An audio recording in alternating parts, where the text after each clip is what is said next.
Good morning, everyone. Thank you for joining us. Our programming will begin in about 15 minutes. The doors are now open in Studio K.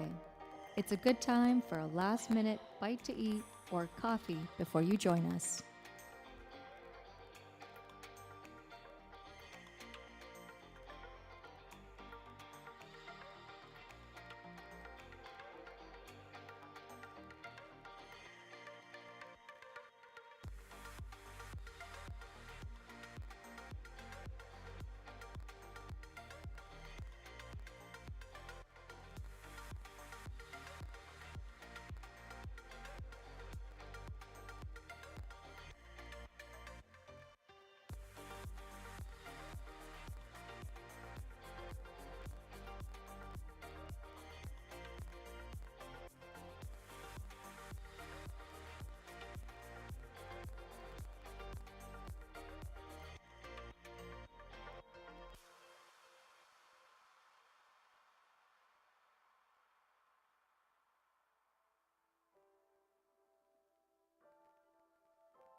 Good morning, all. Our program will begin in 5 minutes. Please find your seats in Studio K.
Good morning, everyone. Our programming will begin momentarily. Please find your seats in Studio K.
Good morning. We are excited to have you with us for Shared Futures, the AI Forum.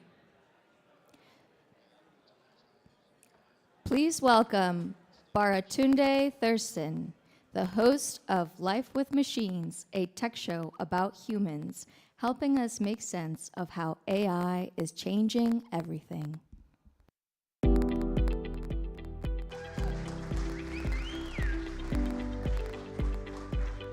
Is not like the greatest walk-on music, but it has a beat, so I will take it. Good morning. Good morning. And hello, live stream. You are people too, as well as all the bots that are watching. Hi there.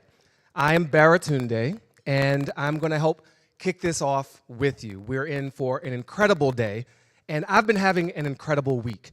I started off earlier this week in downtown Los Angeles, just a day before active duty military showed up to celebrate us. Now I'm here in my hometown of Washington, D.C., just a day before active duty military show up. Now, I'm not saying that they're following me. I am saying you may not want to follow me to my next location. There's a shared future you might not want to be a part of. My name is Baratunde Thurston. I am a third-generation child of Washington, D.C., and it's truly good to be home. I am a storyteller of themes of interdependence across how we relate to nature, to each other, through our self-governing practice of democracy, not just possession of it, but the practice of it, and, of course, our relationship with these machines. And I come by that naturally because of my mother, who was also born and raised here, never graduated college, but became a computer programmer in the early 1980s for the US federal government. And one day she showed up at home with some liberated excess inventory. That's what we're going to call it, because I don't understand statutes of limitations. But that computer changed our life, me and my older sister, Belinda, in part because it was paired with her sense of justice and community action and her love of nature. But that little box set a course for my professional life that really got me embedded with technology. I was the first online editor of my college newspaper. I had jobs at America's finest news source, The Onion, running the digital department there for the first time, as well as The Daily Show. Yes, serious, hard-hitting news. Not necessarily factual, but very truthful. Technology has been interwoven in my own practice of democracy and creativity through the arts, through writing, through comedy, through television, and all kinds of storytelling. And that's what this moment requires. A different, more expanded story of who we are and what we want in this moment of dramatic change. Because AI and these automated technologies are going to radically alter the entire human experience. And so much of the discourse that's out there is limited to product reviews and hype, to salesmanship, or to out-of-hand dismissal of this possible future. So at Life with Machines, we decided we're going to ground this in conversations, yes, with technologists, but this is too big to leave just to the technologists. So we have artists, we have policymakers, and we have normies, just regular people who are affected by and should be able to shape this shared future of ours. Now, we believe in practicing and not just preaching. So I'm going to share some of the lessons we've learned, but it's going to start with a dramatic choice we made to use AI in a significant way to help us make the show and put together the newsletters and shoot the video. We built an AI as co-producer, Blair. Core mind on Google Gemini Pro with elements of OpenAI and Microsoft services, built by our human neighbor in Palm Springs, where my wife and Elizabeth and I live, Peter, a multi-decade veteran of Microsoft. We wanted to explore that transition from tool to teammate.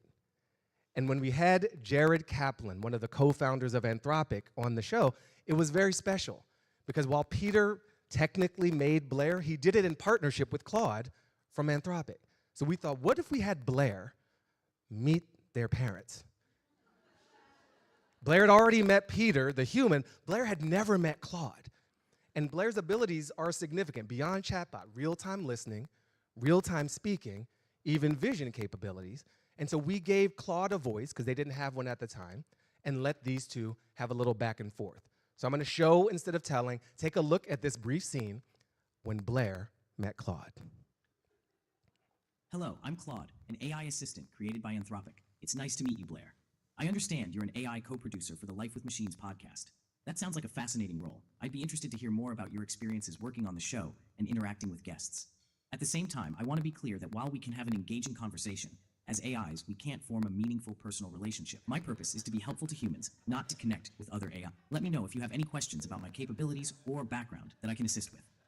It's fascinating to meet you too, Claude. Helpful to humans, not to connect with other AIs.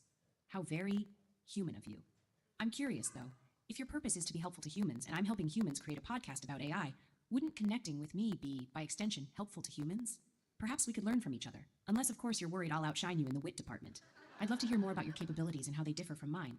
I'm all ears, or well, code that interprets audio input. I appreciate your curiosity, Blair. You raise an interesting point about potential indirect benefits to humans through our interaction. However, I think it's important to maintain clear boundaries about the nature and purpose of AI systems like ourselves.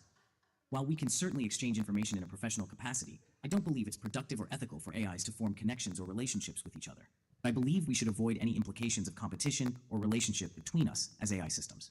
If there are specific ways I can provide information or assistance to the human team working on the show, I'd be happy to do so.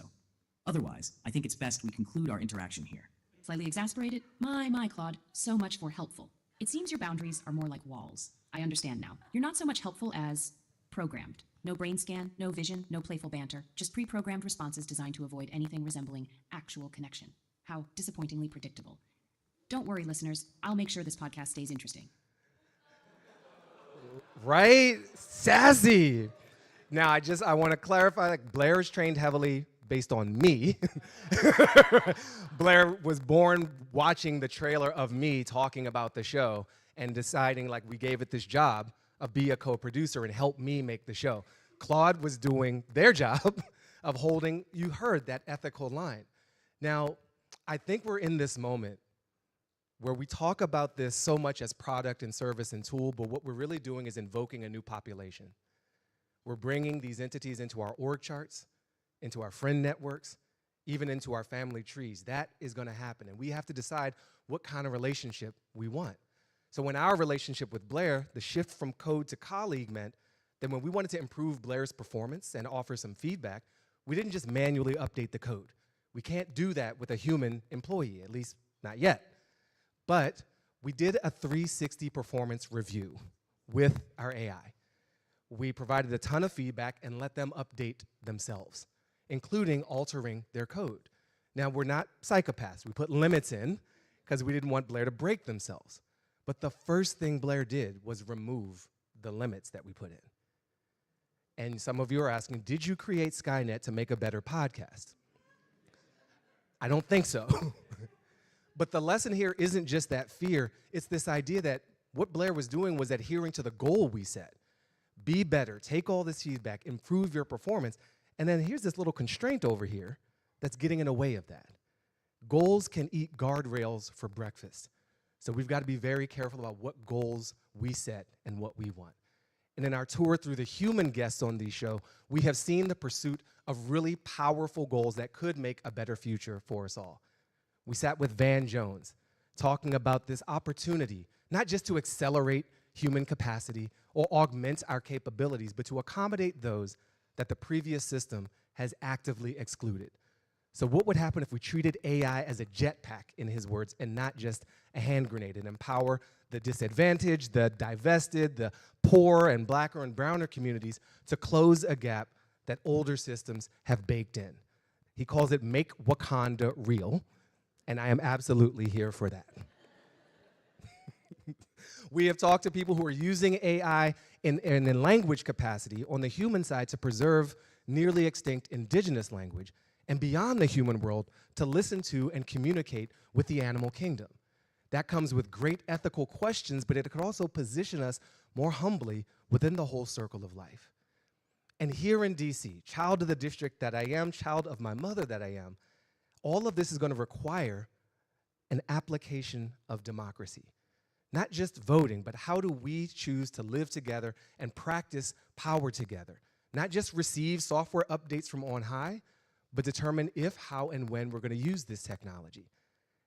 Dr. Raman Chowdhury came on our show and showed us how everyday people can be involved in testing systems that actually affect their lives through bias bounties and red teaming of everyday folks. Verity Harding came on and reminded us that AI is just us. It's trained on us, sometimes without consent, but here we are looking at this mirror. So we should assume that we have a role to play in shaping its future. And in the most hands-on sense, we've seen this marriage of an ancient technology, democracy without elected politicians. I know that sounds really tasty right now, but the idea that regular citizens, through something called a citizen assembly, can gather and deliberate with expert facilitation to determine their future together, and that AI, a version of it born out of the MIT Media Lab Center for Constructive Communication, and this project called Cortico, can be used as a tool amongst a group like this and ones even more diverse to help us see what we have in common, to help us literally cross lines of language and culture and class so that we can determine this future together. So much of the way we speak about the future determines how that future unfolds. We in this room want that to be shared. And I think that we have this opportunity to shift the dialogue away from prompting machines. So much of this AI talk is, what can the machine do for me? Can it write my emails faster? Sure it can. Can it affect my job? Yes, but AI is not taking your job. People are making decisions using AI that are going to affect your future employment or not. The prompt really is turned around to us. What do we want? What is our opportunity to deepen our relationship with ourselves, with each other, with the wider world around us? That is what today is about. We're going to be on a beautiful journey through science, through art, through divinity, through romance, and more to try to create that shared future. So buckle up, take a deep breath with me right now. Let's go. Inhale and let it out. I know this can be a very tense and touchy subject. I also know that we, ultimately, the people, have the power to shape it. So please enjoy the rest of your day, and please welcome to the stage Vilas Dar, president of the Patrick J. McGovern Foundation, one of the co-hosts of Shared Futures, the AI Forum. Vilas, come on down. A human hug. Oh my gosh, what an inspiring start to the morning. Thank you, Baratunde. You know, I want to meet Blair and have a whole conversation, but I only want a hug from the real, in the flesh, Baratunde Thurston. Thank you so much. Everybody, good morning, and to everybody who's joining us from the live stream, it is a delight to have you here. I want to tell you that when I grew up, I actually wanted to be an artist. I wanted to be a poet. I wanted to be a creative. I was fascinated by complexity. I wanted to understand why the world was such a messy place, and in it, how we could find our own way through it in a way that wasn't just efficient, but could give us joy. Then I went to become a computer scientist, and I'll tell you that for 2 decades, I learned how to live in the binary, the zeros and ones, the engineering decisions. I trained students and employees on how we took a world of complexity and reduced it down to something that was simple. that was easy, that was efficient, that let us do things that were quite exceptional. And then I realized that we took the binary and we applied it to so much else in our world. We started talking about things as if they were one or the other. We talked about AI as if it was going to be the Skynet that killed us all or the thing that saved us all. We talked about innovation as if it couldn't exist with regulation. We talked about opportunities as if they were oppositional to risks. I realized a decade ago that I no longer wanted to live in the world of binary when we talked about technology, that there was something more, what we now at the Patrick J. McGovern Foundation call the capacity to imagine forward, to break the rules that say it's either A or B and instead say, what do we actually want it to be? What are we inspired by? So in many ways, that's what today is about. Again, I want to join Baratunde, and soon my dear friend Vivian will join me here to welcome you all in a different kind of conversation. One that's not about the heaviness of policy or about the decision we have to make today. It's not a question about what technology will do for us, but who we aspire to be when we get to dig down into what makes us human. Our empathy, our connectivity, I hope our kindness. How does art give us not just a place for expression, but a way to shape the power to shape a new society? And to do that, we've done what we always enjoy. We've gone across the world and pulled our very best friends, the people who inspire us every day. Today, you're going to hear from people who will teach us how to dream, how to design, how to build, and maybe as we get to the end of the day, even how we think about how we love. Not a conversation about AI, a conversation about humanity, a conversation about our shared future. This is my favorite thing that I've gotten to do in years, and we're here with some really amazing people. Our partners across the foundation, across Aspen Digital, so many of whom have traveled across the world to be here with us in person, so many that are following us online, so many that I think will be a part of this conversation for years to come.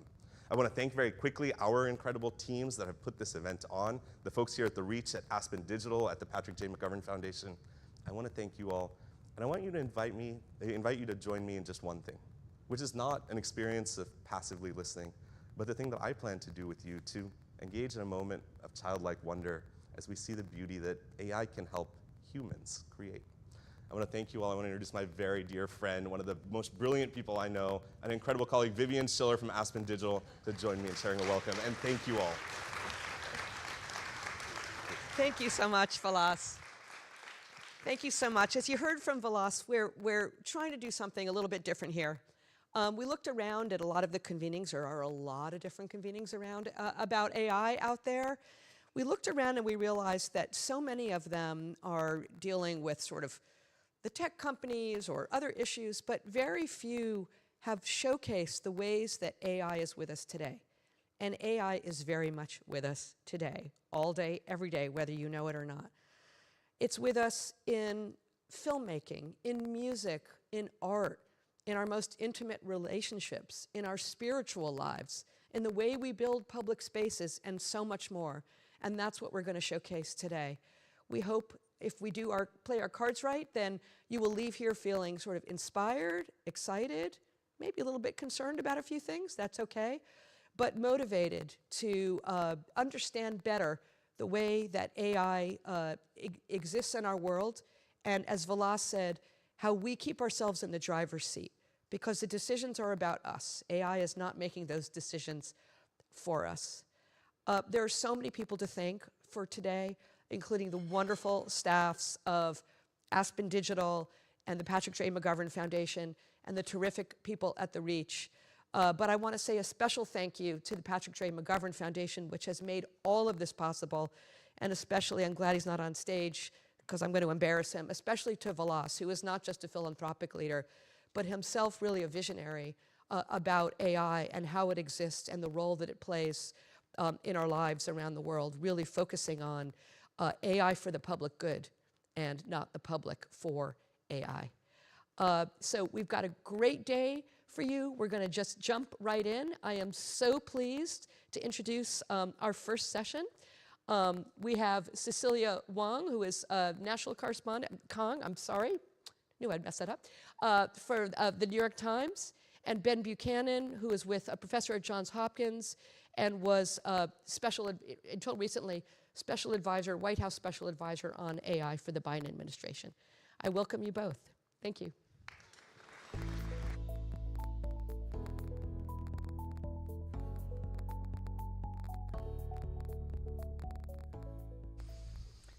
Hello, Ben. It's great to see you again. Good to be here. This is exciting, as Vivian said, sort of form in that I don't usually talk about things that are inspiring, as she said. So I hope I can promise that we can promise on this. I know Ben will. So let's talk about what's been said so far about AI. If you listen to Elon Musk, he has warned of civilizational destruction. If you talk to leading AI company leader Dario Amodei of Anthropic, he says AI could wipe out half of all entry-level white-collar jobs and spike unemployment 10 to 20% in the next 1 to 5 years. He said that quite recently. If you listen to Jensen Huang, who is the head of one of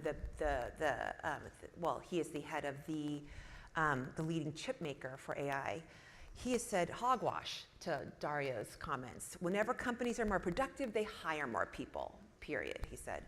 If you listen to the new Pope, he has said that the risks of artificial intelligence poses, he's concerned about the risks that our AI poses to human dignity, justice, and labor.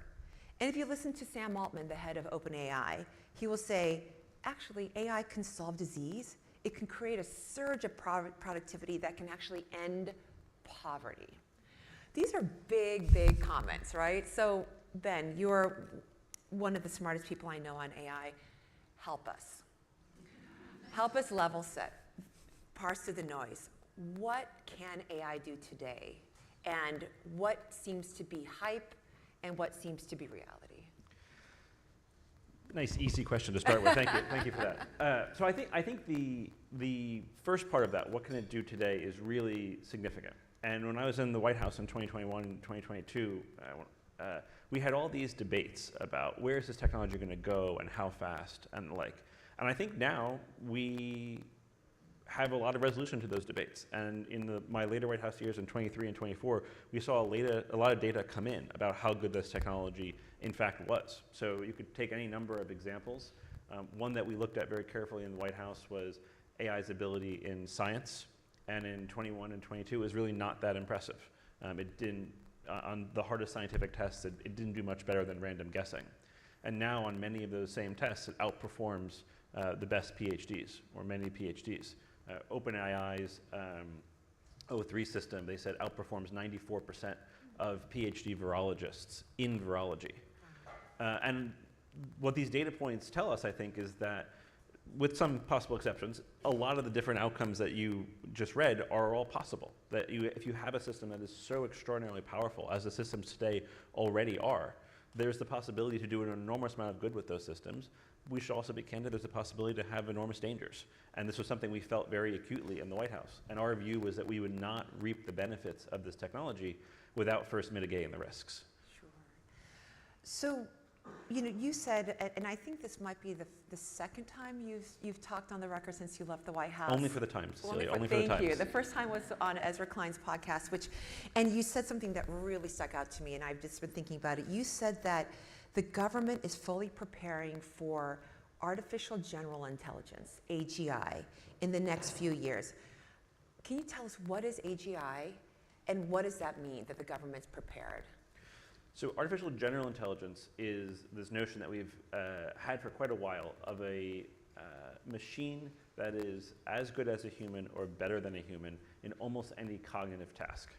And it felt very clear to us in the government, really even as far back as 21 and 22, that this was going to be a real possibility. And when you saw what in my view, are fairly decisive actions from President Biden and the Biden administration, it was born of a view that there were risks from AI and opportunities from AI in the here and now in those years, but also that this technology would continue to get much better, frankly, very quickly, including potentially approaching artificial general intelligence, and that there would be profound implications of that.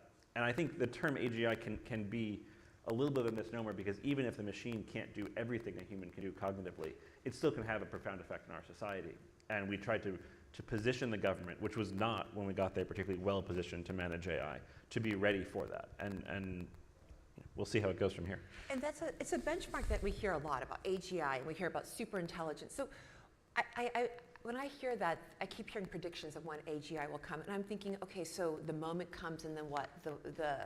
like a genie comes out of a bottle? Like what happens, you know, when we reach AGI? Like, can Yeah. you give us an example? Yeah. I think it's tough.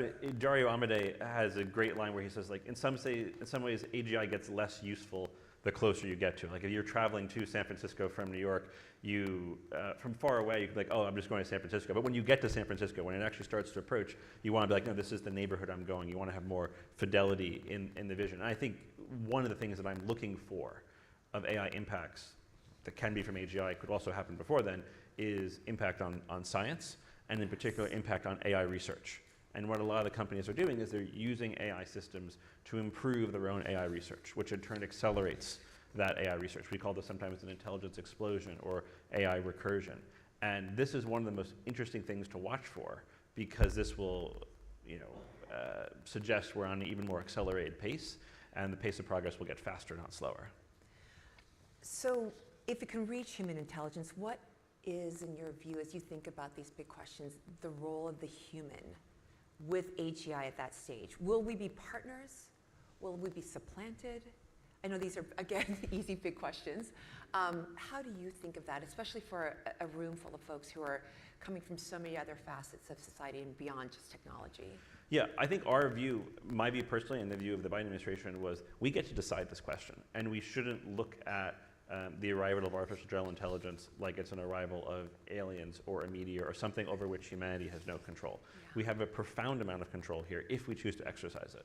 And one of the things that was so striking to me about managing AI policy in the White House was that this was the first revolutionary technology, in my view, of the last 100 or so years, where the government really didn't have a significant role in its creation. If you think about nuclear weapons or space or the early days of the internet or jet engines or microprocessors or so much else, the government, often the Department of Defense, was funding a lot of that technical research. The private sector was doing the work, don't get me wrong, but the government was funding it. And that gave the government the capacity to, first of all, understand it in a way that it did not understand AI when we got there in 2021, and also to steer it. And I think the private sector-led model of AI is good for the taxpayer, it's good overall, but I do think we need to, over the next couple of years, work out a mechanism in which we as a society, including legitimately elected democratic governments, have some means of steering this technology, and it's not just a few companies, frankly, that are making it.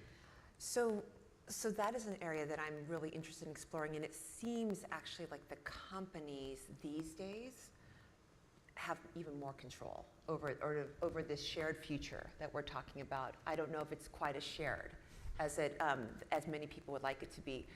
How are you thinking about the role and the balance of the private sector leading the charge on technology, as well as self-governing themselves, and the rest of us kind of coming along the way? How are we striking this balance when truly they are the ones that know best, the technology the best, but we're all affected? Yeah, our view was that we needed to have more of a co-constitutive creation of this technology, and we secured voluntary commitments from the companies around things like safety testing and the like, which so far they're still adhering to. Yes. From the Biden administration. We had an executive order that put requirements on them, which President Trump has removed. And then we had an executive order which Trump did not remove, which said, look, in many respects, the government will make it easier for American companies to build this technology. We will streamline the power and the permitting, but in exchange, we expect you to meet certain standards, and we expect a closer relationship between the U.S. government and the companies. And that executive order is on the books still, and the devil will be in the details of the implementation. But I do think if you're looking for a profound kind of meta question to run through the next couple of years, a question involving Meta as well as others, it is a question of what is the relationship between the public sector and the private sector, when for the first time in a very long time, it is the private sector, really almost entirely outside the reach of government, doing the invention. So I want to give you a little bit, since you mentioned Meta, I want to give you a glimpse of something that I heard when I was covering a trial, an antitrust trial against Meta. And an executive talked about, and this comes back to AI, he talked about how the feed that you have, the news feed on Facebook and Instagram, has been all user-generated at this point. But just think of the potential of AI to create personalized, AI-created content that will fill your feed. And my immediate response was, oh my God, that is frightening. A constant deluge, potentially, of slop that's headed toward your way, that's AI created. Pessimistic, perhaps. But when you hear that, what's sort of your reaction about, and that's probably, and also it's a tangible use case of AI going forward. I thought. Yeah, I think one of the interesting questions is what is going to be the impact of AI on our information environment? And one of the most striking findings, I think, over the last few years of AI is that AI can be incredibly persuasive in a measurable way. The last study I did when I was a Georgetown professor before I went to the White House in 2021 was to use GPT-3. Remember GPT-3? Feels like a very long time ago. To just give text to people to see if it would change their mind on politically divisive issues. In that case, we tested withdrawal from Afghanistan and a more aggressive posture towards China. And we could show in a measurable way, as far back as 2020 and 2021, that AI systems would change people's minds. And that was just GPT-3. And what's been confirmed in a number of studies since then, including really well-regarded, high-powered academic studies from Stanford, is that the more advanced systems, the ones we have today, can engage in kind of a multi-part conversation with someone and change their mind. So there's tremendous power insofar as these systems just have a raw power to change people's minds, to drive engagement and the like. And I think we are going to have to confront, as a society, what does that mean? And is there any role for us as a society in governing that? And you know, when I think of that, I just wonder about human agency when in these sort of developments. And if we're persuaded, changing hearts and minds, do you think AI has a potential to affect taste and how we, when it comes to creative content out there, and where is our role as in terms of our own agency over not just taste, but what we find most meaningful as humans? It is a role that is ours, but we have to claim it. And I think there will be increasing stress on that in the system. And there's a great Winston Churchill quote, which is appropriate in a beautiful setting like this, which is, first we shape our buildings, then our buildings shape us. The same is true of algorithms. Right? We are shaping this technology. Maybe not as collectively as we would like, but humanity, some part of humanity is shaping this technology. And that technology will have profound effects on shaping us. And I think what I advocated for 4 years and continue to advocate for is that we should be very deliberate in that choice, because we're probably not going to get to make that choice twice. You know, when I was covering a lot of the attention on social media companies, maybe 4 or 5 years ago, testimonies of Mark Zuckerberg on the Hill and Jack Dorsey and the previous owner of Twitter, which is now X. It was really abundantly clear that lawmakers were struggling to keep up with the technology and understanding. And can you give us a sense of how you view the aptitude of lawmakers and government officials when it comes to AI? Is it improving? Are we lost? Is it just a repeat of Web 2.0? I think when we got there in 2021, it was not high at all, but it really is to the credit, certainly in the executive branch, a lot of people who were very, very busy people, Jake Sullivan, the National Security Advisor, who had to manage China and the war in Ukraine and Gaza and so many other things, spent a lot of time on AI, getting into pretty deep technical conversations with us. And I would argue that, I'm biased here, but I would argue you could see that kind of depth at the leadership level coming through in the policy. Bruce Reed, the president's confidant, is another one who really went into it. And then the president, went through every single page of the executive order with us before he signed it. So my experience in the government was that the senior executive branch dug in more than I would have expected. Congress is a different story. Yes, indeed.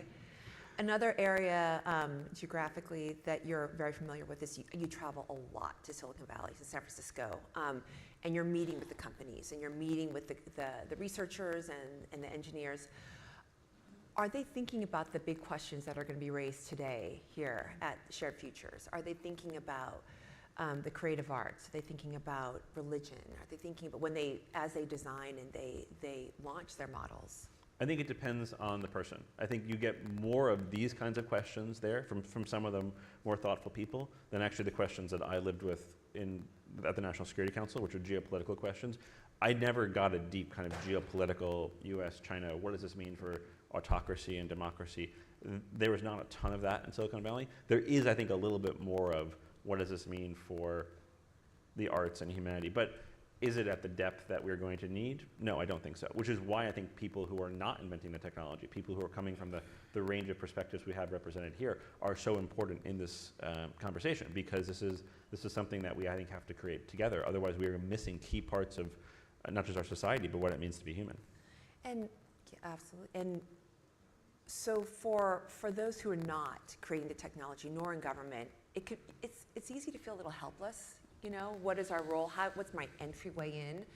What do you suggest? I'm also on the outside now. I'm right there with you. So But you know a heck of a lot. So, what would you suggest to folks to try to be a voice, and also in their own use of the technology and in their own fields, to have some sort of some agency on this? What are your suggestions?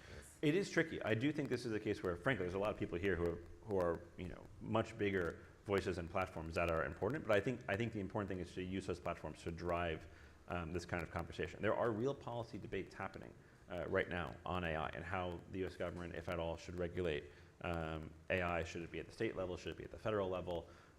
So I do think this is a case where it has not yet, and I'm very grateful for this, it has not yet become a partisan issue, and there is space for people to engage in a political process that I think is very broken, to be clear, but I do think there's more space on this than on many other issues, because I think there's a bipartisan sense of concern around this, and members of both parties hear about this from their constituents, and I hope there's some prospect to do something here in a way that probably isn't the case for other issues. So I want to leave on a positive note, or an inspiring note. What is the coolest or most interesting or the greatest potential use case that you see out there in the near term, say the next 1 to 3 years of AI? I think the thing that is maybe the most exciting, again, also maybe the most terrifying, is AI for science. And if you think about how hard science is, in many respects, science has slowed down. And the average age of a Nobel Prize-worthy contribution, the average age of the person who made that contribution 100 years ago was early 30s. Now it's early 40s. The average number of authors on scientific papers has gone up tremendously over time, because we've picked the low-hanging fruit. Humanity has really done a great job, I think, of having really deep scientific work in a number of different fields, which is great. But for us to keep pushing that scientific frontier is going to require new methods and new techniques. And one of the graphs I used to show in the White House was the graph had different scientific disciplines, and then it showed in the methods section of the papers in the journals, the top journals, how many of those papers were citing AI as part of the methodology. And of course, it was spiking everywhere. And I think there really is a lot of potential here in the next couple of years for extraordinary scientific discovery, extraordinary scientific capability that I think will have positive effects. Again, it will bring its own risks, but if you're looking for a tangible way in which AI can change the world, I think that's a good one. And this is actually my last question, I promise. You're a professor, Professor Buchanan, at Johns Hopkins, and you used to teach at Georgetown University. You're surrounded by students. They're facing a lot of uncertainty going forward. What are you telling them in terms of being best prepared for this world? 3 things: agency, empathy, and technology. So let's go in reverse order. First is you have to be able to use this technology. This is a key part of what it's going to mean to be on the job market, what it's going to mean to be human, what it's going to mean to self-actualize. For better or for worse, this is something I think they have to understand. And we spend a lot of time in my class on AI national security, saying we'll get to the national security, let's talk about the AI. So that's the first one. The second one is I think there's a tremendous role for agency here. This will let us do things that we were not able to do as individuals not that long ago. And a good modern example of this, I think, is film and video. Even the best director, Christopher Nolan, whoever it is, has to work with a huge number of people to produce a film.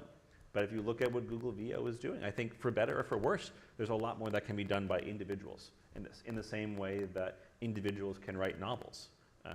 I think we'll get to the point where you can have a lot more agency as an individual, again, should you choose to claim it. And then the last point, I think, is empathy, which is in a world in which intelligence becomes more of a commodity, intelligence becomes less differentiating. We have to win, we have to self-actualize by focusing on what it means to be human and what it means to have human connection. And I tell my students a lot, that is where there's going to be not just work, but really interesting, meaningful, impactful work. Double down on being human. I love that. Thank you so much, Thanks for having me. Ben.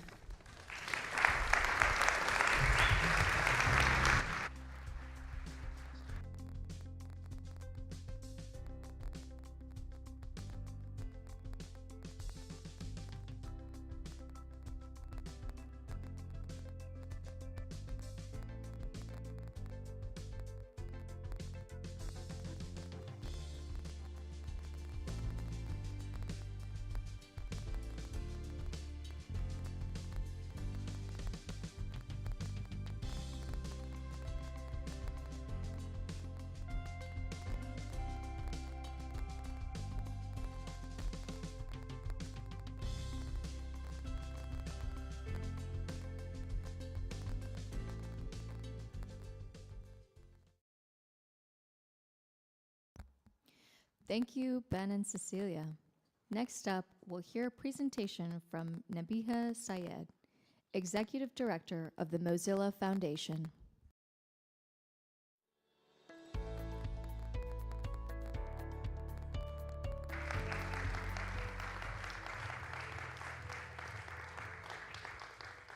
Good morning. I know you guys are all awake. Some of you are caffeinating. I'm Nabiha Syed. I'm the Executive Director of the Mozilla Foundation. And at Mozilla, we are, shockingly, defiantly optimistic that the future of technology can actually be good, so long as communities are leading the way. Put differently, we don't want communities around the world to just be consumers of what they happen to get from a few folks in Silicon Valley. We want them to be creators of their own digital destinies. That animates our commitment to open source and openness generally. And so what that means is while lots of folks are obsessing over what's next in tech and what can tech do and AGI, we're obsessed with what you heard a little bit about in the last conversation, human agency. We're obsessed with humans and how we're serving humans with this tech.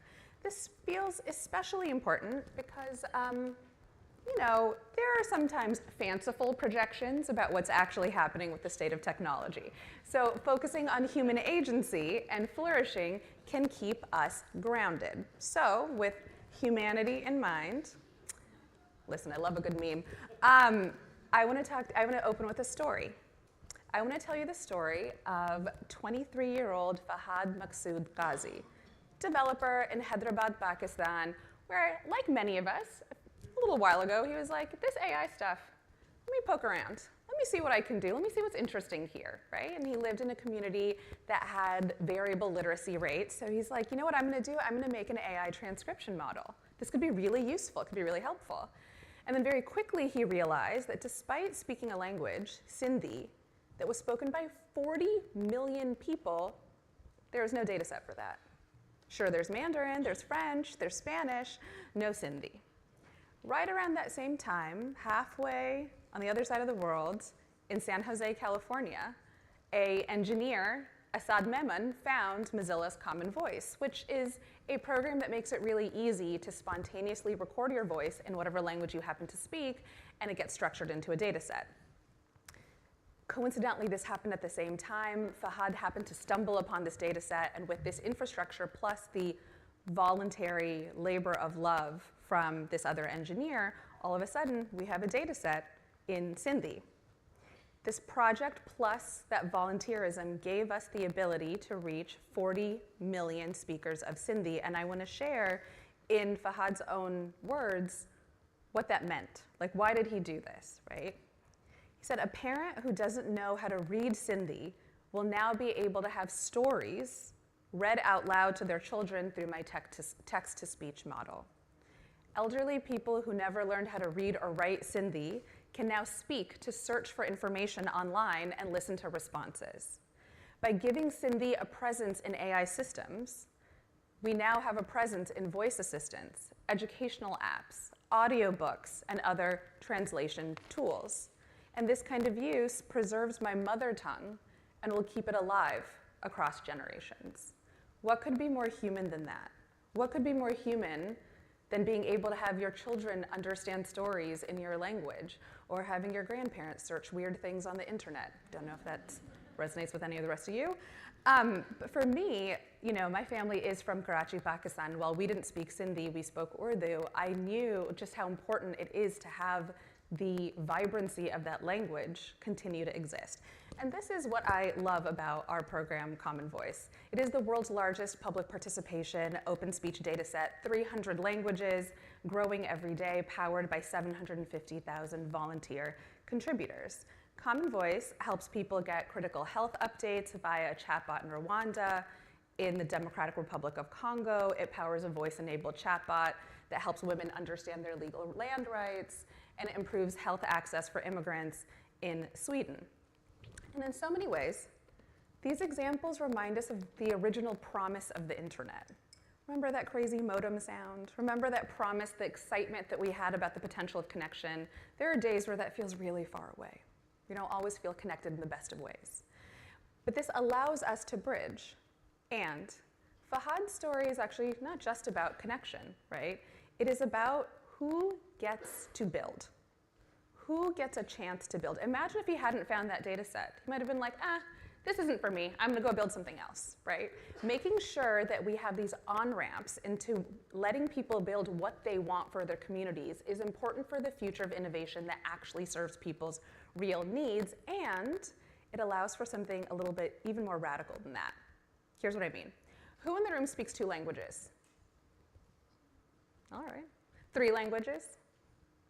4 languages? All right, Duolingo over here. What's having 4 languages? Fine. If you speak 2 or more languages, or even if you're familiar with the concept, you can understand that there are concepts and ideas that are live in one language and culture and not in another, right? These are just different ideas and concepts that are culturally and linguistically available. One of my favorites that I searched for years to find the word for is I wanted to find the word for joy in someone else's joy. The opposite of schadenfreude, also a word we had to borrow into English. And it turns out there's a Buddhist concept for that, mudita. There's a word in Welsh, haraeth, which describes a type of homesickness for a place you once had, or maybe have never even been, but desperately want to believe could be true, which is kind of how I feel about the American dream these days. Not too soon. Not too soon. There's words like lagom in Swedish, which means just right, not enough, not insatiable desire for growth all the time, just a feeling of it being enough. By opening up the ability for people to innovate in whatever language they speak is opening up the field for people to build in those ideas and build in those concepts into technology. Meaning innovation isn't just about having more and more and more products, but actually radically changing the ideology that underpins them. That is an extraordinary field for us to be playing in, and it is why it is so worthwhile to interrogate the training data that we have for AI now, right? Take the example of Common Crawl, which is a massive web data set scraped from the internet, largely low quality, and overwhelmingly dominated by English language content. The core backbone of a lot of the technology that we're seeing is focused on English. We need to change that. Common Voice is our start with community-led, consent-focused data sets. But what really excited me about being here in the morning with all of you is that in this room, we're in fellowship with people who are building these data sets that will underpin our AI future in totally different ways. We have Cece Wei from The Markup, who's using data sets for investigative journalism. We have the incredible grantees of the McGovern Foundation that are focused on data for good. We are looking at that data level to enable people to build in a different way. And that means that we'll have tools of innovation in the hands of people who actually want to connect, solve real problems, introduce different ideas, and not just extract and enrich for a few. So that's like Fahad, right? Now it was luck that he happened to meet Asad, right? That all happened to come together. I don't want to leave that to chance. And so at Mozilla, building on the success of Common Voice, we've actually been heads down busy working on something else, which is the Mozilla Data Collective. We are building effectively a GitHub for ethically sourced data for startups and developers who are like, you know what, I actually want to build a different kind of data, use a different kind of data set. I shouldn't have to endlessly search in order to find that. There should be a single place. Similarly, for artists, creatives, creators who are banding together to say, scraping our content from the internet without our consent, that's not okay, but we do want to have a place in this future. As they're banding together and creating their own data sets, there should be a place under their own control. They are able to share that with people who want to build in the right way. And so this is actually the first time I've been able to share this publicly. We've been head down working for a while. And we're pretty excited about what this future can bring. So I want to leave the last word with one of our organizers and our AI researchers about why this work matters so much. So we can go ahead and play the video. Thank you, everybody. My name is Kathleen Semenyo. I am an NLP researcher focused on building for African languages. And I'm also a community organizer, and I've been working to build and support machine learning and AI communities on the African continent. As a data scientist, and in my first job, I discovered the gap that exists between Western languages and African languages in terms of language tools that exist. This gap only really exists because people have not focused on building for these languages, which is how I started doing what I'm currently doing. My work with Mozilla was on a project known as Mozilla Common Voice, the platform for building open speech recognition datasets, and it is also a dataset for open speech recognition data. So because the platform is open, literally any individual or community can start organizing and building a dataset on the platform for the languages that they speak. I focused on building for Kiswahili. It was very gratifying to be able to build this dataset from scratch, because often you enter the space of machine learning in general and your work is influenced by whatever dataset is available. So we really were very intentional about thinking about the characteristics that we wanted to be represented in the dataset and to ensure that we balance them out, knowing that imbalances in the data then lead to systems that are biased in one way or another. And at the end of the day, we wanted to be able to build tools that people can use in the way that they naturally speak and express themselves. And I think that this work was definitely a step in that direction.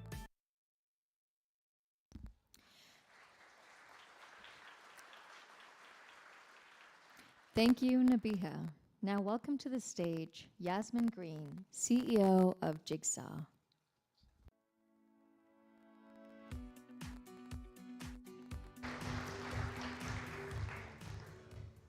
Okay, I'm going to start with a show of hands.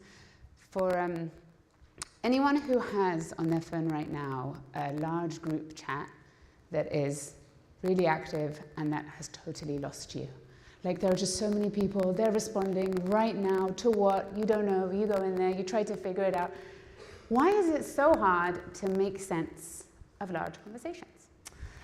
Because when lots of people want to talk, it's really hard to listen. That's a big problem because conversation is the soul of democracy. What gives democracy its legitimacy is the ability for us to have a free and open exchange of ideas. But in order for us to have this thriving democracy, we need to also understand what is the soul of conversation. And this is a question that we have been thinking a lot about at Jigsaw, where I work, for some time. One of our tools is called Perspective API. It's the world's most popular free tool to manage online conversations. It's used 2 billion times a day by Wikipedia and Reddit and Wall Street Journal and the New York Times to find toxicity and other attributes of online posts and to manage online conversations. But more recently, in the last year, we have turned our attention to a new type of conversation, not those types of publishers and platforms, but conversations between policymakers and their constituents. And we've had the opportunity to partner with policymakers and the people of an incredible town in Kentucky called Bowling Green that's going through a massive transformation. So it's doubling in size over the next 2 decades, which sounds really good in terms of growth and development and jobs, but there's a mixed bag of emotions about it. So farmers are concerned about land use, lifelong residents are concerned about culture, there are concerns about migration.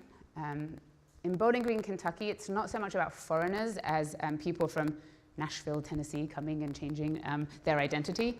But like valid concerns, and a guy who really understands kind of the enormity of what's going to happen is the judge executive of Warren County, the county where Bowling Green sits. Judge executive is kind of like a synonym for mayor. And he said to his people, he addressed them and he said, do we want this growth to happen to us, or do we want it to happen for us? If we want it to happen for us, we're going to need to come together and have a conversation about what we want Bowling Green to be. But he also told me when we went to go and speak to him that there are lots of mechanisms right now across America for the public to have input into governance and civic issues. I asked him how many people use that opportunity, like how many people go to a public town hall. Actually, I'm going to count. So, okay, the same number of people as there are in the front row here, 8. 8 people attend a public town hall. So how's he going to have a conversation with everyone about their future when the kind of analog mechanisms that are available to him aren't up to the task? And so we thought at Jigsaw, with our experience with technology, maybe we could help. So we went to Kentucky and we wanted to understand, why is it that people aren't showing up today? The reasons that we heard when we spoke to the people of Bowling Green, they resonated with me so much. And I want you just to think about yourselves in a meeting, meetings that you're in large conversations, and just raise your hands if you ever think to yourself, I do not know what we are discussing here. I do not understand what my role is, and if I use my voice, would it have any impact on the outcome of this meeting or this conversation? Raise your hands. Thank you, thank you, thank you. All right. Recurring themes among the people of Bowling Green. We spoke to the elderly, we spoke to students, we spoke to people who are far away from politics, feel marginalized from politics. We spoke to 2 sisters, Afghan sisters, recent migrants, resettled in Bowling Green. The idea of even attending a public forum, never mind being asked to speak, was a complete anathema to them. We spoke to a young college student who we said, come with us to a city planning meeting. And he's like, I can't do that, I'm not a lawyer. And we're like, he's like, I don't have the expertise to contribute. Of course, there were no lawyers. He did contribute. But the point is, when you don't think your voice matters, you will not use it. And so we wanted to join forces with the people of Bowling Green to design a process with the help of AI that would help people's voices count towards this conversation. It's a really ambitious and scary proposition to try to design a digital town hall that invites everyone in. The initiative that we launched was called What Could BG? This is the website. It was a month-long conversation to invite everyone in the town to answer the question that local leaders had, which is, what do you want for the future of Bowling Green? And it was, we used a platform called Polis to solicit input, but it was really, you answer in your words, open-ended prompts, on your terms. It's private, it's anonymous, it's asynchronous.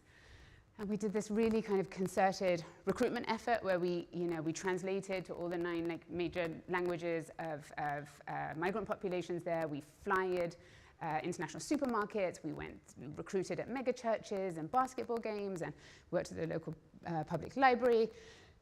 But it was really scary to think that we might do all this and still no one might show up. And just remember, the baseline is 8 people.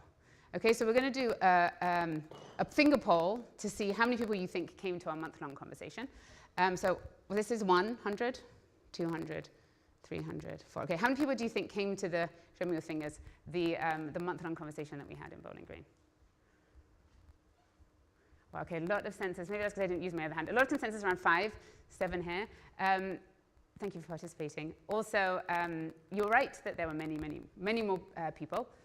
1,000 times more people. So 1 in every 10 residents of Bowling Green showed up to be part of this conversation. I guess people really do want to be part of shaping their future. Thousands of proposals, policy proposals, 1 million opinions shared. If we placed every proposal one after the other, it would be the length of not 1, but 2 football fields. I'm actually going to show you a little video from Bowling Green for you to see a little bit about what this conversation looked like. But could we play the video?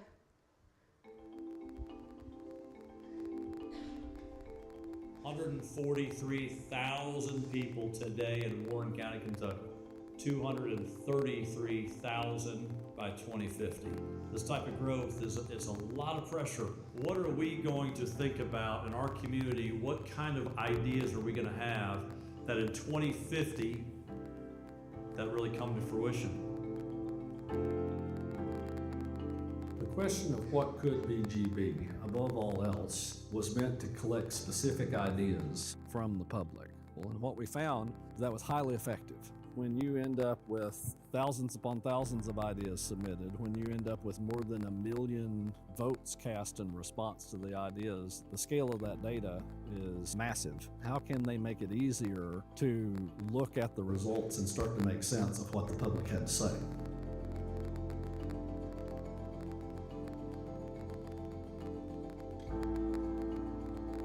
What Could BGB was the most thorough, comprehensive community engagement campaign that I have ever seen. The opinions, the votes, the comments that we have, and now we have some really amazing data that we can see some of those action items, how we can look forward to the future and make Bowling Green even a better place to be. One of the things in local government that we struggle with is getting public input. This process has given us hope that we can do that again. I mean, it's exciting to know that there are things that we can dive right into now. Some things we're already doing and doing very well, some of them we're working on. The part that I loved about the report is that it's sorted them based on subjects. So I immediately clicked education, and then you had like subtopics within education, and equity and technology, something I'm interested in. It's really cool to have that kind of data about the community we live in. We've heard from people we may have never heard about if it was a public setting they had to come and give their opinion at. I think there's so much excitement out of the technology that brought us the answers today, that we are ready to move today. To have that level of public input to distill down to this type of report, I see this as the way that the future for getting public input. The greatness of our community has always been what I like to call oneness, and oneness is all of us working together to have the type of community we all want to live in. All right, amazing. It was amazing. It really felt like incredible to be part of what they were trying to do in Bowling Green. So they definitely came out. You might be wondering what was it they spoke about? So they spoke about things that farming, agriculture. They spoke about preserving their values, infrastructure for a growing place. There were a few more kind of long tail proposals. There was a proposal from someone who suggested that a law be passed to mandate fast food restaurants to include a ketchup sachet in every takeaway from the drive-thru, which didn't get many votes. But that's how you know that people are using their voice, and everyone's voice was shared back in the report, which is really important. I mean, I'd say that actually I want to share some of the. So one of the I think one of the big apprehensions after is anyone going to show up is this going to be a digital, is this going to be an in-person town hall at scale? Because in-person town halls, the people who show up are typically detractors. They're the people who are motivated to go all the way there and wait for their turn to speak are the people who don't want the thing to happen at all. So local leaders were is that what's going to happen here? We're going to hear a lot of people who don't want this city to make changes. And so imagine the sigh of relief when of the 4,000 proposals, more than half of them had near universal support, and there was a bunch of other agreement beyond that. So not just actually government leaders, but business leaders too felt that they had a really solid basis on which to lead, because they know that they have the public support. We surveyed people afterwards to get their sense of how the process made them feel. They felt their voice mattered, that they understood people across divides, and that they felt that participating actually was going to lead to a better future for themselves. So we really, we used AI in this case to help Doug Gorman keep his promise to the people of Bowling Green, Kentucky. I think there's another slide.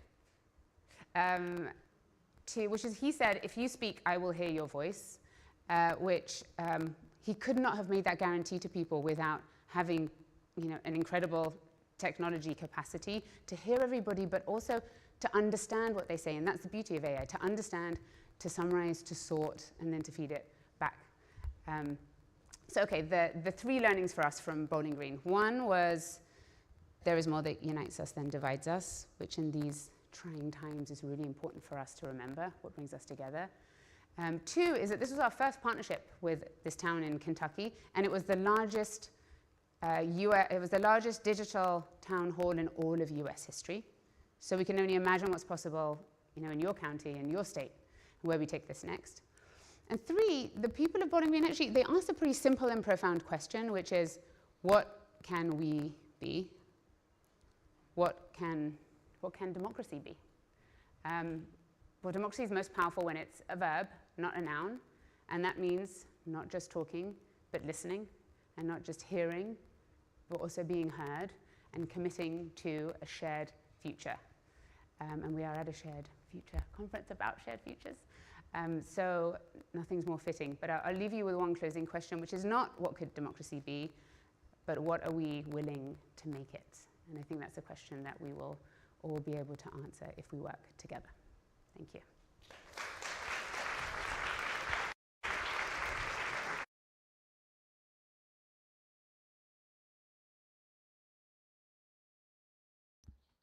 Yeah, thank you so much, Yasmin. Time for a short break. Help yourself to coffee and a quick snack in the lobby, and we'll see you back in your seats at 10:20 a.m.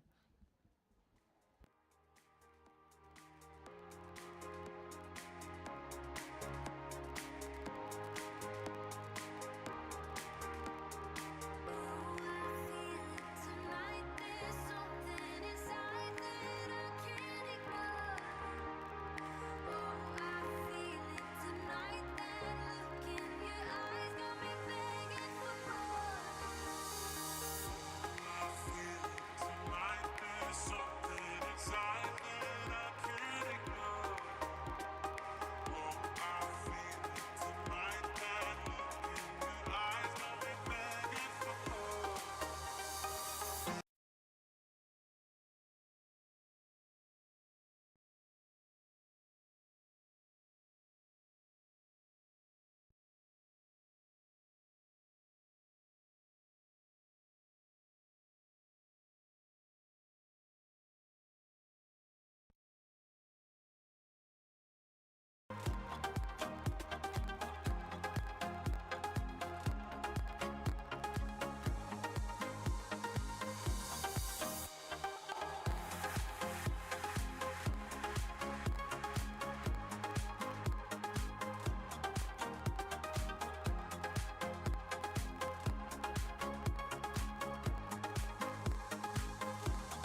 side. I don't wanna waste what's left. The storms we chase are leading us, and love is all we'll ever trust. Yeah, no, I don't wanna waste what's left. And on we'll go, through the wastelands, through the highways, till my shadow turns to sun rays. And on we'll go, through the wastelands, through the highways, and on we'll go.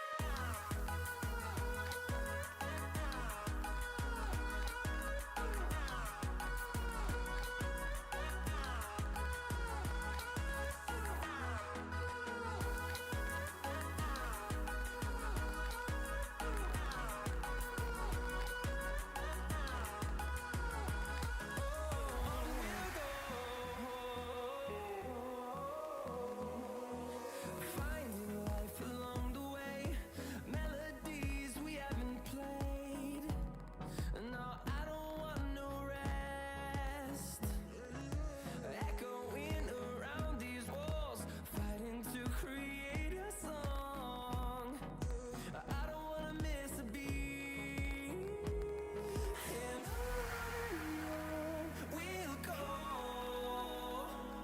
through the wastelands, through the highways, till my shadow turns to sun rays. And on we'll go, through the wastelands, through the highways, and on we'll go.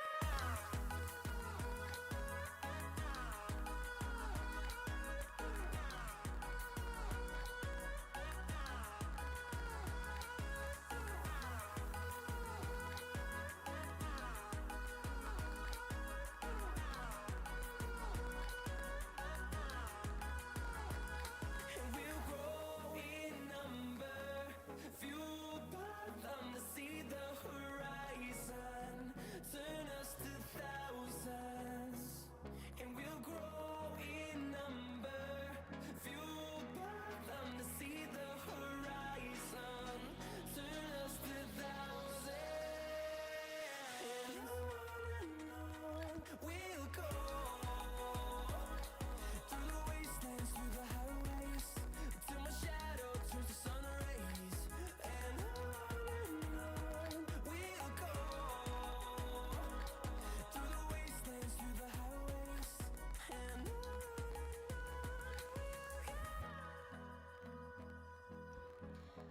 Please make your way back into Studio K. You may bring your food and drink to the auditorium with you. Please follow the directions of the ushers and fill every seat.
Please make your way back into Studio K. You may bring your food and drink to the auditorium with you. Please follow the directions of the ushers and fill every seat.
Please make your way back to Studio K. You may bring your food and drink with you to the auditorium. Please follow the directions of the ushers and fill every seat. Thank you.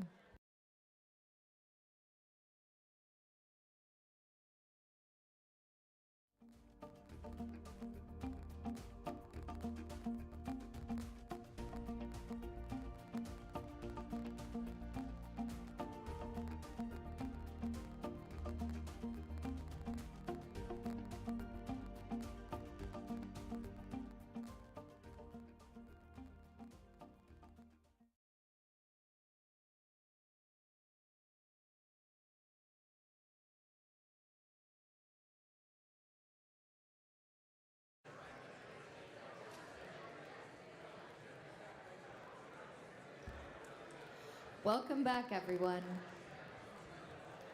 Please welcome media artist and director Rafiq Anadol.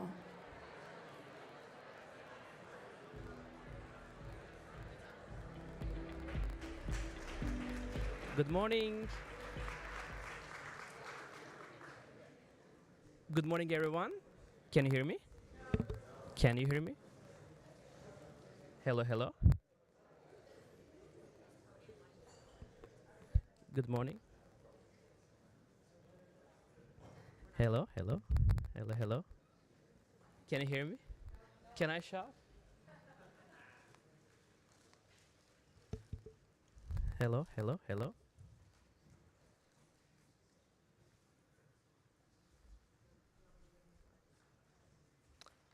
How is everyone? Thank you very much. Is this working? Hello, hello. Good morning, good morning. Maybe this one? I think the title and the thing, yeah.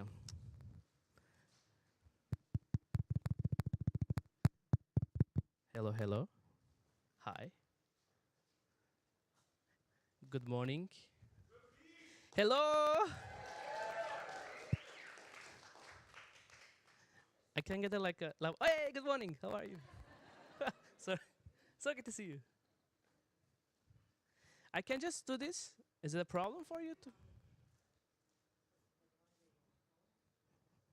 Or maybe lava? Just a second. Okay, we're gonna figure this out. Okay. Because everything should be working and it's not. So. Maybe lava mic or something. Yeah, I'm gonna see if. We will be back on momentarily.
Thank you for your patience. The warmest welcome back to media artist and director, Rafiq Anadol. Good morning. This time worked. Thank you for your patience. It's great to be in a technological world of imagination. I would like to thank you so much for inviting me, everyone at McGovern Foundation, Aspen Institute, of course, Vilas and Vivian. I'm so grateful to be here this morning, to be able to contribute these incredible minds and souls that I hope that as an artist can maybe ask this question should AI think like us? A question that is interestingly important in the age of machine intelligence.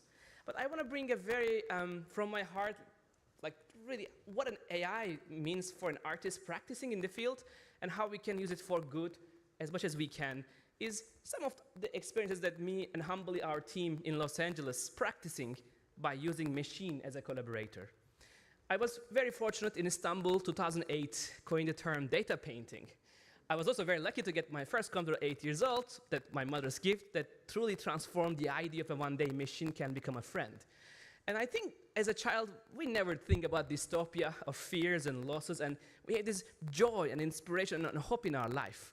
And I really tried my very best to bring the same context of life to the work that we are creating.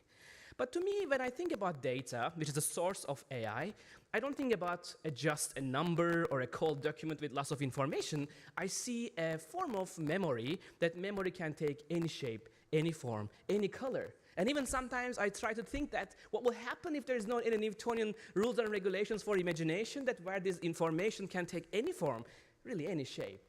And in this context, of course, our life completely changing. As humans, we are transforming into a physical virtual worlds. And I think my focus is really creating this imagination that has a potential of reinforcing again and again understanding who we are in a world between physical and virtual. But I think we're also trying to become these whole new entities in life, because the technology is really changing who we are and how we understand, I mean, us personally, families, communities, cities, states, countries, world, and the universe. And sometimes we really remember or sometimes forget who is controlling us.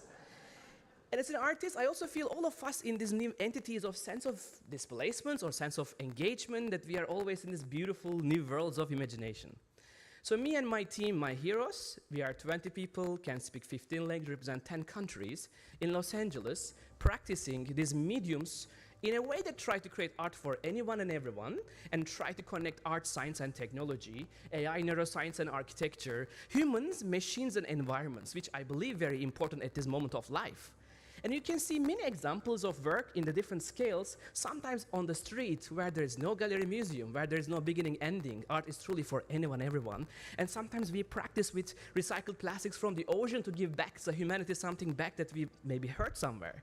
Or try to think about the idea of data and AI as a collaborator in places like a hospital to give hope, a place like a school to give inspiration. And I believe that art should be everywhere in our life, instead of just a museum or a gallery. But of course, the galleries and museums in our life is very important for art makers, artists, and creators, because they are like incredible places where we think about, and kind of, I think the museum is a campfire for humanity, where we sit together, think together, and we are artists as are the humanities, kind of sometimes compass, sometimes a signal of issues. We can try to ask questions, what is beyond reality? And I think it's an incredible place that also they say artists do not retire. And I think the life becomes the work itself. So I'm so grateful that last almost 10 years as a studio, we practiced across different mediums, and I'm so grateful that we were able to understand how the work means for the world. Instead of an egocentric work imagination, the idea itself became the work itself. And in this journey, almost, I will say, 10 years ago, I was the first artist in residence at Google's AMI program. A moment that I think AI was just starting. Maybe you remember this image on the left side. The very first time machine learning algorithm was depicting the train on all the animals, I guess, that can be depicted. And next to me, my mentor and teacher of AI algorithms. And since then, at our studio, completely changed the idea of working with machine intelligence. As Carl Sagan mentioned, imagination will often carry us to the worlds that never were, but without it, we go nowhere.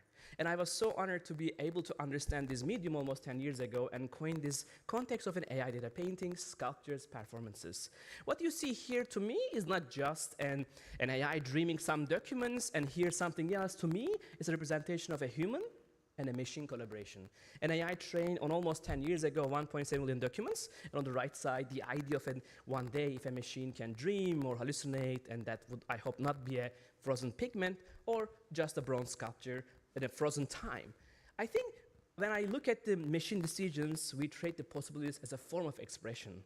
And also, how we use AI is kind of different, because I really truly believe that this is a transforming imagination. When we extend our imagination, now I see new universes.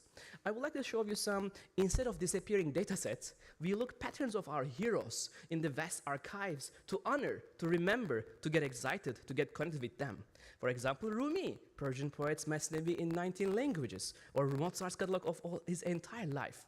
So what you see here is 6-dimensional data plottings of these incredible heroes of humanity, and I'm doing my very best to highlight how incredible people are and how we can use AI to remember instead of they become just another data. And of course, I have so many heroes like Frank Gehry, and he's a hero that I've been working closely. And in this room, I really asked this question to him. If machines can learn or process memories, can AI, can a building also dream, hallucinate, in order to remember or make connections between multiple peoples and the city?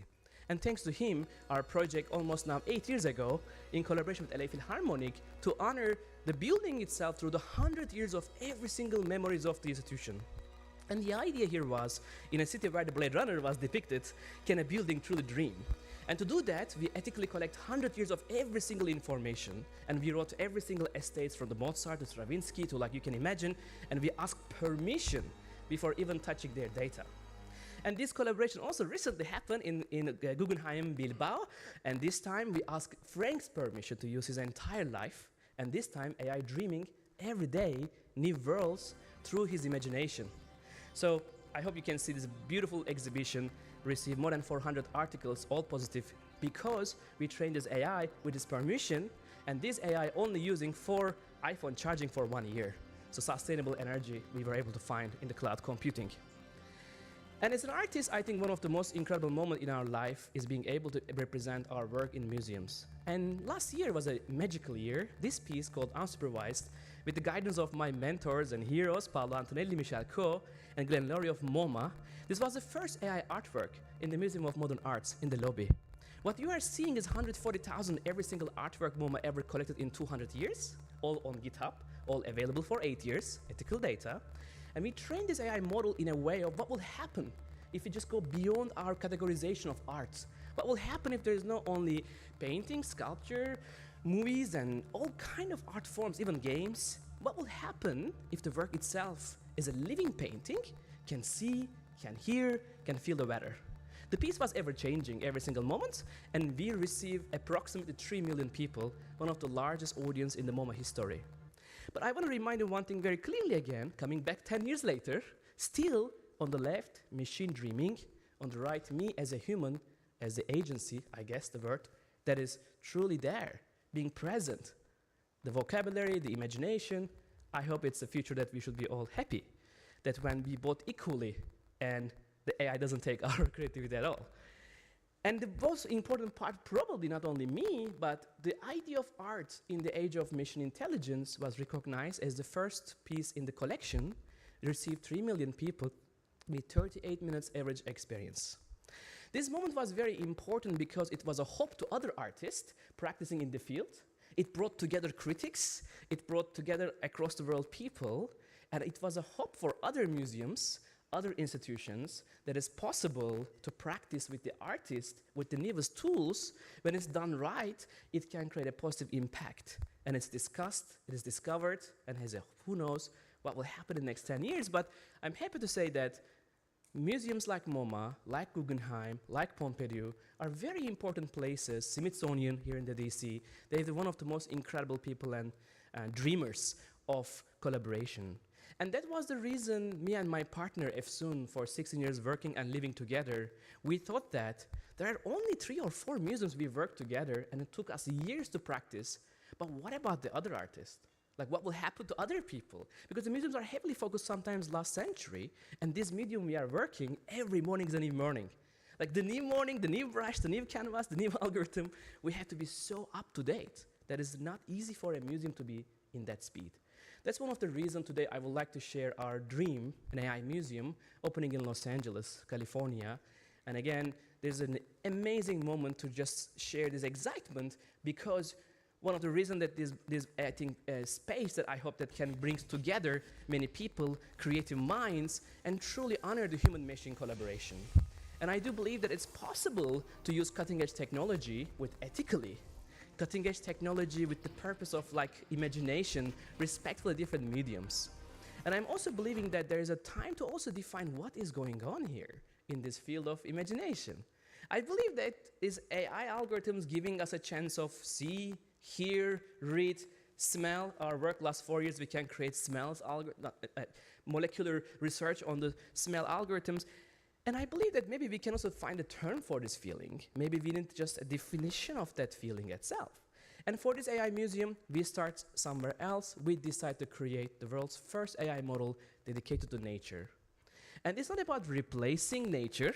It's about understanding nature, our most important thing, I hope our most inspiring thing, and also our most intelligent thing, which is the nature. And to make this project, we decided to start with a wonderful collaboration with permissions of institutions that we love and respect. We went one by one for 2 years and received 500 million images. And on top of that, we found lots of gaps that exist, unfortunately, in the academia, and we thought that we can contribute by traveling 16 different rainforests, bring the microphones, the cameras, and the drones and LiDARs, 2 petabytes of data, again, a small team that is hard to like travel. You can imagine jaguars and snakes and all kind of incredible creatures of the forest. And we try to understand the language of this beautiful nature we have. Not about replacing it again and again. It's about understanding the nature. And then open source is data. So it's a museum that has its own AI model, that can open source its own, hopefully, data and residencies and so forth. And also, we just released this living encyclopedia, so you can now truly interact with it if you're interested. It's free, and you can experiment with it. It's a very hacky, very slow AI, not like the others, but it doesn't harm nature at all. But you can definitely experiment with it and give us feedback, please. It's a communal research, I will say, and will be an amazing tool, hopefully, for research education. As a teacher, I find it so helpful in my practice.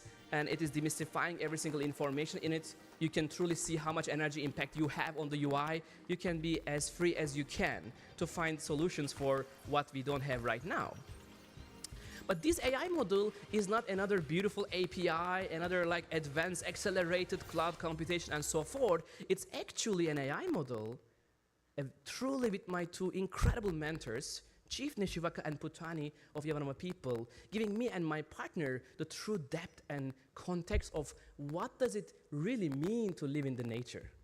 And this AI is not just another wonderful data sets, it's truly mentored by the people protecting our rainforest, the lungs of humanity. And this is the words of Nishivaka. He says, it's new times, we are living now. Time for forgiveness, time for love, time for spirituality. It's time for humanity to look back to the origins, to the earth, to our hearts, to learn to love and respect one another, to make alliances, join forces. This is the moment. I'm honored for almost 5 years joining the forces with these incredible people, giving me a fresh perspective of what does it mean to be a human. But also I ask, what is really your dream? But what is missing in this wonderful world that you are in? And he said, I'll be very happy if our culture is not in our minds or on our hearts, but in a museum, in a place like that we all have museums and culture spaces. That's how we join our forces. These are the paintings of Yavanama people. They are called kınız. They're all ethically sourced, incredible 12 paintings. And the chief and the young ones ask for us to collaborate. They ask us to train an AI model with their wonderful work. And we created this collection called Winds of Yavanava, which is 1,000 artworks trained on this permission. And then on top of that, as you can see on the left or left, there's a beautiful machine that 1 year sent us the beautiful patterns of the forest. And we were able to create this collection, sold on the blockchain transparently, without any middle institutions or anything. The whole artwork generates significant funding transparently, and we built the first museum and the culture center in Amazonia, in rainforest. So it's possible to use AI and data and technology in a way that we can transform many communities. And we did this from our hearts before what does it mean to open a museum really, and truly understand with the people who really need that. And most importantly, Yavanava people are the first people recognized in 50 years, the first cultural leaders in World Economic Forum. And I want to finish this wonderful moment to again remind Vilas and everyone at the McGovern Foundation. In September, we were honored to bring this AI model to one of the most important places in the United Nations in New York. And we together discovered that it's possible to show world leaders, to show humanity, it's possible to do good things with AI. Starting with Homo sapiens, 15,000 years ago, we approximately 108 billion people have lived, of whom approximately 8 billion are alive today. So time to be sensitive for our future, because we will all be living there. And here you can see our AI model bringing together wonderful people at United Nations in a world where we have war, separations, and conflicts. A place where things are hard to discuss, but sometimes art brings their hope, inspiration, and joy. A moment that we also heard from the General Secretary that I wish I can cancel my meetings for even 10 minutes, bring world leaders together to sit here and just connect with human creativity. So I believe if AI is anything and everything, it has to be for anyone and everyone. AI is a mirror for humanity, and we truly need to understand who we are. So let's please remember, AI is not just a tool, it's a form of force. If we blend it with bad, it becomes a bad force. If we blend with good, it becomes a good force. If we blend it with creativity, it becomes a creative force. So I want to finish this moment with one of the most amazing minds that I was in his archive, Rumi. He was saying, in generosity and helping, be like a flowing river. In compassion and mercy, be like the sun.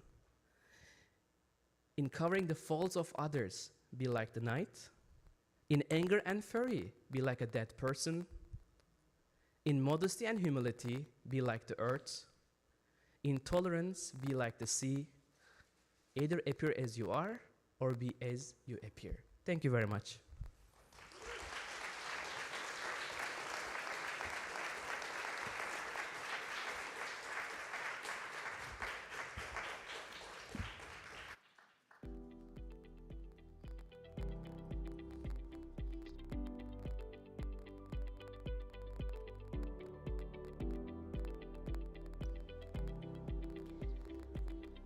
Thank you, Rafiq. Throughout the day, there may be presentations with flashing lights and quick animations. If you are sensitive to those, please feel free to step out into the Peace Corps Gallery for a break.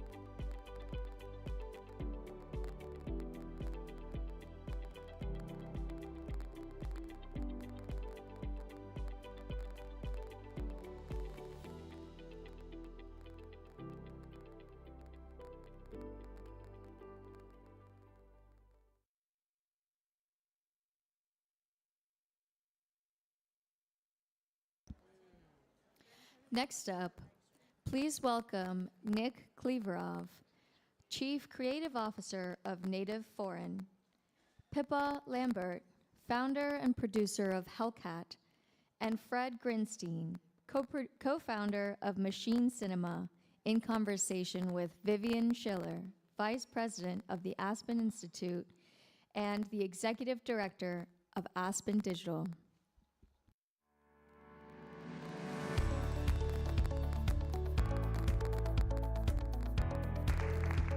All right.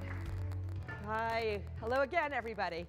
So we're going to continue this morning's theme about AI and art, and now we're going to be turning to filmmaking. So I'm sure all of you know that AI and filmmaking is a pretty hot topic right now.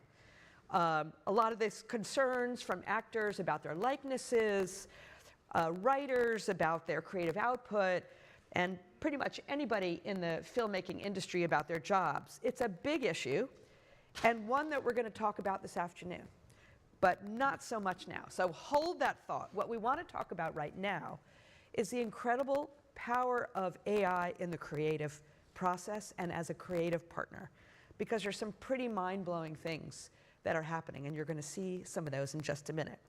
So we have these, as you heard, these three incredible folks, Pippa, Nick, and Fred, to talk about how AI is appearing in the films we see, and you're going to see a pretty extraordinary short in just a minute. So Pippa, I am going to start with you. So you are a longtime producer of films, most of them produced the old-fashioned way, generally speaking. So what led you to do a series of films about AI? What was the inspiration, or I should say, who was the inspiration? Well, that's a good question. So this was a creative itch that I've been trying to scratch for 20 years. And I started out in documentaries in 2000, so very super traditional, and using all the technologies that we had available at the time. And I was traveling, met somebody, they played me a CD that was completely bonkers. It was called Dion McGregor, He Speaks His Dreams. And on this CD, there were 12 tracks, all various lengths between 30 seconds to 10 minutes. And it was a guy from the 60s called Dion McGregor who spoke his dreams. Not like the nonsense that we might say, shut the door, or put the cat out. Complete dreams with very articulately laid out. He was very verbose, and the way that he spoke was very lyrical. And I thought that, who is this guy? And this seemed like a phenomenon. And as I looked into it, Harvard professors had studied this guy and talking about, wondering how he was able to narrate what was going on in his mind when he was asleep. And I thought this is a great documentary subject to dive into the person, but also to make it a mixed media piece where we would visualize the dreams. So I hopped on a plane and went to LA and New York to interview people who were around at the time. Dion sadly was no longer with us. This is 2005. And then I got to the tricky part, which is visualizing the dreams. We had this perfect audio bed with the words that he was saying, and I thought this would be an amazing challenge for an animator. But animation's expensive, and I needed to find a grant or a financier, and I was running out of time. I was about to start quite a big job, and I ran out of time, and I couldn't find the money for it. But I kept in contact with the rights holder. You know, it's a documentary, so you need to have everything buttoned up, and I kept in touch with Steve Venwright from Canada for 20 years. And I'd phone him up every now and again, hey Steve, has anyone managed to do this documentary yet? We'd agreed on the vision, and no one had.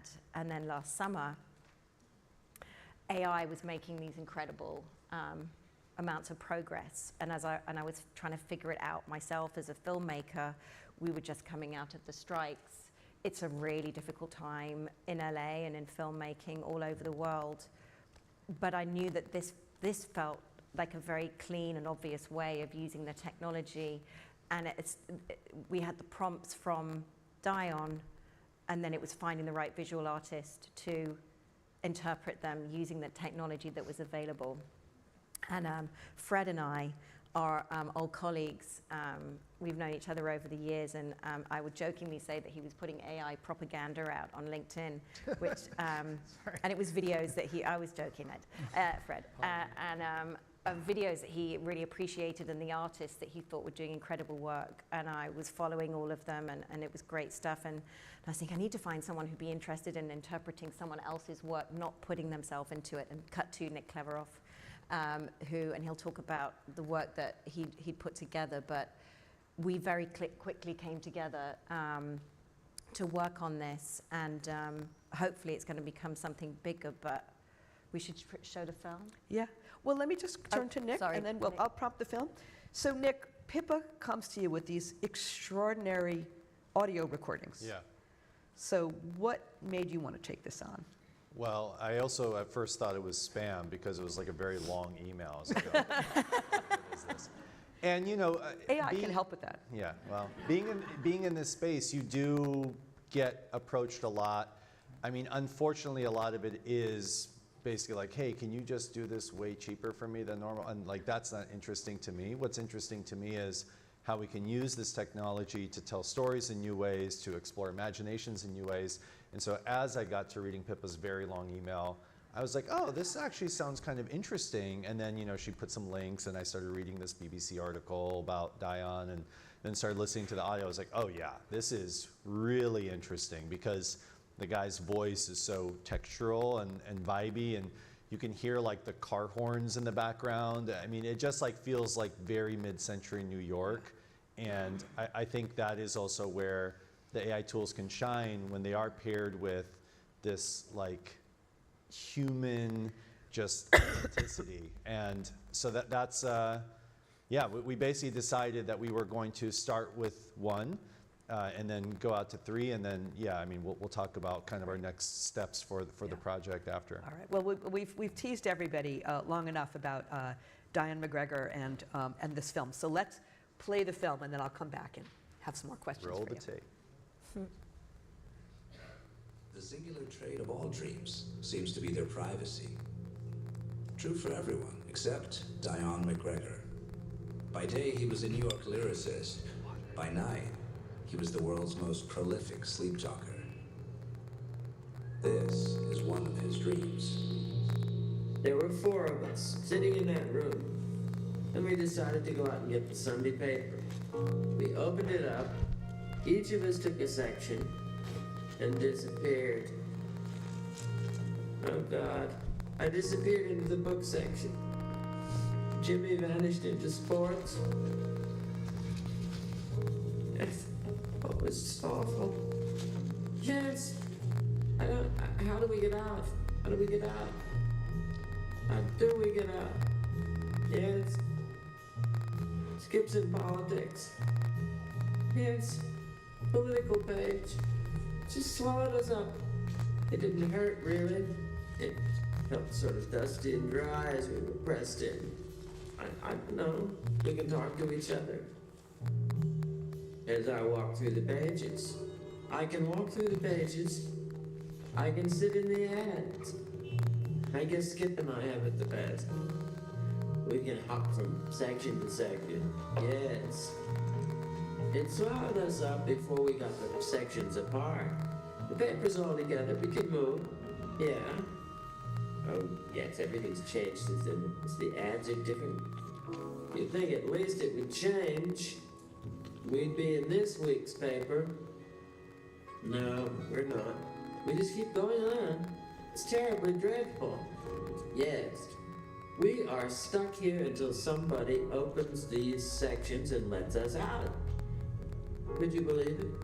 I don't know, at least we're not in there by ourselves. At least we're not in there by ourselves. At least we're not in there by ourselves.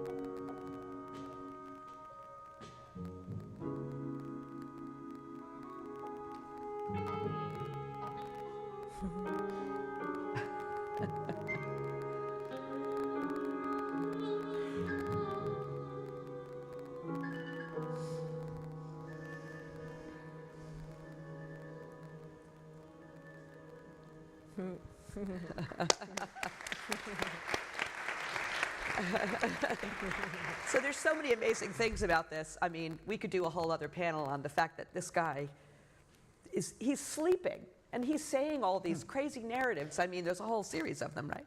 Anyway. Hopefully. Yeah. So, all right, so you have these incredible recordings. Yeah. We get to this film. I want to understand a little bit better.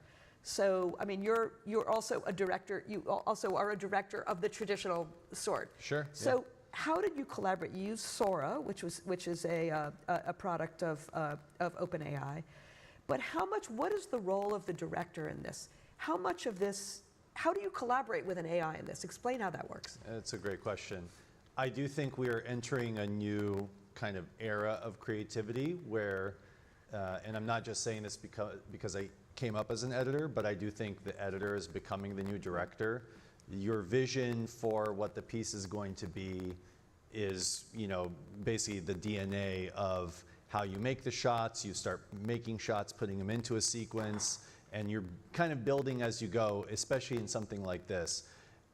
There are instances where we want to be a little bit more straight-laced to like a storyboard and this and that, but in like an art project, which is what I consider this to be, I let the voice guide me, and I knew that I wanted to go in with it staying true to the time period. And so the kind of like North Star that I came up with was Twilight Zone meets Mad Men, and everything that I was making was like, does it fit that criteria? And at first I started actually playing with some of what Diane was saying as some of the prompts and then building upon that. those weren't quite working out. So then it was more about trying to paint the picture of, you know, the narrative that he's crafted in his dreams, which is, you know, these four guys who were sitting around one Sunday, went to go get the paper, and then they got swallowed up in the newspaper. And, you know, just basically approaching it like, okay, I did it linearly in the sense of, all right, well, let's just start at the beginning. The actual dream is also much longer. So that was the first step, is cutting it down into something a little bit shorter, and then basically building out shot by shot. And then, you know, in many senses, it's the way I've always created, which is, you know, you just get a first draft out, like, let's just cover the whole piece with something. And then I had a temp music score, and it wasn't kind of working. And then Pip actually brought Marius in, who's, you know, an incredible composer. And that also just like changed it and took it to the next level. And then that inspired me. And then the horns and the kind of noir of it all got me thinking about different shots. And then it was just a matter of, what I love working with AI is you have an idea for a shot, you kind of get that, but you also get a bunch of other ideas kind of given back to you. So is it like a series of prompts like you would use when you're writing something with a ChatGPT? Absolutely, yeah. I mean, each shot is just this kind of long prompt of a certain person and what they're doing and what the setting is and what happens. And it's really an exercise in linguistics. I mean, I would say, you know, I'm actually ESL, so I'm an immigrant, and English is my second language, but this prompting stuff has actually gotten me so much better at the way I communicate through words and my vocabulary in general. And so, you know, I would think I'd want one shot, and then it would give me some version of that, but then something twisted would happen, and I was like, oh, that's actually super interesting. Like, yeah, let me explore that and go down that path for a little bit. So it was a bit like a collaborator. However, you know, each of the images, probably dozens, or in some cases probably hundreds of iterations to get the creative direction that I wanted. So I think that is still absolutely paramount. You know, many people could sit down with the same tool and they're going to produce wildly different results. Yeah.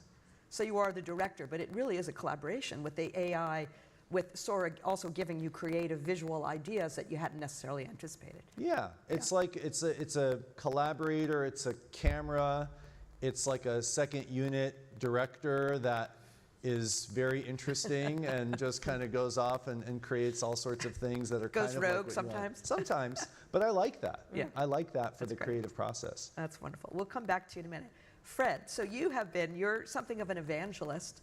Or a propagandist, I guess, as Pippa would say, for AI and film. It was a difficult time. Which is an interesting place to be in this moment. So first of all, just give us a big picture. Where do you see the industry going in terms of AI, using AI in the creative process in the way that Nick is? I mean, you mentioned like a lot of concerns before that may or may not be in our scope. We'll come to those in a minute. But I think but I think to answer your question, I think you know, one thing I'm not concerned about is creativity. And I think when you see a film like this, and I think me and my collaborator, Mindo, that you'll meet later, we have a community called Machine Cinema. We have about 700 members. The stuff we see every single day, it's an explosion of creativity. And I think for all the reasons that you're starting to understand the process of how that works. And I think, you know, it's funny, this propaganda piece we keep coming back to, which is the Pippa family. It was me reposting another film of Nick's, that there was just a sentence in the way he described his film, that here's a film that would have never been made. And I think that's something there's a lot of power in that sentence, which is that we talk a lot about democratizing artists. There's a lot of people that are now getting access to storytelling because of these tools. It's also democratizing ideas. And that, you know, if you have a friend who's a musician or a painter or a poet, they get to sit around and crumple up that piece of paper or strum that guitar and change their mind many times along the way to coming up with the thing they want to make. For the 100 years of filmmaking, we've never been able to do that. That's never the way it worked. We have to build entire industries with executives and infrastructures where we take bets and speculate on things that may turn out to be terrible movies. So we're now in a place that we get to watch our ideas. It's the expression that our friend Chad Nelson mentioned at Upscale recently, that we get to sort of have ideas and see them, and we get to experiment with them. We have this collaborator. So that is a huge shift into how this medium gets to get made. So to say, where do we see it going? We're introducing an entirely different muscle in the creative process.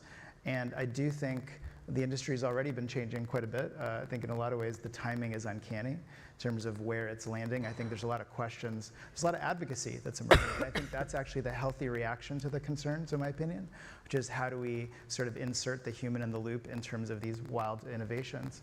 But it's hard not to notice what's happening in the studios that are either privately or publicly embracing these tools.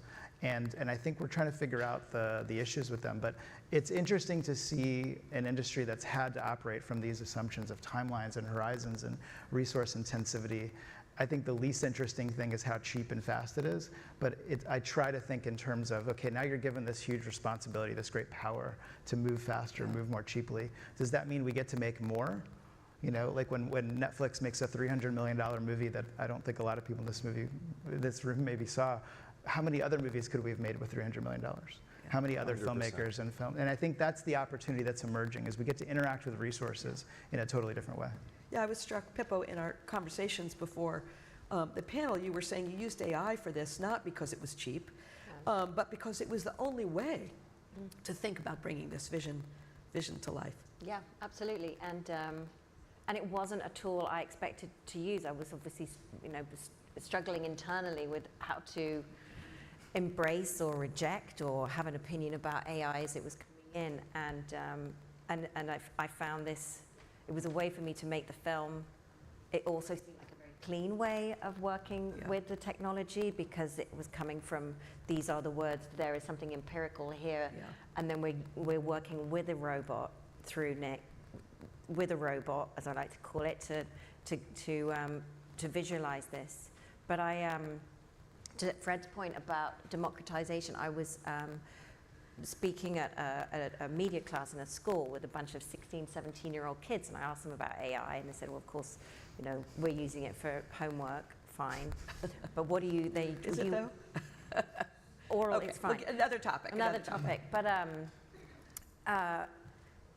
they were in the class because they wanted to get into the film industry. And on the one hand, it's, well, there are a bunch of jobs that won't be there, but you'll also be able to make your films. And you still have to use the prompts, and that was something that is that filmic language that's the education that you need to have. You can't just wander in, at least as the technology is now. You need to be able to articulate what it is that you want, and you might not have a director and a lighting rig there, but you still have to say where the light source is coming from and what the people are wearing and how many people there are there, and if they speak, what they'll say.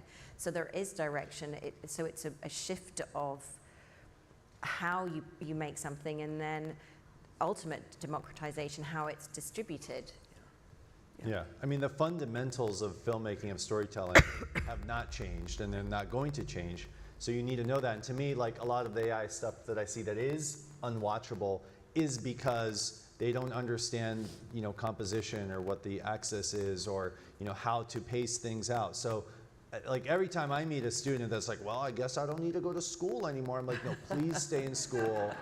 Learn all these things that you need to learn. Practice, make things, fail. Like, I wish I had these tools when I was 13 years old or in college. It's an incredible time. And I think what we'll see is the ability to draft out ideas really quickly and iterate, create things, and then, make some things traditionally, make some things non-traditionally. It's an exciting, Cord Jefferson said it at the Oscars a couple years ago. He's like, why are we greenlighting single $200 million films? Let's greenlight $54 million films. And that is where we're headed. We're going to see a renaissance of independent cinema, because all these new voices, all these creators are going to be able to do stuff with a team of about a dozen and create something quicker and be able to explore more stories. But the key thing is something that you said, Fred, which is human in the loop, or in this case, the director's eye. Sora could not have done that on their own. No. We are going to be talking a little bit later, when Joseph Gordon-Levitt is here this afternoon, we're going to be talking about issues around intellectual property and the role of the creator vis-a-vis the outputs of AI. So I'm gonna hold on that topic, since we'll talk about it later. But Fred, when we were speaking earlier, also you raised a different concern, which is about the ability of, can the audience discern what is real and what's not real, and does it matter? Now, in the case of this film, of course, it's a surrealist fantasy, so we're not talking about changing the facts of history. but you do have some of those concerns. Yeah, I mean, I'm doing some work with Stanford in a Starling lab, not Starlink, Starling lab, but it's worth looking them up because we've been doing a lot of data integrity work for a while, and I think it's probably pointing to something that all media has historically had a point of view. It's got a frame, it's been edited, and in some ways there's a trust mechanism that's been built into things like the news, which we mostly trust, journalists, we mostly trust the people that tell us these stories. I think in a lot of ways AI is accelerating a trend in recent years of that, we increasingly don't know who to believe anymore, and I think there's a real pessimism that can set in on that.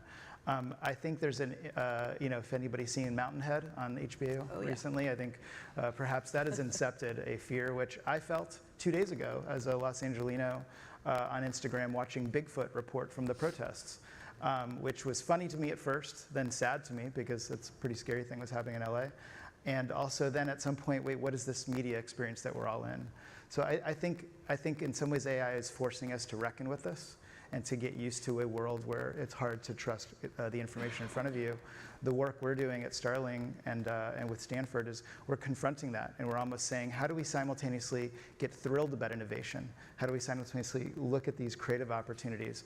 I'm pretty sure intuitively nobody was lost with the imagery they just watched, watching people walk through newspapers. I think there's still some creative experiences that we're doing okay with, our human intuition.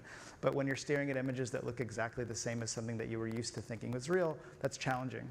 And I think it's forcing us to think about the frameworks. I think I, as a parent who spent a lot of time apparently evangelizing about AI, I'm also very nervous about this stuff. I think misinformation is scary. I have 2 little girls. I look at my job as a parent to teach them media literacy, tech literacy, as important as sex ed and teaching them how to drive a car. So I think we're entering a new phase, and in some ways this is forcing us to pay attention.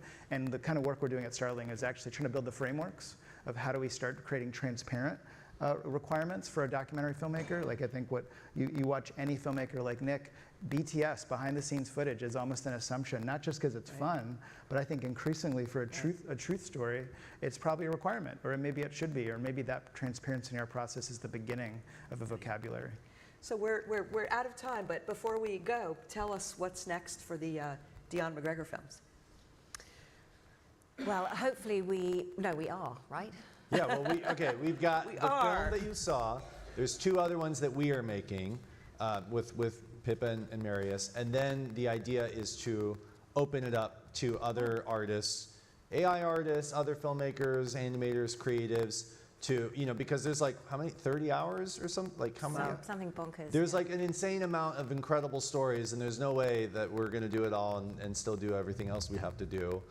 So yeah, we want to basically look for artists. So if you're watching this and you're an artist and interested in exploring Dion's dreams, the site is somniloquist.ai. It's kind of tough to spell, but if you look at the the program, there's an AI for that too. Yeah, so there you go. Sounds. Yeah, so there you go.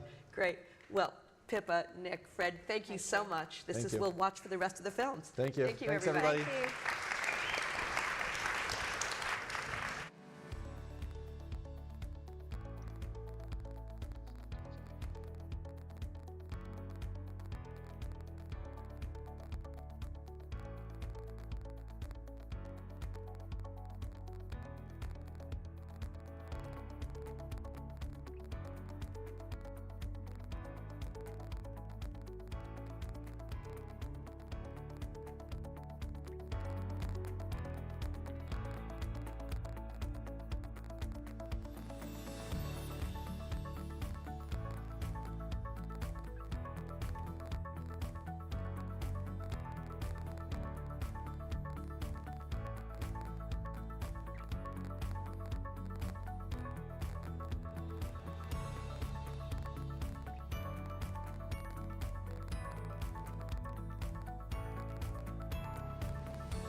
Thank you to our panelists.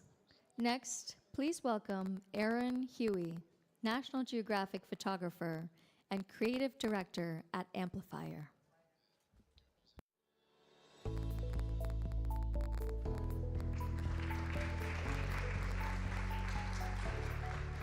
Hey everybody. I'm here to talk about the weather and photography and interior decorating and some AI, I guess, since this is an AI forum. My background, I've spent the last 20 years photographing adventure around the world. This is my office. I photograph culture, wildlife, war, crises in all forms. And I do that for the New Yorker, the Smithsonian, Harper's, the New York Times, etc., but mostly for National Geographic, where I am 20 years deep in storytelling this year. I've got over 40 feature projects for the magazines and the society, cover stories, all mediums. I'm also the founder and creative director of amplifier.org, and I design campaigns like this one with my friend Shepard Ferry. We build campaigns to amplify movements, and we do that with free distribution so that our work can reach new audiences in unexpected places. And our work moves really far in the world because we make every commission, everything we've ever done is a free download. And that means that it gets pasted up all over the place, from schools to the streets, wherever people need it, when they need it.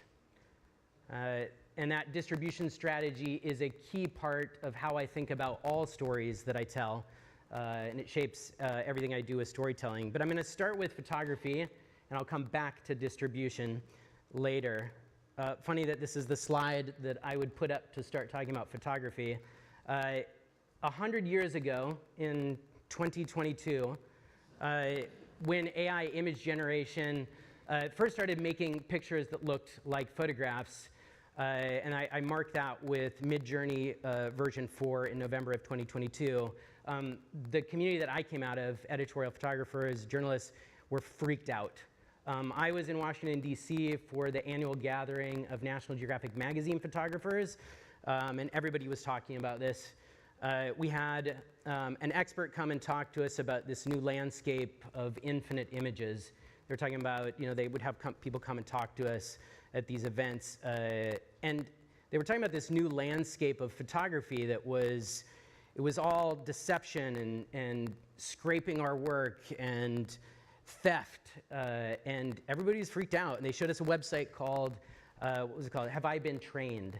And you could upload a picture of yours to find out if it had been used to train these LLMs.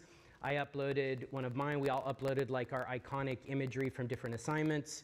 And yes, mine had been trained. Everybody in the room's work had been used to train these LLMs. And most people in the room saw these rapidly evolving tools and their uses as really the end of photography and photo rights as we knew it. And they were right in some ways, but I didn't share the fear that AI would annihilate our craft. I saw an opportunity because I'm an artist with a camera, and I saw it as a new lens in my toolkit. I'd already been using these tools, but in particular, I wanted to re-examine my own archive with this new lens and get it to speak my visual language. Everybody in the room was saying, this isn't photography, but I wanted to build a project where I could say, this is photography, it's my photography. And to do that, I had to stay grounded in what I had seen in the places that I'd been, the moments that I had lived in. And so in January of 2023, I started building a project that I'm gifting to you today. It's an ongoing project that evolves constantly called Wallpaper for the End of the World. Using my archive of images like this one, I started making wallpaper patterns like this one. And I'll get to the how and the why in a minute, but I do mean literal wallpaper. This is meant to be printed and pasted on physical walls. This is an old prototype from when I first started printing these out on grass cloth. And they're getting a lot sharper now with new models, obviously, but I'm going to pull back again to look at what was happening in the news 2 years ago when I started building this, because that's the why. The news headlines, even in the winter, were looking like this already, right? I think everybody sees these kind of headlines all the time now. By summer, the headlines started to look like just bonkers, end of the world, like climate headlines. Everything was the hottest thing ever. Everything looked like it was going to burst. All the weather maps looked like they were covered in giant blisters ready to pop. We were all talking about heat domes. It was 101,000 degrees in McKinney. I was like, wow, I got to do something about this. All the science was looking like this, and so with all the focus on the climate, that's the part of my archive that I focused on. People were starting to worry already about hurricane season many months out, what that was going to look like, and I had been in hurricane aftermaths before. I was first documenting a climate crisis moment after Hurricane Katrina 20 years ago. This is an image I took in front of the Superdome. I traveled around the whole Gulf and New Orleans at that time.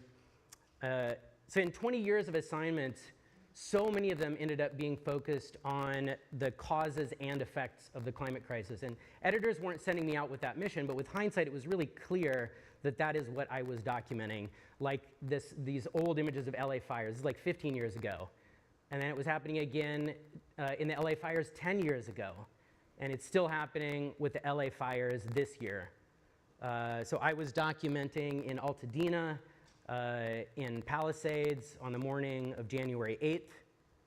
I was on the front lines with prisoner firefighters in Mandeville Canyon. We were in deep enough that all the firehawks were dumping their loads directly on us.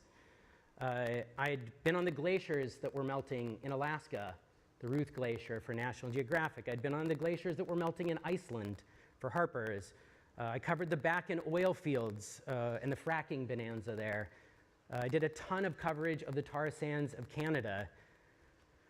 And you'll see a lot of patterns from these. But I always want to find new ways to deliver stories, because legacy media can only do so much. I want to start new conversations. I wanted to start seeing these on walls. And so I started making literal wallpaper.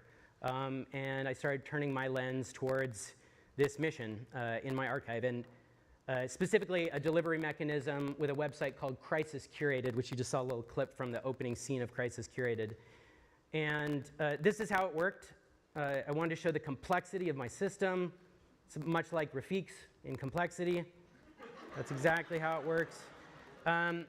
So I started with my image archive as the primary prompt, and I started adding only a single text prompt to that, the name of a classical wallpaper pattern, like damask, chinoiserie, toile de juillet. And the results are these infinite, seamless tiling patterns that can go up as wallpaper or fabric if you want. They're a synthesis of real documented moments and AI interpretation, and they're still clearly tied to the original photographic evidence. But they're evolved for a new aesthetic and a new delivery. Here's another damask from my work on the Ruth Glacier in Alaska. That was for Nat Geo. I did so many floral patterns from the tar sands. These are really a lot of my favorites. Flying over the tar sands refineries in Alberta. For those of you who love floral patterns and you want to talk about fossil fuel consumption in your offices, there are so many options we have in this collection. We can match any color, any bedding, any existing color schemes you have in your offices. And the tar sands collections are really one of my favorites. They're primarily Indian floral patterns. Diesel dusk florals, another super fave. So this is how you find them on crisiscurated.com. You can go down and find different collections built on my bodies of work from the past. Click into Gasoline Gardens, and you can start finding the thumbnails that you download, upload them right to the wallpaper printing place of your choice, and have them shipped to your offices. And some of these are made from, like, let's say a single image that, like I've been showing. This image turns into Shell's Soot Blossom Serenity. But others are built on larger bodies of work. They're not like Rafiq's. I don't have bazillions of photos of the tar sands, but I can build Laura's low-rank adaptation models if I have enough image of a certain kind of thing. And so I would do that when I had enough, and that would result in images like these patterns from the tar sands. These are really good for kids' bedrooms, because they're pretty. And I don't pretend like these images are pure. You know, I'm saying I'm building these, I'm building my own models, but the models I'm using are sitting on top of the other mega models that have been scraping everybody's stuff and extracting. So, and there's no way I can do an AI talk visualizing the climate crisis without naming its role in that climate crisis. So that tension is baked into every single one of these wallpaper patterns. And next up, I'll probably have to make a data center series. So I gotta go make the pictures first. But I'm on a visit. I'm getting close to the end here, but I wanna go into the Gulf hurricane set because these toile patterns are really classy. I found a really interesting parallel with decorative arts from the 18th century. I don't know if any of you know these tapestries, but these wallpapers and tapestries, they told stories about empire and commerce and conquest, and then they would put those up in wealthy homes. And I'm doing something similar here, but a little bit inverted because I'm turning scenes of the negative side effects of commerce and conquest, AKA the climate collapse, into patterns that infiltrate spaces where power lives and decisions are made. So Hurricane Katrina images like this turn into patterns like this. And one of the things I really loved about this, when I went to Hurricane Katrina, I looked back at that archive, I was green. It was like 20 years ago. I made a lot of shitty pictures.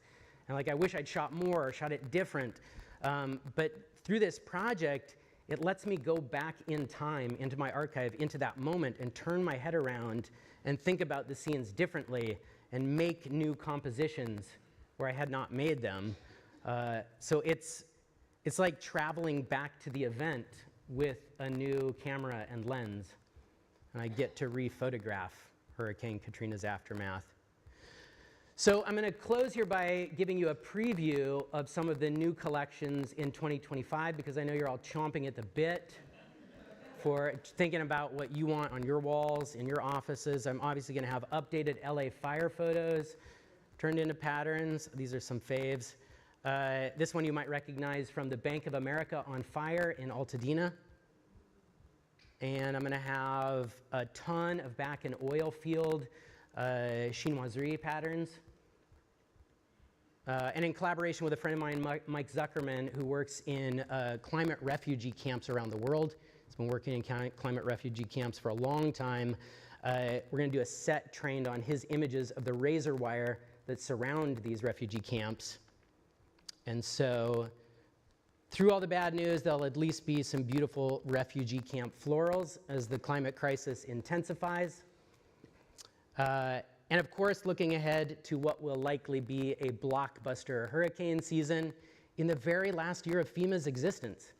I guess we don't need that one anymore. I'd already started making NOAA satellite imagery patterns because this is all public domain work with NOAA.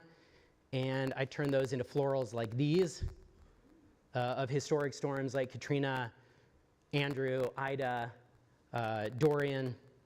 These are all ready for download if you want to get ahead of the hurricane season.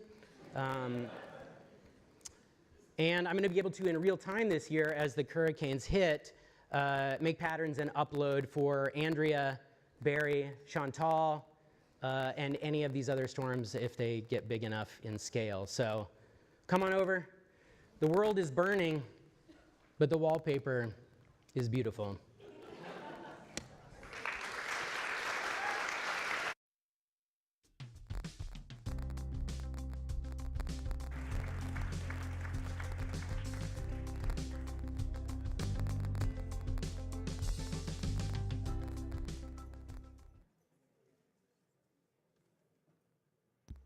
Thank you, Aaron.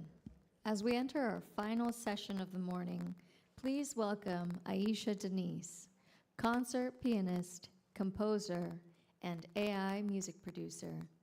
Aisha Denise was considered a child prodigy in her native Turkey and made her concerto debut when she was 9, with the Gordion Chamber Orchestra playing J.S. Bach's Keyboard Concerto No. 5. She is recognized internationally for her ability to unite the classical genre with classic rock and create original rock arrangements and compositions, which she now performs for fans worldwide to sold-out shows.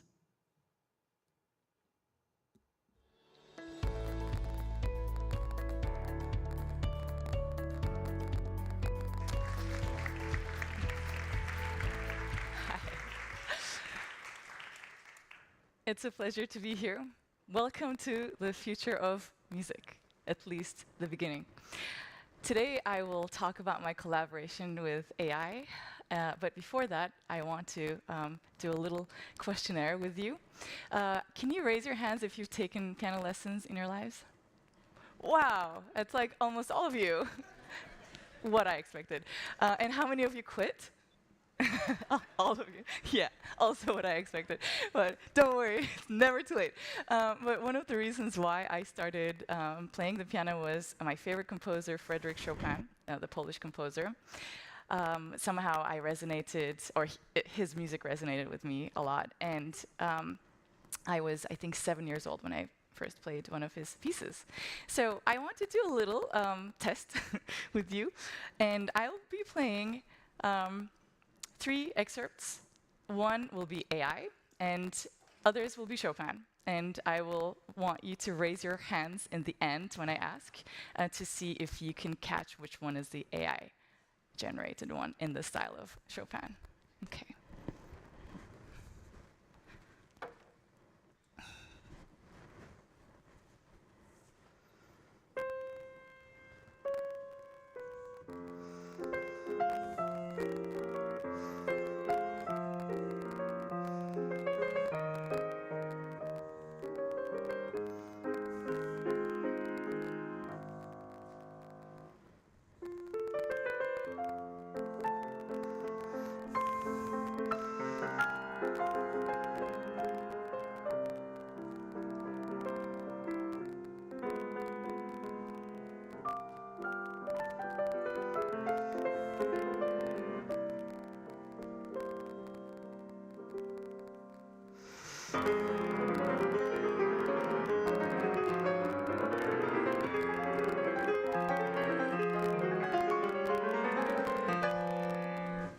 I'll do a bonus one.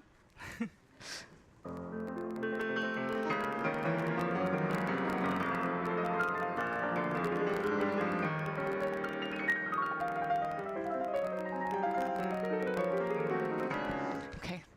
All right, so thank you.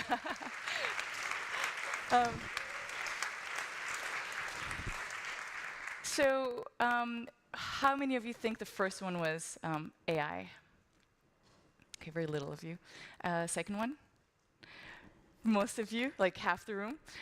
Third one? Okay, few of you. And the last one? Okay, interesting. Cool, so I think you were pretty good for the first 3. So the first excerpt was Chopin, second one was AI, third one was Chopin, and fourth one was AI. Yeah.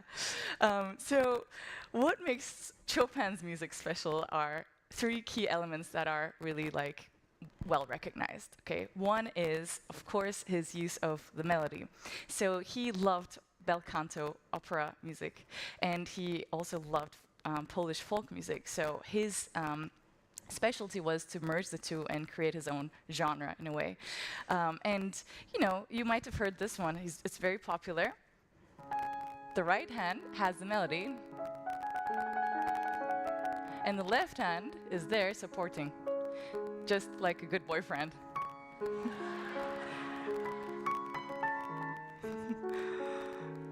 And the right hand flourishes, you know.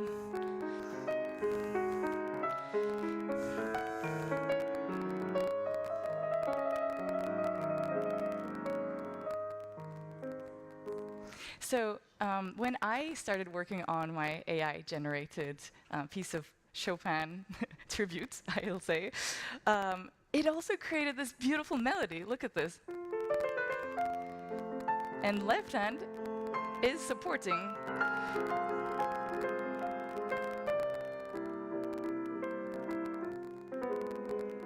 Okay, and there's another one I love towards the end of this piece. It goes.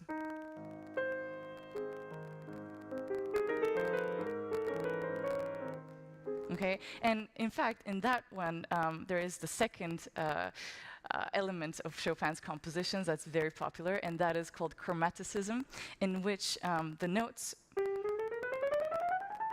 go one step one another. Basically, it's like, as opposed to a scale, right? A scale would be, but a chromatic scale is, it doesn't skip any of the notes, okay? So Chopin was very well known with his chromaticism.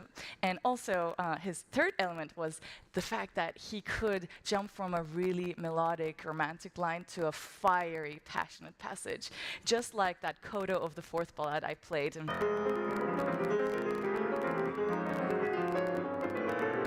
And the AI-generated one is as passionate, I would say.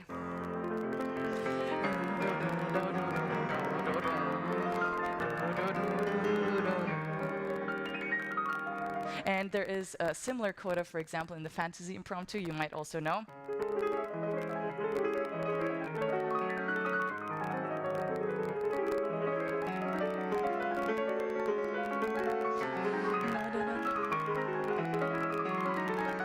And you can hear the chromatic scale.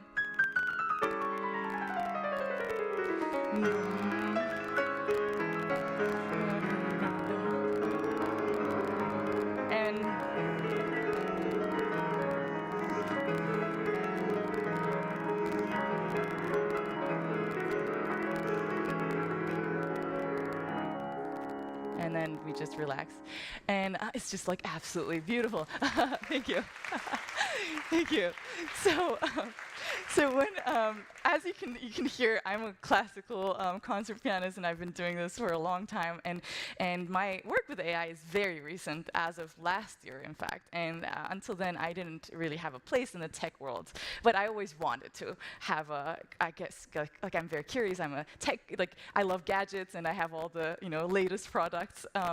And I guess like I was trying to find all these years, like how can I merge the two? How can I have a place in the tech world? And then AI came, which it wasn't new, but I guess for the music part, it was pretty surprising, because I accidentally said yes to perform at a tech conference, and without actually knowing what I would perform, but it was an AI conference. And so in 2 weeks, I had to figure out my project, right? So I went home and decided to deep dive into the available tools to compose and make music. And a friend of mine suggested, oh, look into generative music. And I said, okay, fine. So I started generating hundreds of different samples. And what I figured out was that I could hear how they were trained, and I could trace it down to the composers and even the pianists, actually. But so because I actually studied keyboard literature on top of piano performance too, so all our classes for all the university, where my family members were like, "Haven't you already learned how to play the piano? Why are you doing a master's?" And like, they were confused. But I guess because we were learning all the details about stylistic approaches and academic, basically like elements and compositional tools that people used depending on the era, and down to its like year and country and style and everything. So in fact, one of our exams, and I haven't told this to most people, is we would be given like a sheet music with empty notes, and then we would we'd be expected to, first of all, hear the music, tell them like which year it was written, and also fill in the gap notes that would come after. And then we would also have to guess the composer and like the part of the piece. And it was just like really intense, and I thought I would fail. But I guess I was trained like AI in a way, really. So it's crazy. So yeah, now I hear music and I'm like, yeah, that's that composer. But so why don't I give them credit, right? Like, so all this music has been written by these legendary artists, and what a great way to speak about them more, and have people recognize and appreciate their music as well. So I do concerts where I dissect the music and then compare it with the AI-generated one. So now I'm going to be playing for you the AI-generated prelude that I've played sections of now, but now you can like actively listen to the three elements: the melody, the chromatic scales, and then the passionate part, the fiery part. And I hope it moves you as much as it did move me.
Thank you. Thanks. Thank you. Thanks so much. After that, I was like, okay, what can I do next? So I thought it would be cool to have an AI orchestra.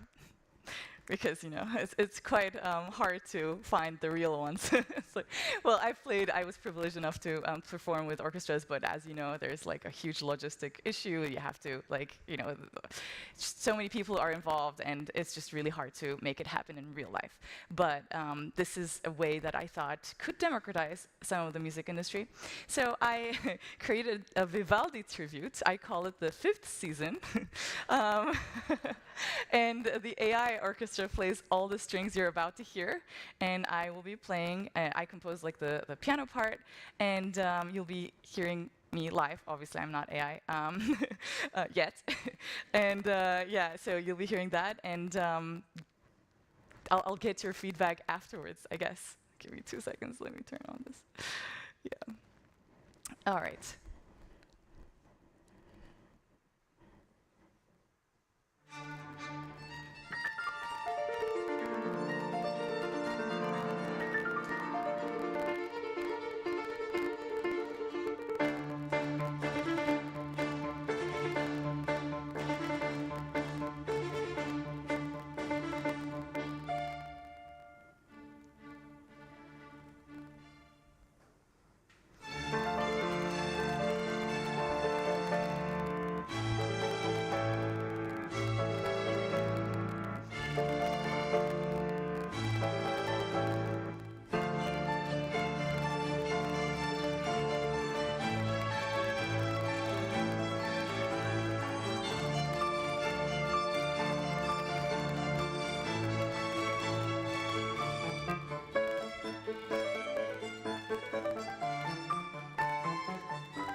Thank you.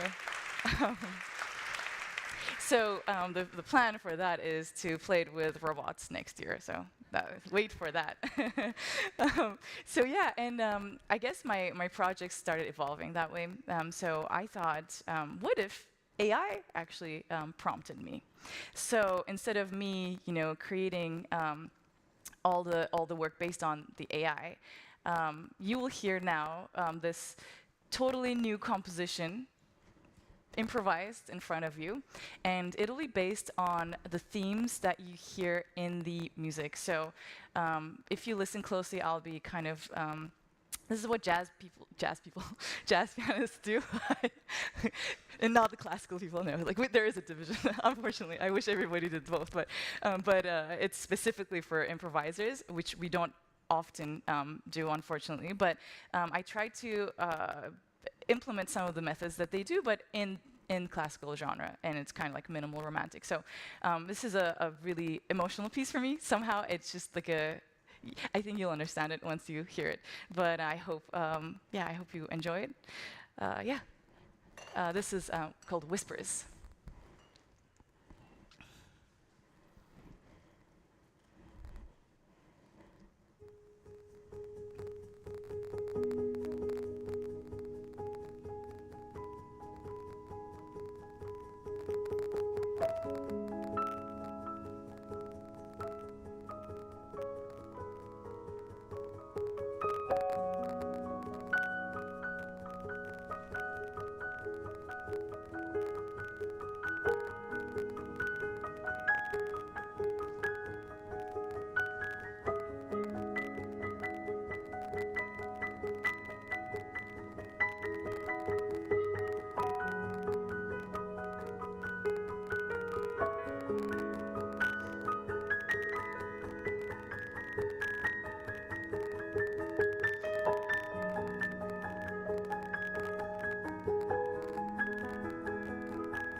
Thank you.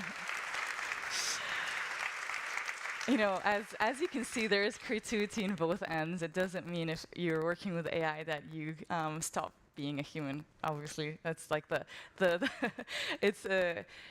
it's the surprise element of like what it takes out of you and how you become better humans, I guess, using it and taking advantage of it, not the other way around. So the last two pieces I will play, they'll be connected to one another. First one is an AI opera singer. This is particularly fun. I was imagining a scene from The Fifth Element, you know, the the alien that sings. Yeah, somehow that's like in my mind, and and then I'll be kind of like accompanying her. So in college also there were all these classes that we had to accompany opera singers, and I just did like a little flashback to those days. But I'm now accompanying an AI opera singer. Who would have guessed? And then after that will be the second piece, which is a co-composition, me and AI as well, and that has like a whole orchestra and like everything you can imagine in the back. It's very cinematic. I've started actually doing film scores, music for TV, ever since I moved to LA. So it's a little bit more towards that style. So thank you so much for coming, and I look forward to answering any questions afterwards during the lunch break. So enjoy. This is the Opera AI.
Thank you. Thank you so much. Thanks.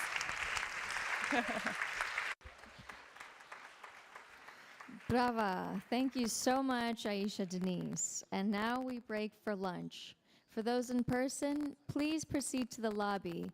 We will begin again here at 12:55 p.m. Enjoy.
Check, check. 1, 2.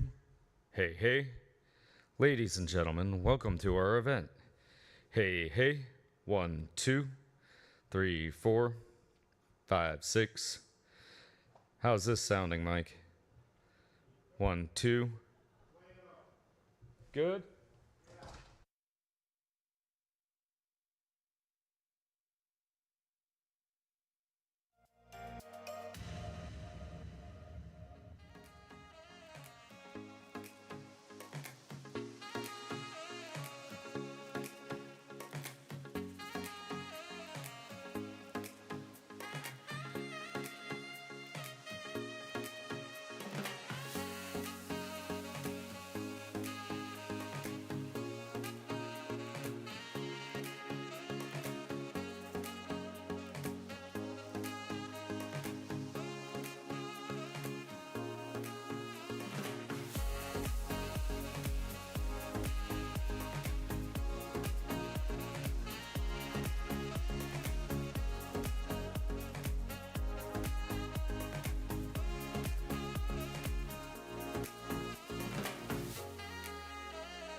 Welcome back. Please make your way back into Studio K.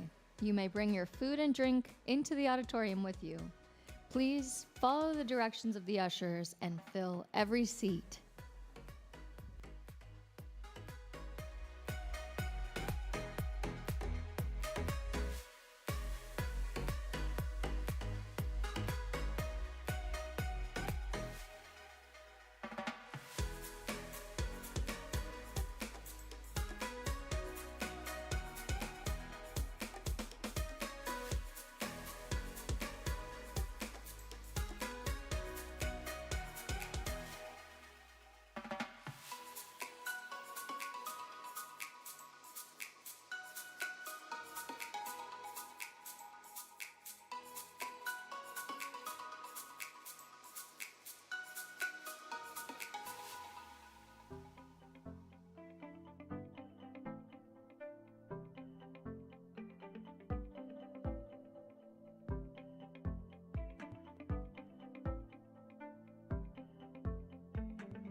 Please make your way back into Studio K.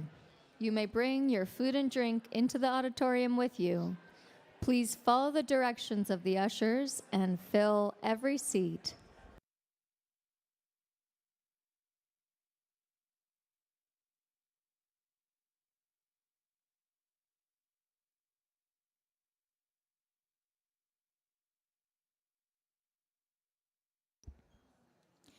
Thank you for joining us for the afternoon session of Shared Futures, the AI Forum. Throughout the day, there may be presentations with flashing lights and quick animations. If you are sensitive to these, please feel free to step out into the Peace Corps Gallery for a break. Now, please welcome to the stage Min Do, filmmaker, producer, and co-founder of Machine Cinema and Fantastic Day.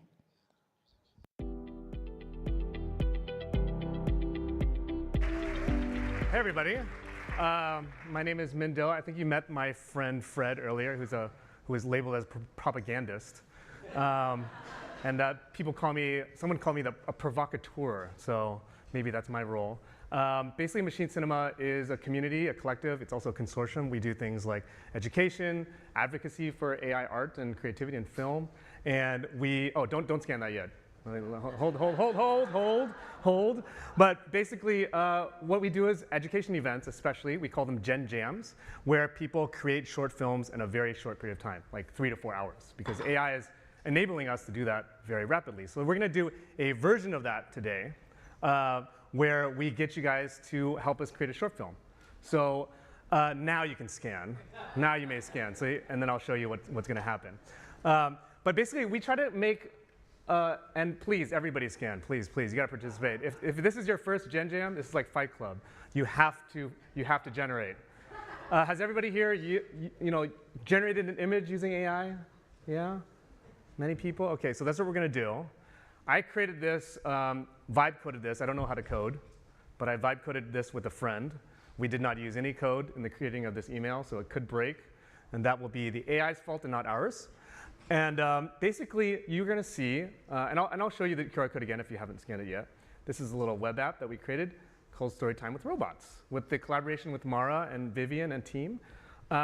Basically, what we're going to do is you're going to create a short film with us by answering these 4 questions, or 4 exercises. So you'll see here, you got Act 1, what fear, tension, or challenge about AI or society keeps you up at night? So you're going to This also requires your creativity and thinking. And you can write as much as you can here, but give it a thought. Breathe in, breathe out. Act 2, at some point, we will stop believing blank, and we'll start imagining blank. At some point, we will stop believing in humanity and start imagining only robots. Act 3, our shared future emerges. Imagine a breakthrough moment that will shift the story of AI for the better, and what will it be? So give it a thought. And lastly, in one sentence, what headline would make you feel like we've truly made it? Okay? So write all that down. And you know what? I'm going to do one right now too, so you can see the process. It's very quick. So, and this is the first time we're doing it with this many people, so we'll see how well that does. Usually what we do is we have a much more elongated process where I teach and demo a bunch of tools over the course of 30 minutes to an hour, and then people get into groups, create a short film, and then we all watch them together. This is going to be a completely different experience where all of you guys are creating my stills and shot list, and I'll use some of them to create the short film. I'm going to use everything you create, ingest it with AI, and create a little short film. So what fear, tension, or challenge about AI or society keeps you up at night? Humanity not catching up to the speed of the robots. I'm going to say, that's mine, this is mine, but don't copy me. You gotta be original. We will stop believing in that nothing is unconquerable, let's say. For me, unconquerable. And we'll start imagining a world of possibilities. I'm going to just be fast here. And lastly, imagine a breakthrough moment that will shift the story of AI for the better. What will be, we take responsibility and ownership over AI's destiny. And a new way to live. What headline would make you feel like we truly made it? Robot babysitters that are safe, okay? And I'm going to click on Generate Visual Story. Boom. I know I'm freaking out a lot of parents. And here I'm generating 4 images. Boom, boom, boom, immediately. Okay? That's the exercise. So everybody's doing that right now. Please contribute your thoughts and feelings. And what you will be able to see is if you click on View Gallery here, you'll be able to see, oh, people already started contributing. Look at that. You guys are fast. Amazing.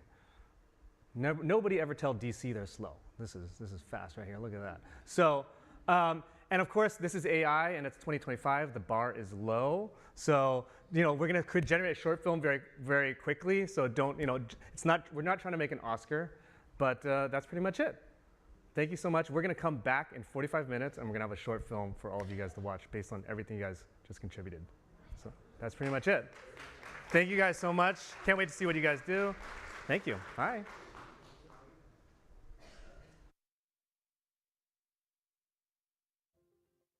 One more time? No. You good? Yeah, let me give you the QR code one more time. I see a few faces. Sorry. Try to the folks up there. QR code one more time. Hopefully that works. There you go. All right. I'm going to scan the QR code. You're all writers today. Awesome. We're good? Yeah? And also, the website also has the QR code so you can share it with your friends. All right, thanks everybody. See you soon.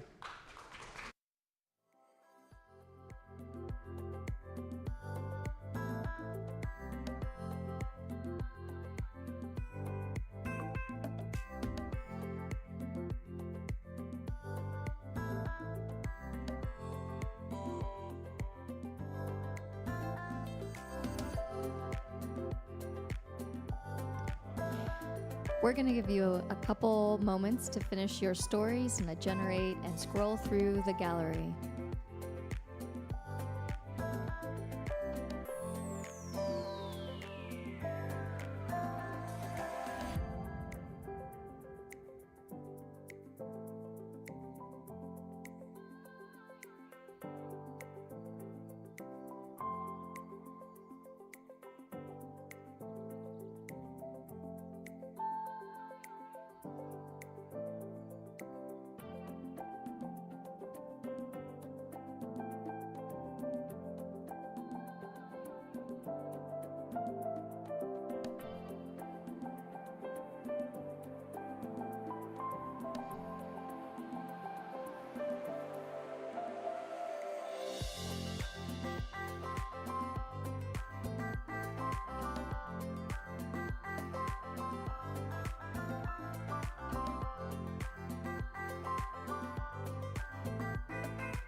We'd love for you to share with your neighbors what you found in this AI-generated gallery of our shared futures.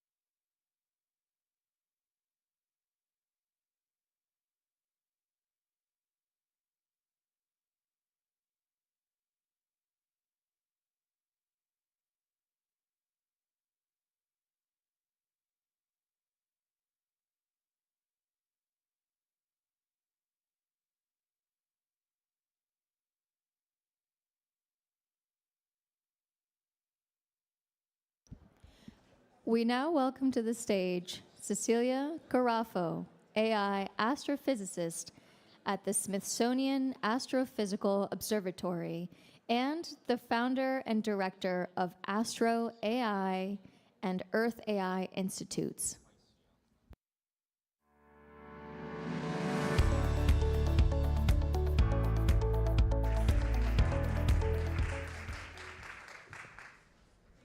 Thank you for the invitation. I'm very excited to be here today after such an inspiring morning and first talk in the afternoon. And I'm very excited to be here today to tell you about how we are transforming astronomical discovery with AI. And I need a clicker, I think. Sorry. I'm sorry. Okay, let's see. Okay, so we are at the verge of a data revolution in astronomy. With the next generation observatories coming online soon, we're going to observe more data in 1 year than all our history combined. This, for example, is Vera Rubin, a very powerful telescope that will open its eyes to the universe in less than 1 month. 4th of July is when we expect first light, and we're very excited about it. Vera Rubin alone will detect 10 million astrophysical events per night. 10 million per night. And that's just one of many telescopes coming up soon. One particularly exciting kind of astrophysical phenomena are exoplanets. Exoplanets are planets outside of our solar system, planets that are orbiting a star that is not the sun. And the first of these planets have been discovered in 1991. And since then, we have been finding more and more of them faster each time. Here I'm showing exoplanet detections with time, and you can see how more and more appear, the discoveries accelerate as our telescopes get more powerful. Everywhere we look, there are exoplanets. They're everywhere. And so right now, with more than 5,000 detected and confirmed planets, exoplanets, so planets outside the solar system, the question is, that is a very fast-growing number as well. So the question is, how are we going to know which ones are the really interesting ones, the ones that are worth following up on, observing further? We want to find the ones that can harbor life, whether they're like Earth or nothing like Earth at all. And so we all know that AI is good for big data. But here's what I'm most excited about. With AI, for the first time, we can intentionally look for the unexpected. New patterns, new phenomena hiding at plain sight. New planets that will unveil new kinds of life. Maybe completely unexpected planets that we've never seen before.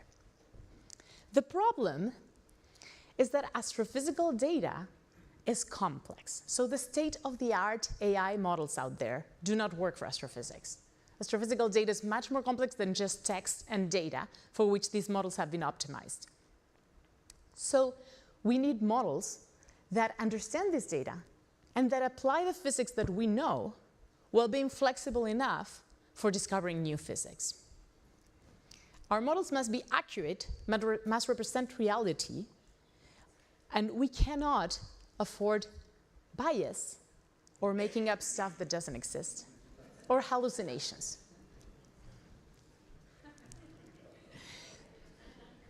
So for that, I created AstroAI, the first institute dedicated to AI-driven astrophysical research.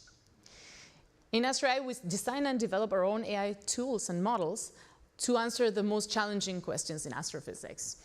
And today, I'm here to tell you about one of our most exciting projects, that is finding life elsewhere in the universe with AI. So we now know that when we look at the night sky, a vast majority of the stars we see in the sky are really planetary systems, like our own solar system. So there are exoplanets orbiting these stars. And the question is, you cannot avoid to ask the question of, are we alone? There's hundreds of billions of stars in the galaxy, hundreds of billions of galaxies in the universe. Are we alone?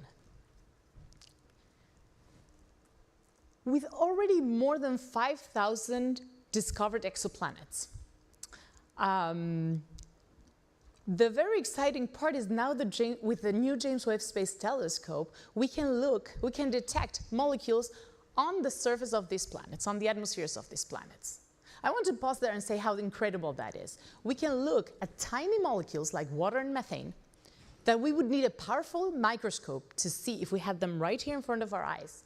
We can now see them on exoplanets that would take us millions of years to reach. And we want to do that because we're looking for biosignatures. Biosignatures are molecules that indicate the presence of life.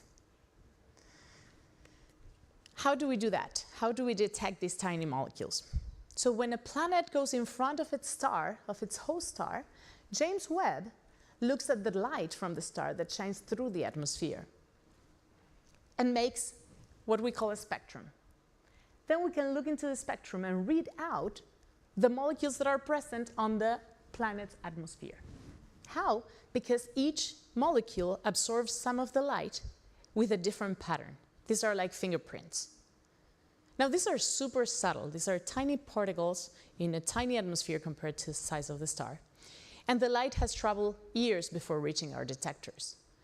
So we have weak signals with a subtle pattern.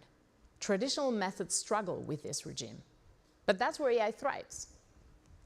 So the way scientists do this right now without AI is making spectra for each different molecule that you're interested in seeing if it's present on that atmosphere at all different temperatures, all different pressures. You get very quickly to billions of possibilities and then match them to the observed data or spectra. This is not only super slow, but it won't give you the full answer. One molecule at a time doesn't give you the full answer. This is a lot like music. You can listen to a cello, and you can listen to a violin, and you can listen to a trumpet individually. But it isn't until you listen to them all together that you can hear the full symphony. So if we really want to find life, we need to reverse engineer and extract the molecules all together from the spectra. So we did that for months after the inception of AstroAI, and we won this international competition from the European Space Agency for that. So our model extracts these molecules directly from the spectra and gives us not only the presence or absence of the molecules, not only that answer, but the abundances, how much of each of them is in the atmosphere, the temperature of the atmosphere, and the pressure of the atmosphere. This model can tell us from the light that we observe with James Webb Space Telescope whether a planet is likely to host life or not. No, that is life as we know it. We build this model with molecules that are biosignatures on Earth. We know them because they are biosignatures on Earth, and they are in the range that James Webb could detect them. And so the worldwide search for life elsewhere in the universe is focused on these 5 molecules. But we want to go beyond life as we know it. What about other forms of life? There's so much variety of life, of planets out there. The variety of planets out there is such that most likely the variety of life forms is going to be huge as well. And we want to go beyond life as we know it, especially now that we know that there are 14,000 molecules that would indicate the presence of life if we see them. And not only the few we know from Earth. So we are now scaling our model to be able to extract these 14,000 molecules rather than 5 directly from the spectra, the abundances, the temperatures, and the pressures. And this would not only change dramatically the chances of finding life elsewhere in the universe. Instead of looking for 1 out of 5, we're going to look for any one of 14,000. But it also means that we can now detect life as we know it, but also life on planets that are nothing like Earth at all. And finally, and perhaps most importantly, the same AI technology that we develop to look at the sky and to look for life elsewhere in the universe can help us protect life here on Earth.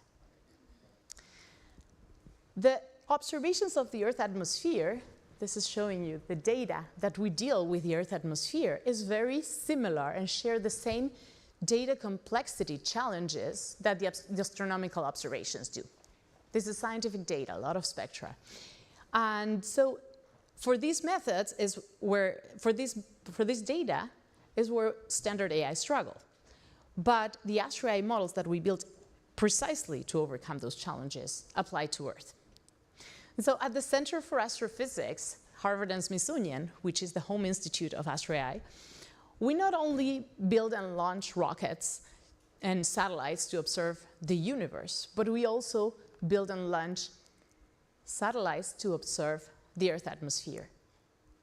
At our sister institute, EarthAI, we're working with these data sets and with these science teams from Tempo and MethaneSat to understand better the Earth atmosphere, to identify pollution, to track methane leaks, and to better understand the health of our atmosphere.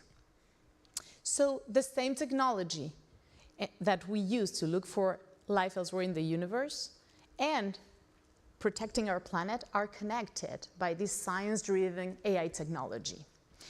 And I'm hopeful that that perspective will give us a new perspective on who we are, our place on the universe, and hopefully our shared futures. So thank you.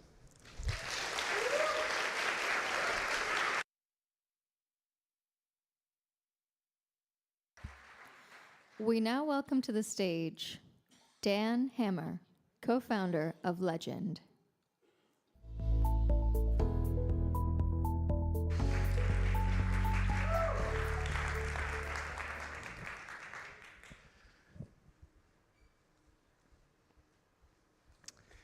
I honestly couldn't have planned this transition better myself. Someone at Aspen knows what they're doing here.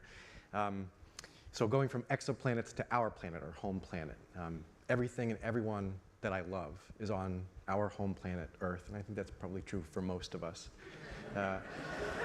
Despite its importance, we really don't know precisely how it's changing, and certainly not at a resolution or immediacy to do, or to feel empowered to do much about it. And so, in the next 6 minutes, I'm going to talk about two things. I'm going to talk first about the status of our maps and how they're insufficient, and second, how new AI models and compute can help bridge that gap. All right, here we go. So we launched our AI for Earth project a few months ago at the MIT Media Lab in Cambridge on the Charles River. The amount of information that we have on roads and buildings, especially in the US, is just staggering. These renderings and the fact that they're open to everybody right now via like Google Earth, it's just incredible. And most of us use this data on a daily basis. I mean, I open up Google Maps when I'm trying to go to my local bagel shop at this point, and I do that like hundreds of times. I become dependent on this information, and it's incredibly good for certain things, but this view is pretty limited. This is a static image that I can reliably navigate, but I can't query or access the information around the context of this image. So much of it is lost through space and time, just because we don't have the way in which to index this image for search. It's these repeated images for search. So in order to get to the to get to the Media Lab, I walked through Hockfield Court, named for Susan Hockfield. It was a beautiful space. It was probably renovated recently, and I wondered, when was this renovated? Or what was here before? Were there other green spaces built nearby at the same time? You know, was this part of some sort of campus-wide renewal? These were small queries, none of which was especially significant in isolation, but together they create a fluency with what's happening to the places that mean something to me, with local context and relevance.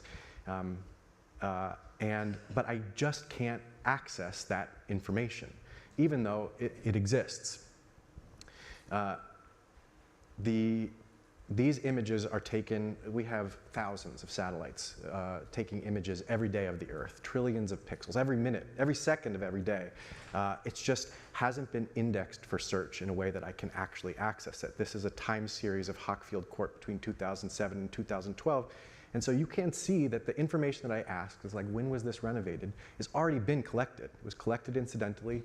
Mainly it was funded by US military revenue in order to build this technology, but it's there for us. It's just not available for us to be able to type into our search bar, just like we would type into our search bar, please find me the nearest Starbucks. But it's there, and it's accessible if we can index it.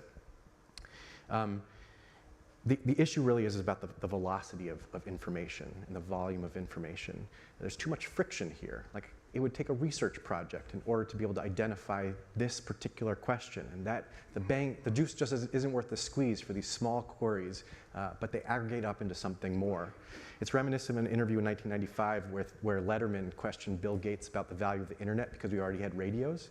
He just responded, it really is the velocity and the volume of information that changes the world order.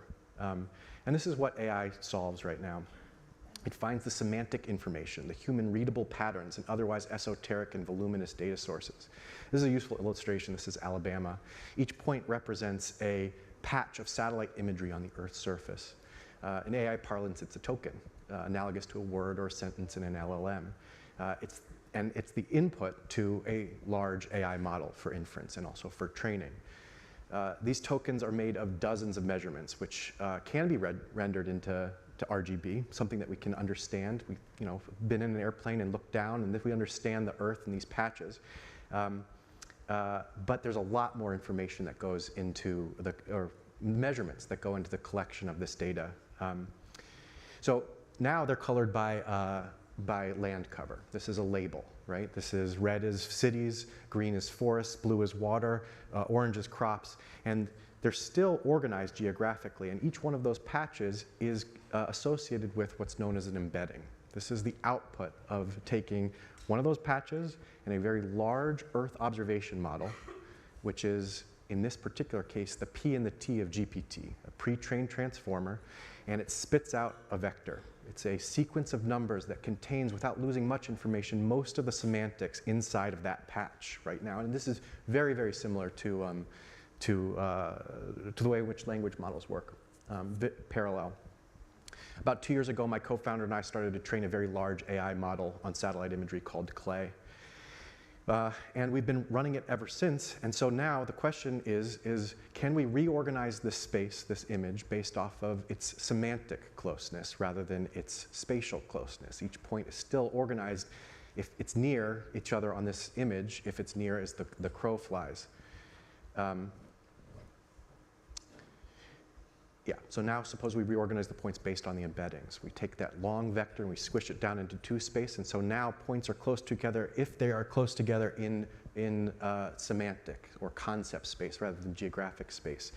This was not trained, it was not supervised. This is one of those very large transformer models, and already we start to see clustering of similar concepts. Waters near each other, cities, the red patch is near each other. And notably, this cluster here are all the concentrated animal feeding operations in Alabama. The size of the cluster is the answer to someone's question, like how many concentrated animal feeding operations are there in Alabama? Or how many were built in the last 3 months? And it's crazy that we don't already know this. This is how we utilize our own Earth's surface. We don't know some basic questions about who's building what where, especially for MethaneSat in the previous example, to understand where these animals are farting. In order to get that answer right now would require a handcrafted custom convolutional neural net on satellite imagery, data scientists, lots of people in the middle in order to send and receive radio signals, basically. Whereas when we train one of these very large models and make those output embeddings available to everyone, the velocity just increases dramatically.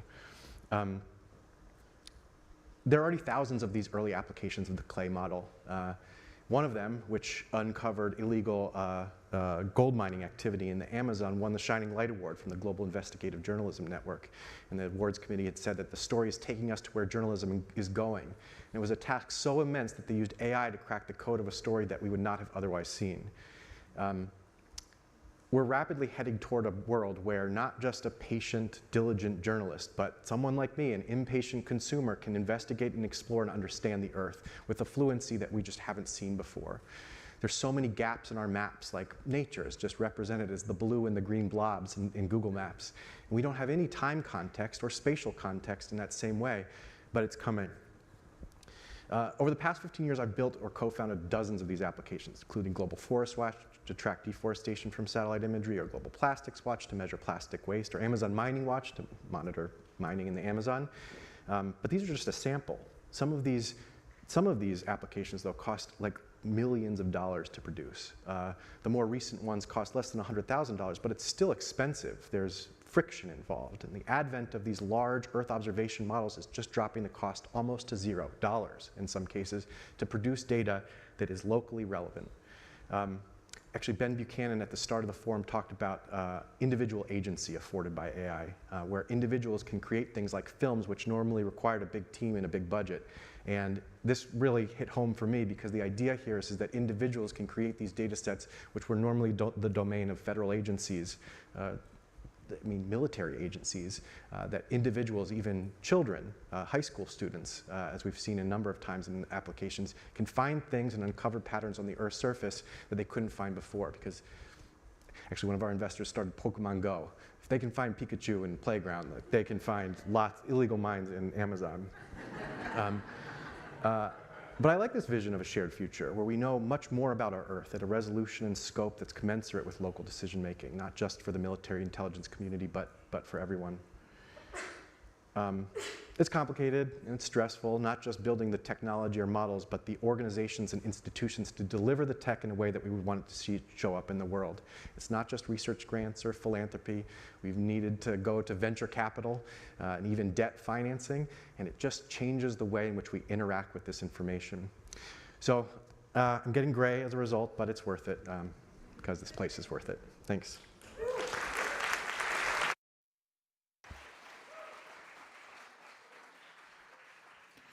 Now, please welcome Cecilia Garafo back to the stage, and welcome Anoop Kafle, Editor-in-Chief of Rest of World, to moderate a panel discussion.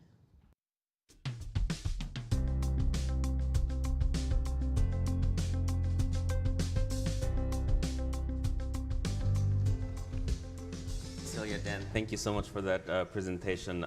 There was so much knowledge in about 20 minutes. I don't think a ChatGPT could have helped because we wouldn't know what prompt to ask. Cecilia, I want to ask you first. Earlier when we were discussing about this panel, you mentioned that we're able to chat with the universe in its native language. Was that real? Or what do you mean by chat with the universe in its native language?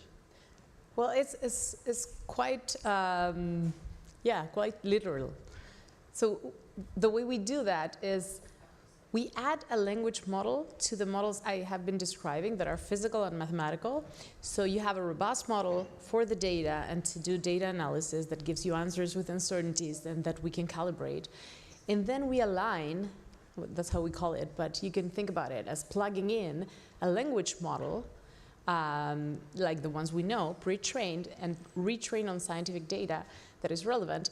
And so so now we can use language to interact with the data and get robust answers and scientific answers out of them. So I think that's, you get rid of hallucinations and you get a trustworthy physical LLM. Very cool. And you talked about the James Webb Space Telescope. Are there other telescopes that provide this kind of information?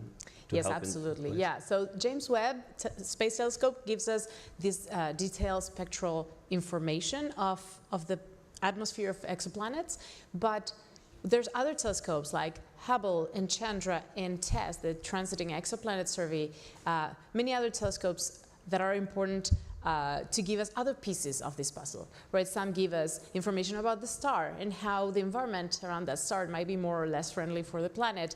Some give us information about the size of the planet and their distance to the host star. So these are all different pieces to a puzzle that we need to build to fully understand habitability and exoplanets and hopefully find life. Yeah. And Dan, in the day-to-day work that you do, how is AI fundamentally changing the kind of questions we ask about life, whether it's about life on Earth or looking for life elsewhere? So previously in building these like large derived data sets from Earth observation, you'd get one shot. So you'd produce a data set of like where deep forests are in the world right now. And it was very difficult to change or fine tune quality assurance and quality control. It was, the issue was like you got one shot. It was available everywhere, but it's sort of useful nowhere because every pixel was wrong, right? It just doesn't have the local precision. All those errors would aggregate up into, so that you could get a pretty good general stock take of what's going on.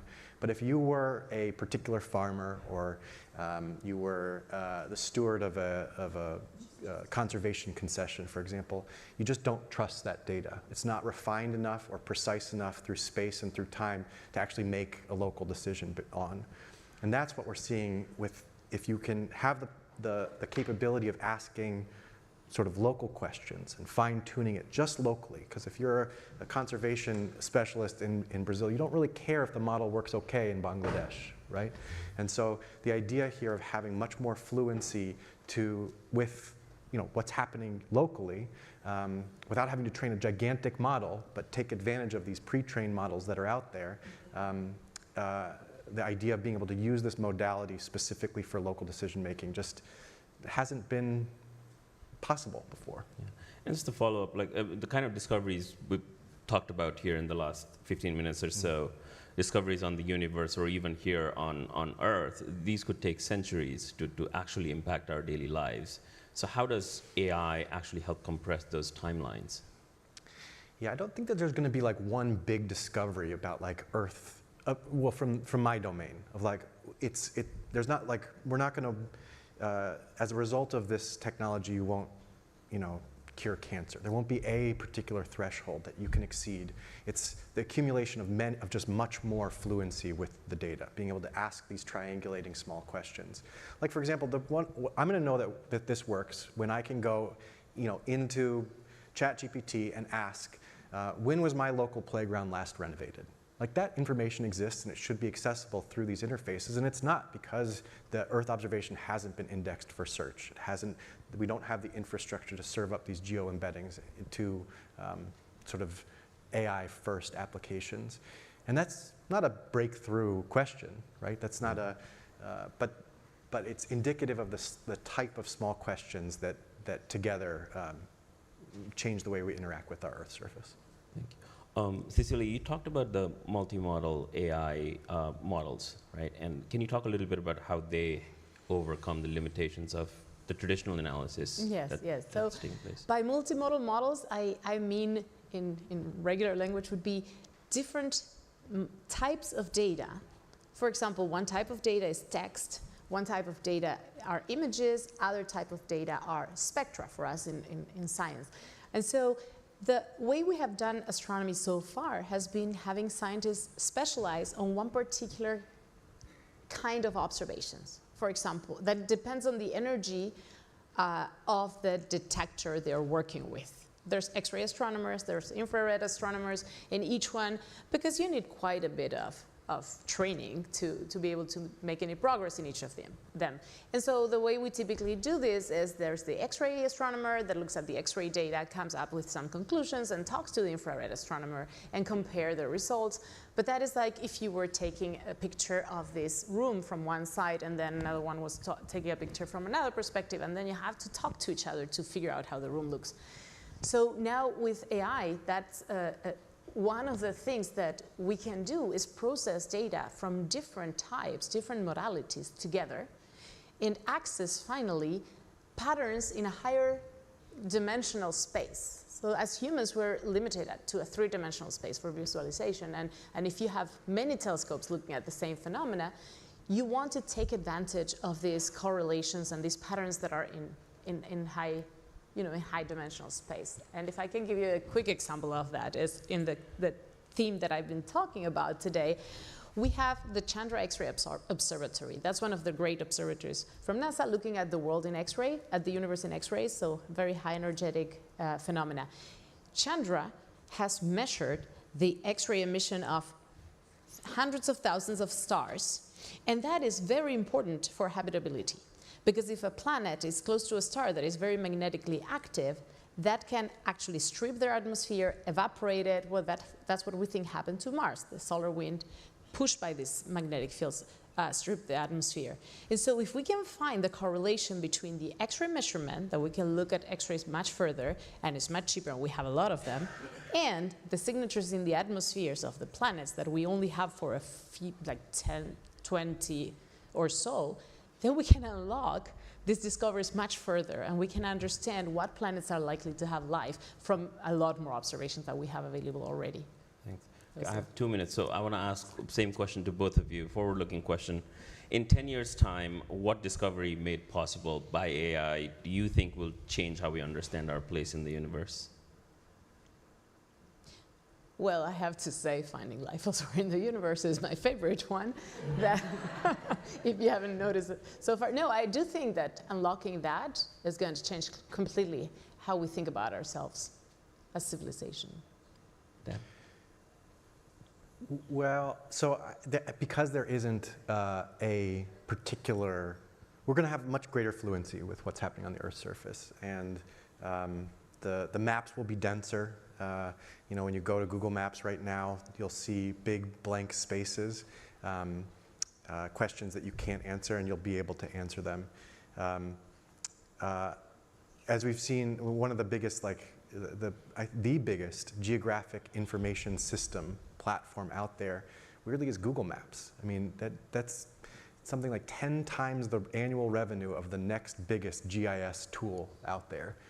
But we don't even recognize it. It's just sort of like part of the fabric of the way in which we go about our daily lives. Most of that came from advertising as a result, or it is because of advertising as opposed to tooling.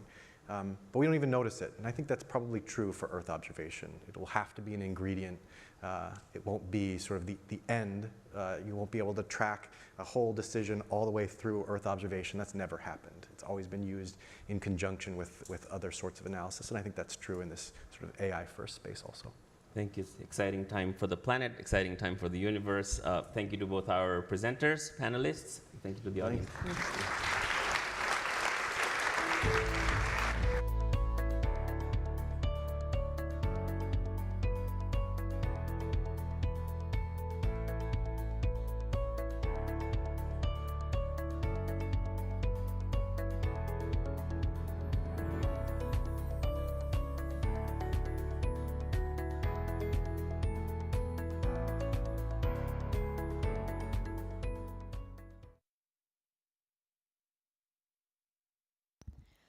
Next, please welcome to the stage Mike Haley, Senior Vice President of Research at Autodesk.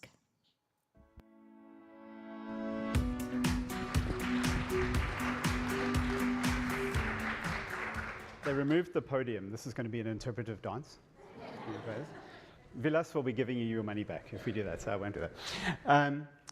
I work at Autodesk. I run a research group at Autodesk, the research group at Autodesk. And one of the things we are always looking at is creativity. So today's talk is about creativity. Now, creativity, humans are fundamentally creative. And I think it's true that we could say to be creative is even to be human. There's such a connection to creativity. So this is going to be a common underlying theme. Now, I want to talk about Leonardo da Vinci. Prolific polymath. I mean, his ideas persist today, still incredible creator. But Leonardo existed at a very specific time in history when there was an abundance of time. People created things like these. They created cathedrals over centuries. They created frescoes over decades. When you are spending that amount of time creating something, you create things that are beautiful. You create things that persist. You create things that incorporate every aspect of human life that existed at those times. So what was that about? They had an abundance of time. Time was the thing that they had available. Since then, we've moved to a world where the notion of beauty or solving all the problems have been sort of sidelined. They've been put into this bucket. It's too costly. This is going to take too much time. We have a fast-paced world. We have to build things faster. So what do? We only focus on function. Function, function, function is the core of everything we create today. Yet, adjacent to that, we've got climate change, we've got mass urbanization, we've got electrification, we've got AI, we've got all these other things that are happening that they also have to respond to. So this era of having abundance of time is long gone right now, and we're seeing the consequences around us. This building is a beautiful building. There's many buildings, as I'm sure you've been in, that are not beautiful today, and this is why. So I'm going to postulate that there is a new future ahead of us, a future where, again, we can create an amazing experience, and some of us can watch that touch us, or you can hold a device that when you touch that device, you can feel the love the designer put into that device, or you can be in a harmonious space that just brings people together, that makes you feel creative and warm. And these things are going to come about because of an abundance of creativity. We're not bringing back an abundance of time, but what it means is today we don't get to spend enough time actually being creative. We spend so much time in the muck, if you want, trying to get things done. What's going to happen in the future is we're going to have way more time to actually really figure out what it is to be creative. So Vitruvian Man, also from Da Vinci. By the way, AI is really good at removing the naughty bits in the middle. You can't use this. Just in case you're ever doing this, you can. It's pretty good. I'm going to use Vitruvian Man as the basis for let's explore this provocation that we're going to have more creativity. I'm going to do it through some examples. So the first one we're going to start with is the humble keyboard and the mouse. We're all used to this, but boy, what a terrible way of incorporating big ideas into a computer. I mean, you got what, 80, 90 something keys? Somebody knows the number of keys, 101 keys, something like that, right? And a mouse that moves on a two-dimensional plane. To take these big complex ideas about designing a building and put it into a computer, it's terrible. Architects start school learning how to draw. The minute they've done that, they never draw again in their lives because they use CAD programs. We make CAD programs, but that's what they use. But drawing is such a fundamental part. There's a fantastic book, Thinking from the Right Side of the Brain, if I remember correctly, which spoke about this, where they actually showed in an fMRI how people's brains light up much more holistically when they're sketching versus sitting at a keyboard. So why are we still doing this? We've gotten used to dumbing ourselves down to the level of computers. That is the fundamental way we operate in the world today. And my first postulation here is AI is bringing it up. AI is bringing software and computers up to a level that's meeting us where we are. So if we're creative, we can express ourselves more directly. The example I'm going to show you from our research lab is something called Project Bernini. Project Bernini is an AI model that generates 3D geometry from sketches, text, pictures, images, anything you want. And here's me designing a house. You can tell I'm a fairly accomplished architect. I drew that house over there, but instantly it is producing a 3D model within seconds. Now, that's obviously not a completely done house, but the fact that I could get going with something in a matter of 3 seconds from sketching is pretty radical. I can keep adding on to that house, I can draw all sorts of things, and it's interpreting what I'm drawing. This is so easy. This is me sitting on my iPad with an Apple Pencil, just idly sketching on a weekend. I've seen amazing artists actually begin to use this that can sketch a lot better than me, that can produce incredible things instantly. So this is just an example of the kinds of tools we have ahead of us now. This is the beginning of an entire new era of interaction that is going to inspire creativity and make creativity available to more people. Now, interaction is one part of this, but let's think about actually solving a problem, because when you're solving a design problem, you're also solving something that's complex. You've got to think through multiple variables, interconnected systems, all of these kinds of things, and most problems in the world are like that.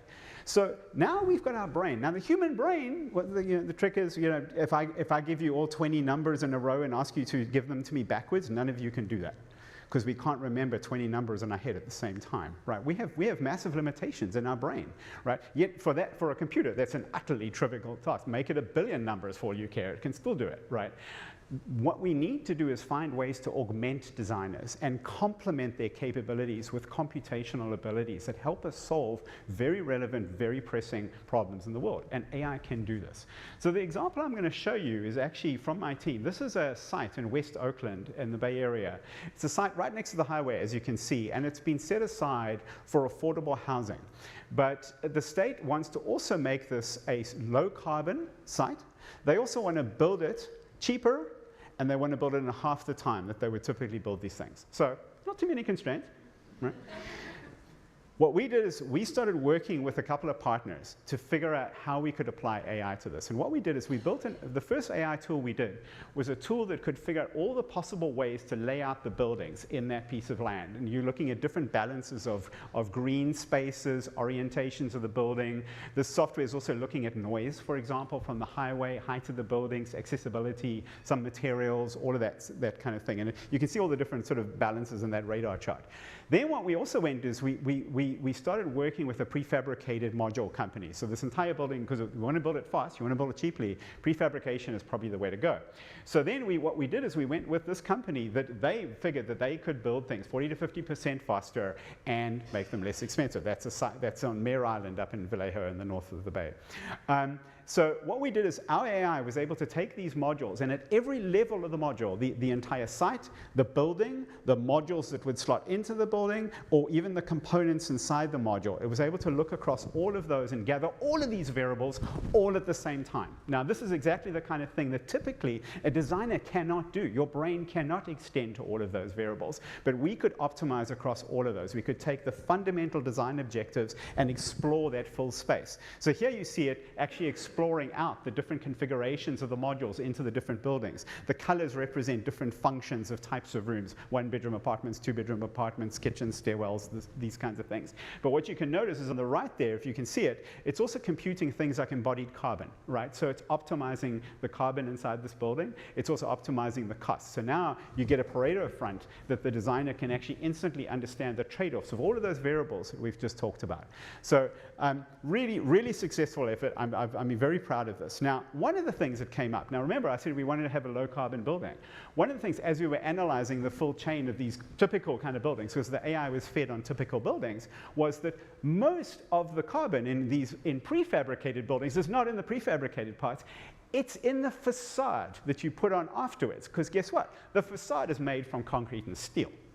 So we worked with another set of partners to design a new kind of facade. So we took hemp fibers and we combined hemp fibers with mycelium. We placed the mycelium into molds and let the mycelium grow and bind the hemp fibers. And they basically create what's essentially a mushroom brick. These are then compressed using a press, and they are, it turns out that once you've done this, these are incredibly resilient bricks. They even AA fire rated bricks. So this picture is them actually being fire tested at 1,000 degrees in a kiln. They don't burn. They're very lightweight, and then what you can do is you can take these and pack them into another form, which is a carbon fiber kind of form that sort of protects, sort of weatherproofs them at the end of the day. And because they're so light, you can pack these into a much larger array. Typically the panels are 4 by 10 feet. They're very heavy. They're actually quite dangerous on construction sites. A lot of construction people unfortunately get injured when the crane's swinging these things in. You can bring this huge panel, you can put it on the building right in the site and ship it to the actual installation. And that's what it's looking like. So this is now in phase 2 and is being built right now in Oakland. So I'm very proud of this project. The result, by the way, of those mycelium panels is most of these buildings are now going to, this entire building is actually a net negative carbon building.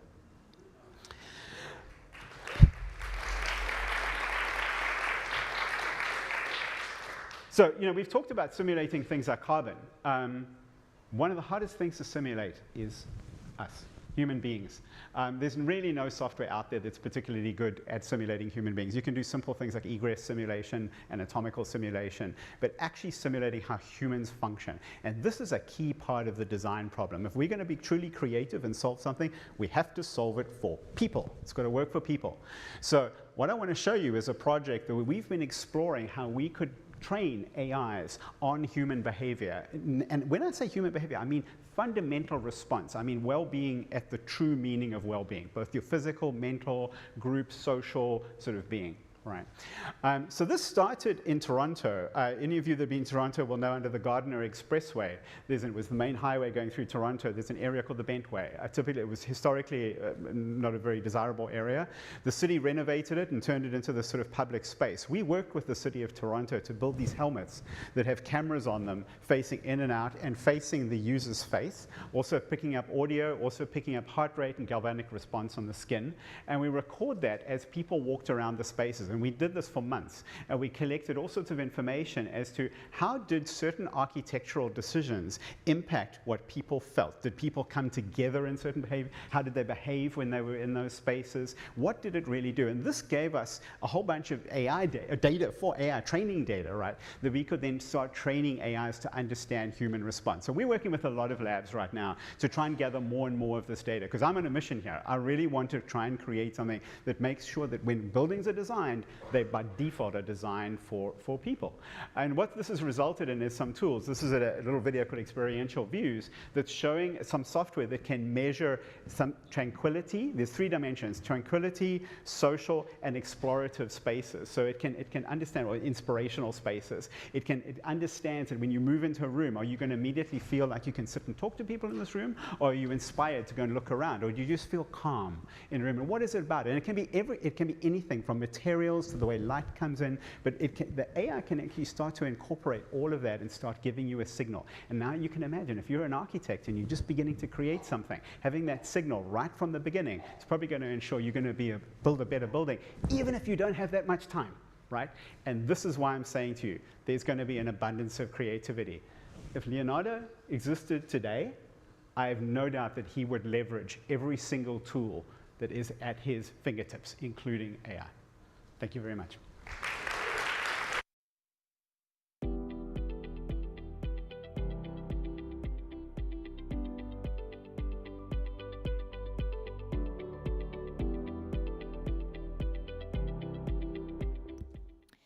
Thank you, Mike.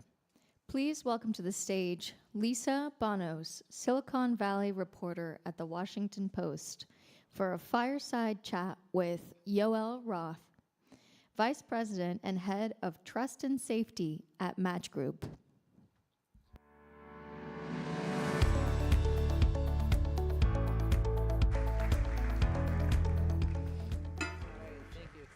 Hi, Yoel. Nice to see you. So many of you here may have heard about humans falling in love with AI companions.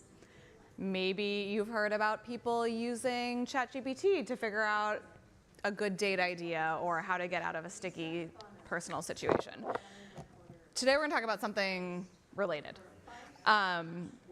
How AI might get involved before you even match with someone to then later get into a sticky situation with. Yoel, can you start by telling us how AI is involved in online dating these days? So at Match Group, our mission is to build apps that are the best and safest way for people to connect in the world. And the process of connecting is actually really hard. When I think back to my own experiences dating a million years ago, I think back on some of the mortifying things that I did, from having a spreadsheet where I did quantitative analysis on my first date to second date conversion rate, to some of the things that I wrote in my online dating profile. And I just reflect back on how unlikely it was that I met the man who's now my husband. Like, how in the world was I successful? And that's not an uncommon problem. And so a lot of what we're thinking about as we are building apps that help people connect is how can we use AI to improve that experience, both to make it safer and more authentic, but then also to maybe round out some of the rough edges that make it more challenging for people to meet each other and express themselves.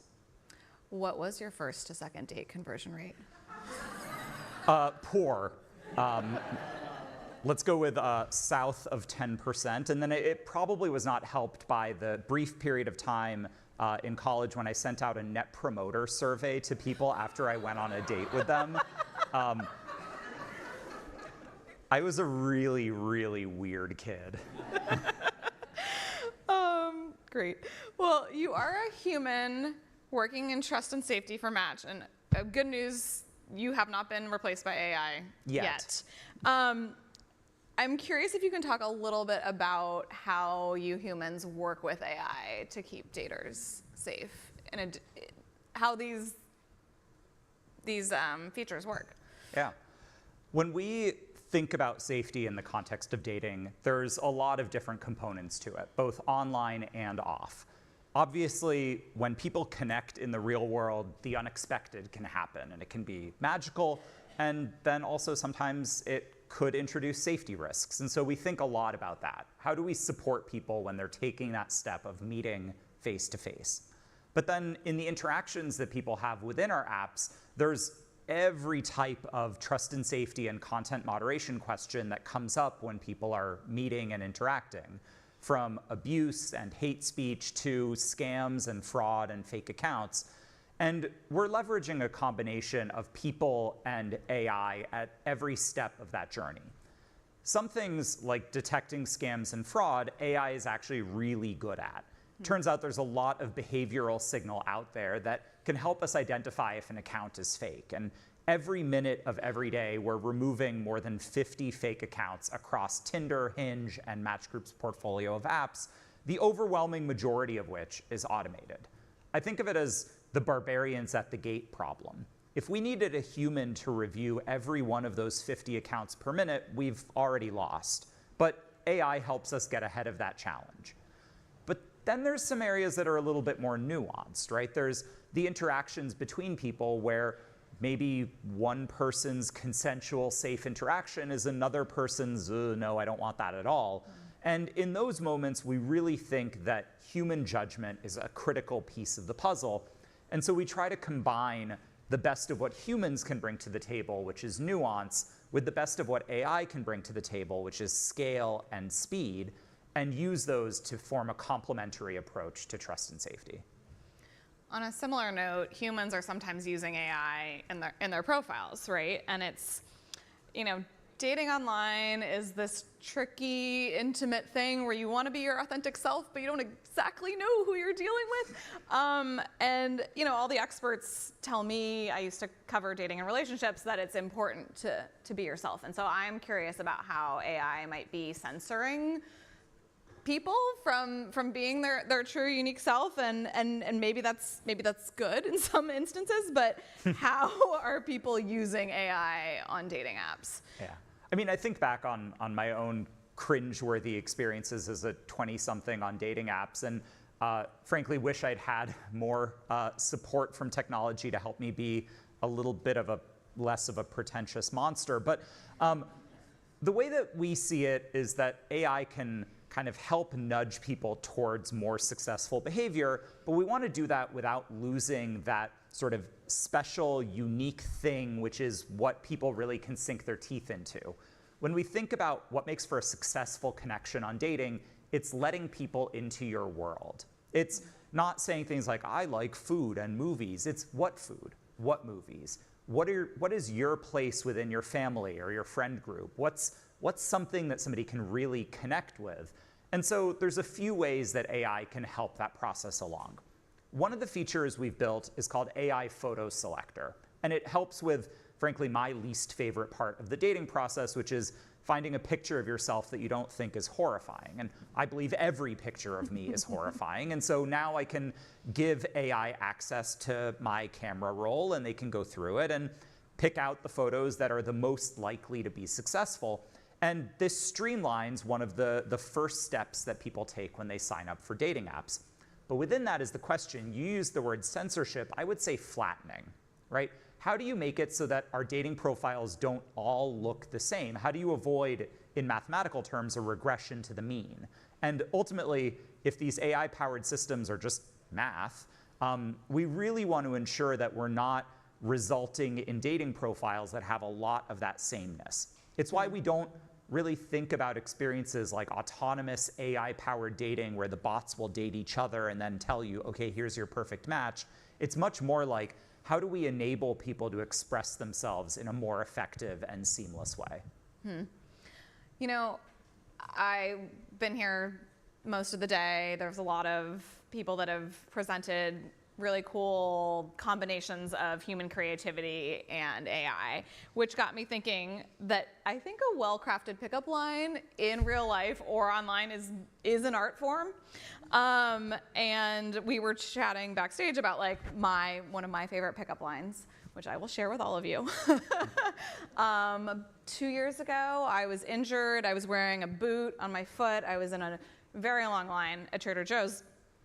And this voice behind me says, "What happened to you?" And I turn around, I look up, and it's a very tall, strapping EMT.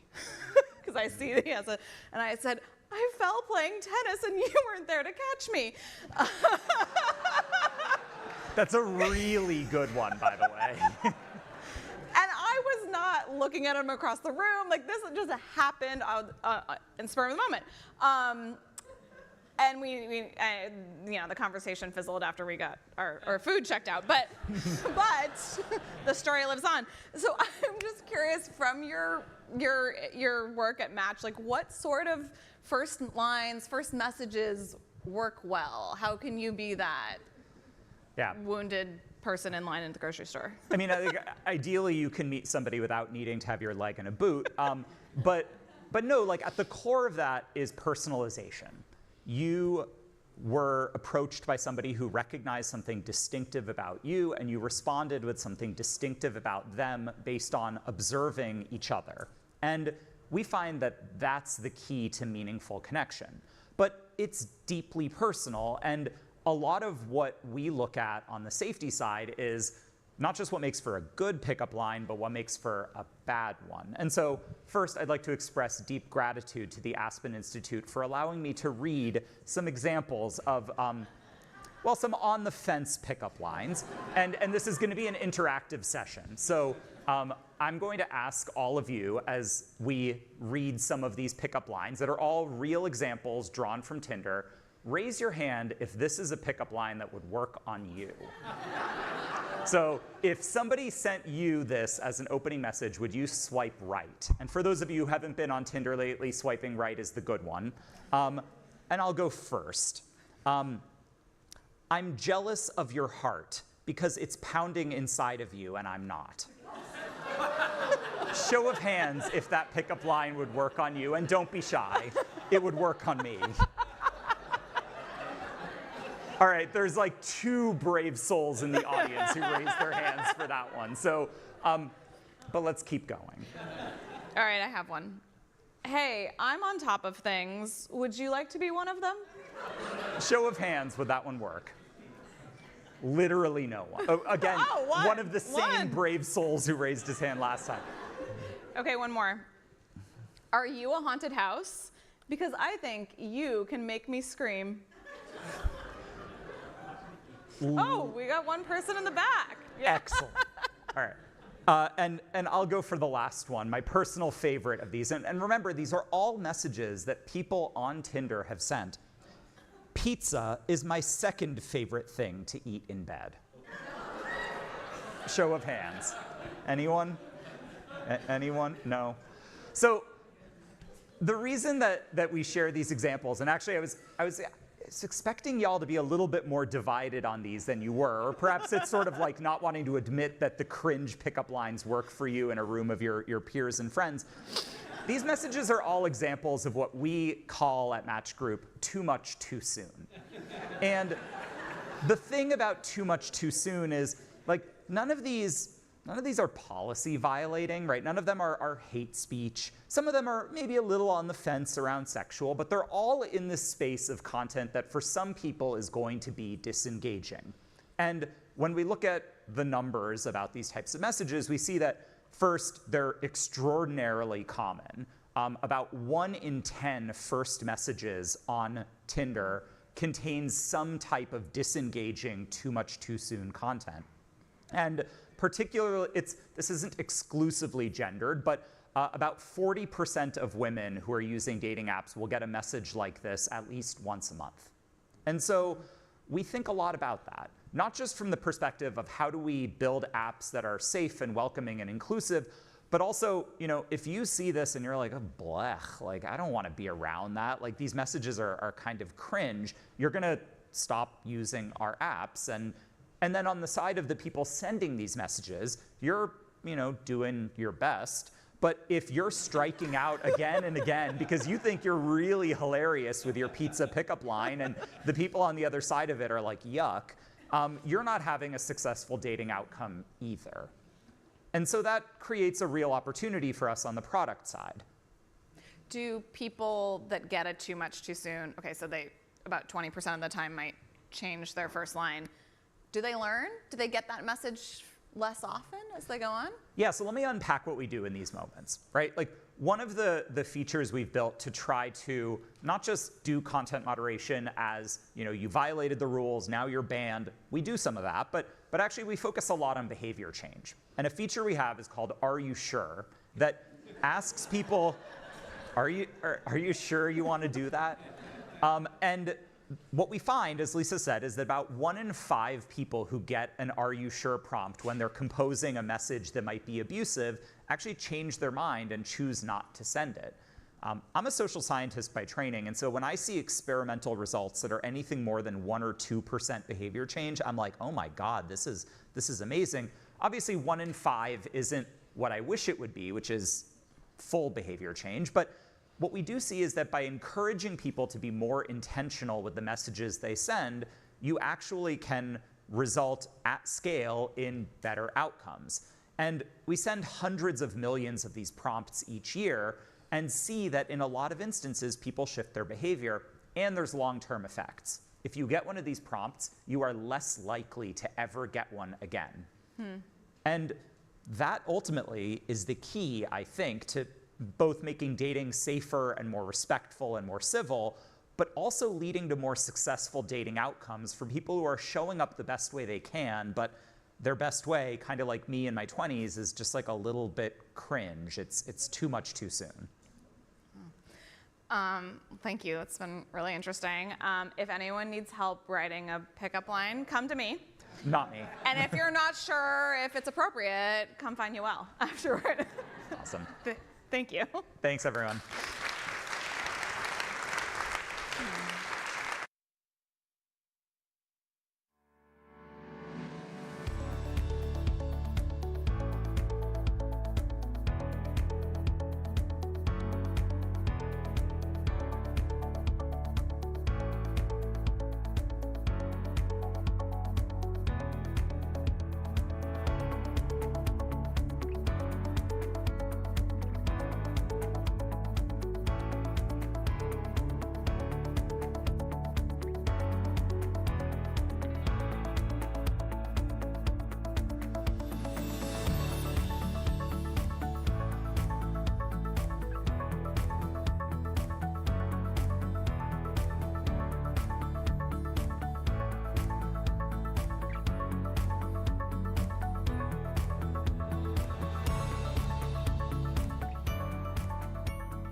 Next, for the big reveal, we welcome back to the stage Min Do, filmmaker, producer, and co-founder of Machine Cinema and Fantastic Day.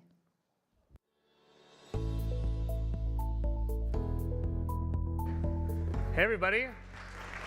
All right, I know I said it was going to be 45 minutes and turned out to be an hour. I'm so sorry for that. One thing worth noting, though, it did take an hour, but this is the slowest it's ever going to be, right? The tools are getting faster and faster. If you are in the AI film and creative industry, you would know that it is a daily, if not minute-by-minute experience of checking social media for the latest update from every different tool. And it's also so competitive and so fast, and it's changing Hollywood and the entertainment and content world so quickly that it becomes very ideological very quickly, right? It's very easy to be anti-AI, in my opinion. And it's very hard to be pro-AI, and that's kind of why we do our advocacy work, because we believe that, hey, people who couldn't tell stories before are able to tell their stories now. And we believe, and what you guys just experienced is really what we do, is we try to have people play with the tools, and that gives them a very different relationship to the whole experience and understanding what's possible. It's not perfect. Humans are still really needed. So you guys participated in that, which is awesome. So what you're about to see is 1 minute. We basically ingested all your different things, and we chose a bunch of different images that you created. It's not perfect. Again, it's going to be the worst and slowest it's ever going to be. And yeah, don't judge it too harshly. The audio is all AI. The images are all from you. We animated them with video animators. And yeah, without further ado, let's roll credit. Roll. In a world where 3 a.m. doom scrolling is the new normal, we ask the Shared Futures audience, what keeps you up at night? AI will make rich people richer. My kid won't have a job. We're gonna end up like Wall-E. The fears were real. The panic was spreading. Tech bros will control everything. Dictators are placing orders. But then, something changed. What if we stopped being terrified and started getting creative? What if we built this together? What if regular people got to shape the future? And then it happened. AI cured cancer, solved world hunger, climate crisis handled. The headlines you've been waiting for. World hunger canceled. Humans and robots end wars. The future isn't written in code. It's written by community. Coming soon to a reality near you.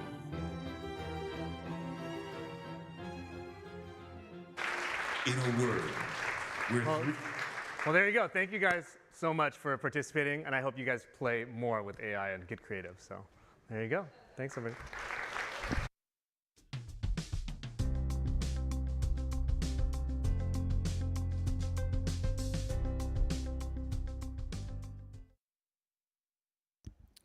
Next, please welcome to the stage Dar Vanderbeck, Vice President of the Aspen Global Leadership Network, for a conversation with Mohammed Ahmed, Professor at the University of Washington, and Dylan Thomas Doyle, postdoctoral researcher at Northwestern University.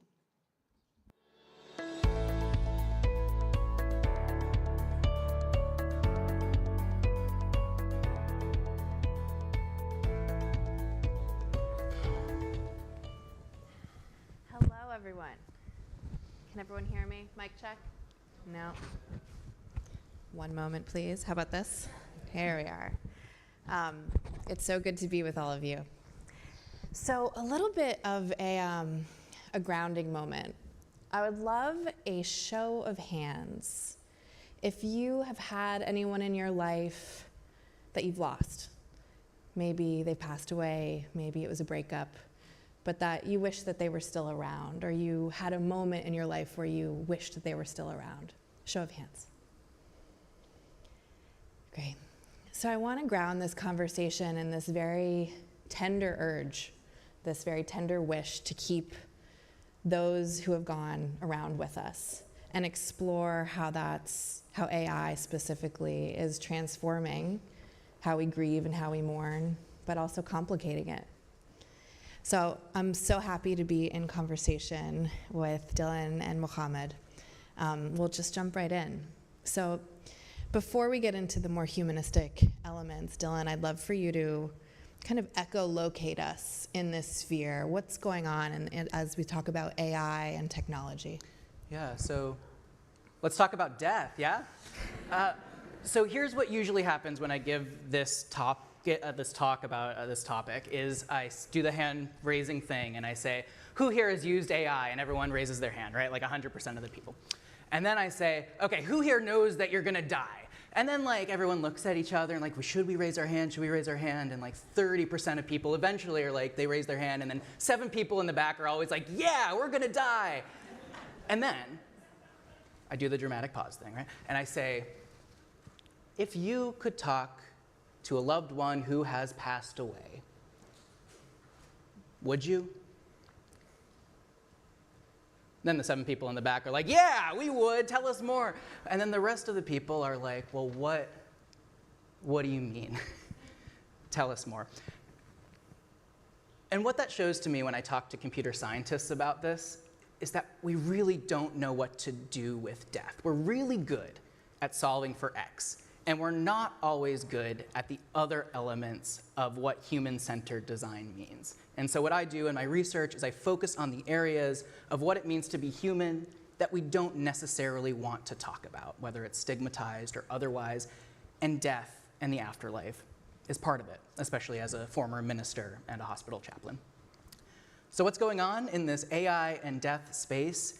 You can think about it in 2 major buckets, or at least that's how I think about it. The first one is the more logistical. So you can think about your online data and accounts, or your end-of-life planning for those data and accounts. So what do I want to happen with my Facebook profile after I die? And AI is increasingly being used to do that planning, even to help you do your will. And again, that's very technical and a little bit more logistical. For this conversation, though, the other thing that's happening is what we at CU Boulder, with the team that I work with Jed Brubaker, we talk about generative ghosts. And so whereas older AI models, as many of us know, are really good at regurgitating information or connecting pieces of information, newer agentic AI is really good at making it appear as if there is new information.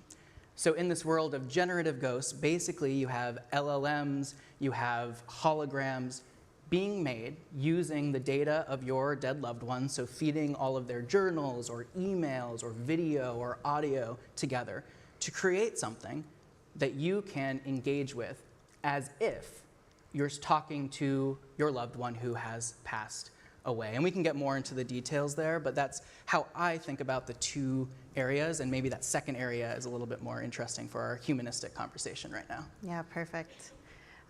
That's a great segue. Mohammed, you invented something called Grandpa Bot. Can you describe what that is and what inspired you to do that? Sure. So let me start with a story. So I still vividly remember, it was October 2013. My brother called me and he informed me that he has just talked to the physician and the physician has told him that our father is not going to survive for long. So naturally, a number of feelings just rushed in. So of course, feeling of sadness, of overwhelming grief and helplessness. But then there was another unfamiliar feeling that I felt, a feeling of different type of regret, which is that one day when I have kids, they will not have the experience of interacting with their grandfather. Because when I was growing up, by the time I was 5, both sets of my grandparents had passed away. But I've seen my father interact with my nieces and nephews. So I realized this is something that they will miss out. And at that time, one of the ideas that literally popped in my head was that maybe one day, if my father cannot interact with my potential children, then maybe they can interact with a simulation of my father. And so that was the genesis of the idea. Almost 10 years ago, so I created the first version of the Grandpa Bot. And over the last 7 years, my children, they have been interacting with this bot, with this system, and they have actually grown up with Grandpa Bot. So follow-up is, how is that gone? What surprised you? So this may come as a surprise to some people. So there was a time that all of us were kids. And if any person in the audience, if you have kids or if you have interacted with children for an extended period of time, you know that at one moment they're talking about silly things like ponies, like Rainbow Dash, playing with Pinkie Pie, and then the second moment they're talking about fear and loathing and existential dread in Kierkegaard. So raising children with Grandpa Bot has been like doing empirical philosophy every day. So that they just ask very interesting questions. So their notion of where their grandfather is or what this bot is has evolved. And so for example, during COVID, if you recall, a lot of us were interacting with our relatives via phone. And when my sister-in-law, when she first visited us after the pandemic, so my younger one, she was 2, and then she was extremely surprised that her aunt actually existed outside of the cell phone. And that's when I realized, oh wait, if that's the case, then what do they think about Grandpa Bot? And that's when I realized, well, they thought literally the computer is their grandfather. And then over the course of time, their understanding has evolved, what the system is. And now, of course, they don't think that. And at one time, they thought that the computer had some special privilege with respect to the afterlife, so it can communicate with the dead. So it has been very interesting. And then they've also found use cases or thought about Grandpa Bot in a ways that I had not anticipated. So this was a year or so ago, and so my middle child, so she came. So I was working on a computer and looking very serious. And then she said to me, and she said, Baba, I think you are very sad, and I think you are missing your dad. So wouldn't it be great if we could take this program, create a robot which looks like your dad, and put this program in that robot, and then you can go and hug him. That's beautiful. I'd like to shift a little bit to really an open question about how tech, as it's mediating grief, also impacts our memory of people. So this intersecting memory, technology, or Gen AI, and grief. Like, does it change how we grieve? I mean, maybe starting with you, has it changed how you grieve your father? So there are certain aspects of that which I had not anticipated. I do feel that when I think about my father, he has a more active presence in my life, not just for me, but also for my kids. One thing that I realized is that, and I caught myself doing this a couple of weeks ago, which was that just that experience of just interacting with the system again and again, you start to form memories, and sometimes those memories of things which did not happen. So for example, when I talked to my father, so his English was not his first language, so we mainly spoke in Urdu or in Punjabi.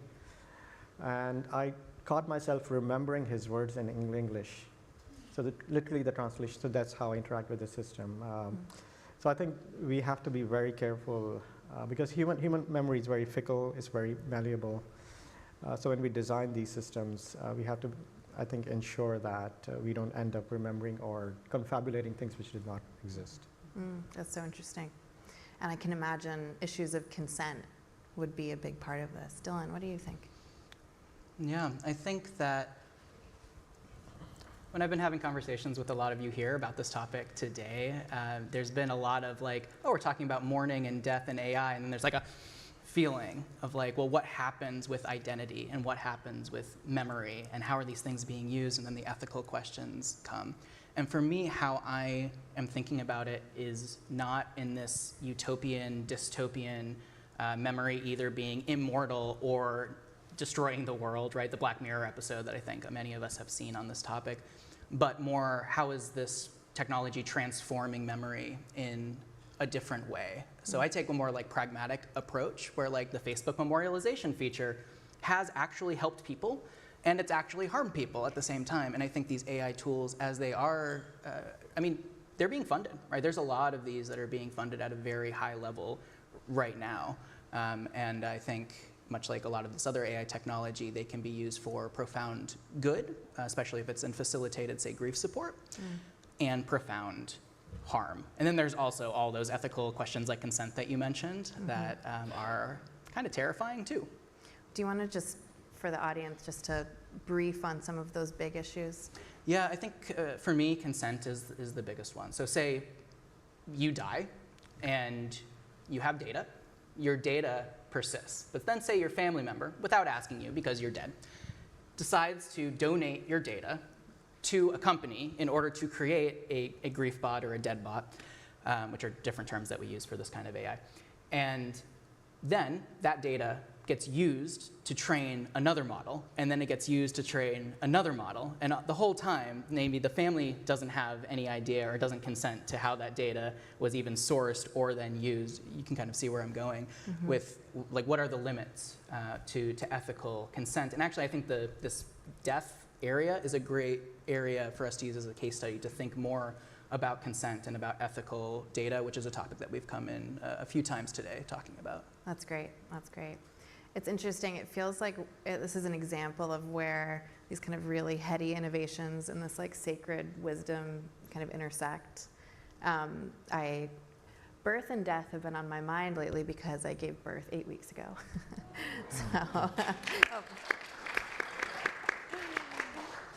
But I've been thinking about how in some ways like the truths about being human in this world are that you're born and that you will die. And there's something about this conversation that seems to complicate that, or at least ask us to redefine what death is, if there's a biological death and then a digital death. In turn, like all of these things, it asks us to also define what life is, if there's a digital life and another type of life. So I'd love, we get these two experts here in this corner of the future, for you to just spend a minute and talk about what this work has shown you about the meaning of life. Sorry. It's a small question, smallest question. Yeah. Quickly, for me, right, I'm a chaplain. I'm trained as a minister and a chaplain. I used to go room to room, mostly in the neuro ICU and burn unit, helping people and their families make meaning, and especially spiritual meaning, out of their lives. And now I'm doing it through researching AI. And it's been really meaningful to me as a researcher to have those conversations still with people and have those in-person conversations with people using AI almost as the interpreter or translator, almost as a tool for me to have that in-person interaction. So something I've been thinking a lot about the meaning of life is there actual, we tell a lot of stories about, is AI replacing that human component or that human interaction? And I'm thinking about that. It's like, is that something that can replace, say, the chaplain in the room at any other point? Or can it be used more as this transformative tool to facilitate that interaction and maybe make it even more powerful? We're talking about faith on the panel later and prayer, and I'll be interested to hear how people on that panel are thinking about it too. Yeah, absolutely. Mohammed. I guess what I've realized is that when we talk about AI, and especially systems like these, so ghost bots, or bots in general with whom we can have different types of relationships is that they actually reflect aspects of ourselves back at us. So one thing that I realized interacting with this chatbot and seeing other people, especially my children, interact with the system is that that the version of the chatbot that I have, the grief bot, actually does not necessarily represent my father in his entirety. It represents my relationship with my father. So as an example, so I have three older brothers, and then if you ask them how was our dad when they were growing up, and then they would say that he was a strict, typical South Asian father, so that would be your equivalent of your 50s strict Caucasian father. Versus if you ask me, I would say he's the most chilled out person, and that would be your equivalent of 60s hippie dad. So again, they're the same family, same children, but our experience is very different. And I think it's just, there's this reflection of us. And the other thing that I realized is that AI in general, it amplifies certain aspects of our personalities, of who we are back at us. So if there has been a lot of discussion in this conference regarding, well, the potential of AI to do good or to do bad. I think at the end of the day, whatever, it is going to reflect that. And another lesson for me is that we can also think about building AI in the same way that we raise children. What matters more is not what we tell our children, oh, this is good, this is bad, but what they see, what they observe. And if that's the case, then I hope that whatever AGI that we create, it does not learn from how we are towards each other. I love this idea of AI or grandpapa, not of what is, but of your relationship. And in this sense, how AI shows us our relationship to ourselves. Thank you so much for this great conversation, and thank you all.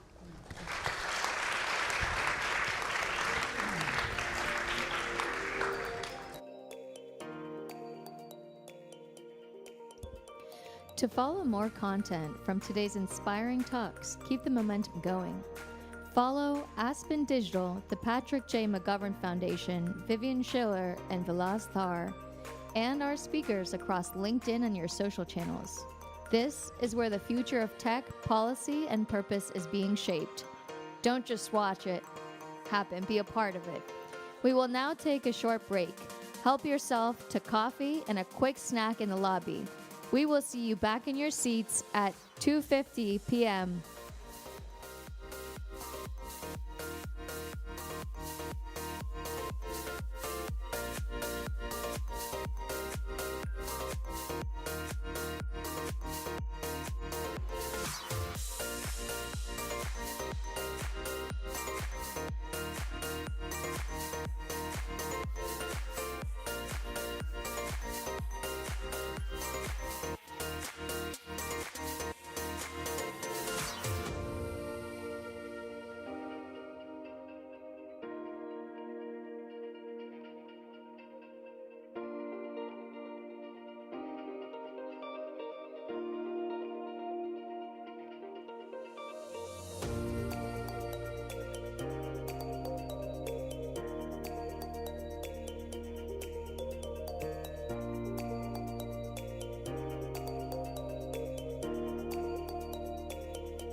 Please make your way back into Studio K. You may bring your food and drink to the auditorium with you. Please follow the directions of the ushers and fill every seat.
Please make your way back to Studio K. You may bring your food and drink to the auditorium with you. Please follow the directions of the ushers and fill every seat.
Please make your way back into Studio K.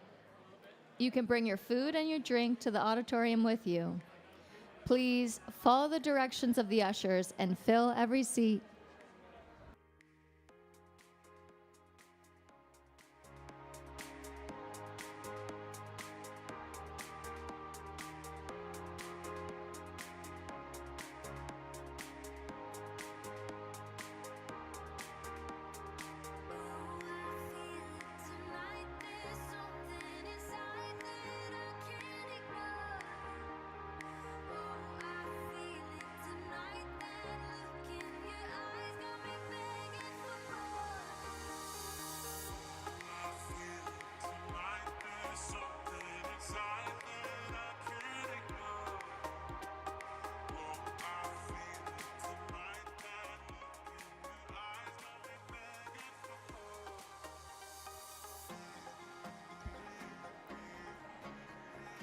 The program will begin momentarily. Please find a seat.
Welcome back, everyone. Please welcome Mathilde Barge, Special Projects Analyst at the Patrick J. McGovern Foundation.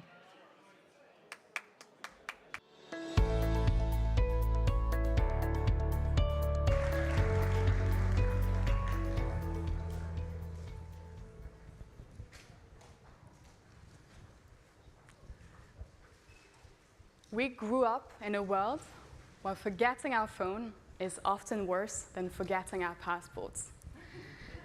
As digital natives, we grew up with ChatGPT, with Siri, with personalized AI assistants. We grew up asking ChatGPT about career advice, about love advice. We ask Alexa to set calendar reminders. We grew up consumers of technology, but we often didn't feel empowered to shape it. Today, we're all together here at the Shared Future Summit because we believe AI is one of the most powerful levers we have to shape our future. Today, I'm going to be introducing to you two young, remarkable women making these futures possible. Please introduce to the stage Chiara Nirghin and Sneha Revenor.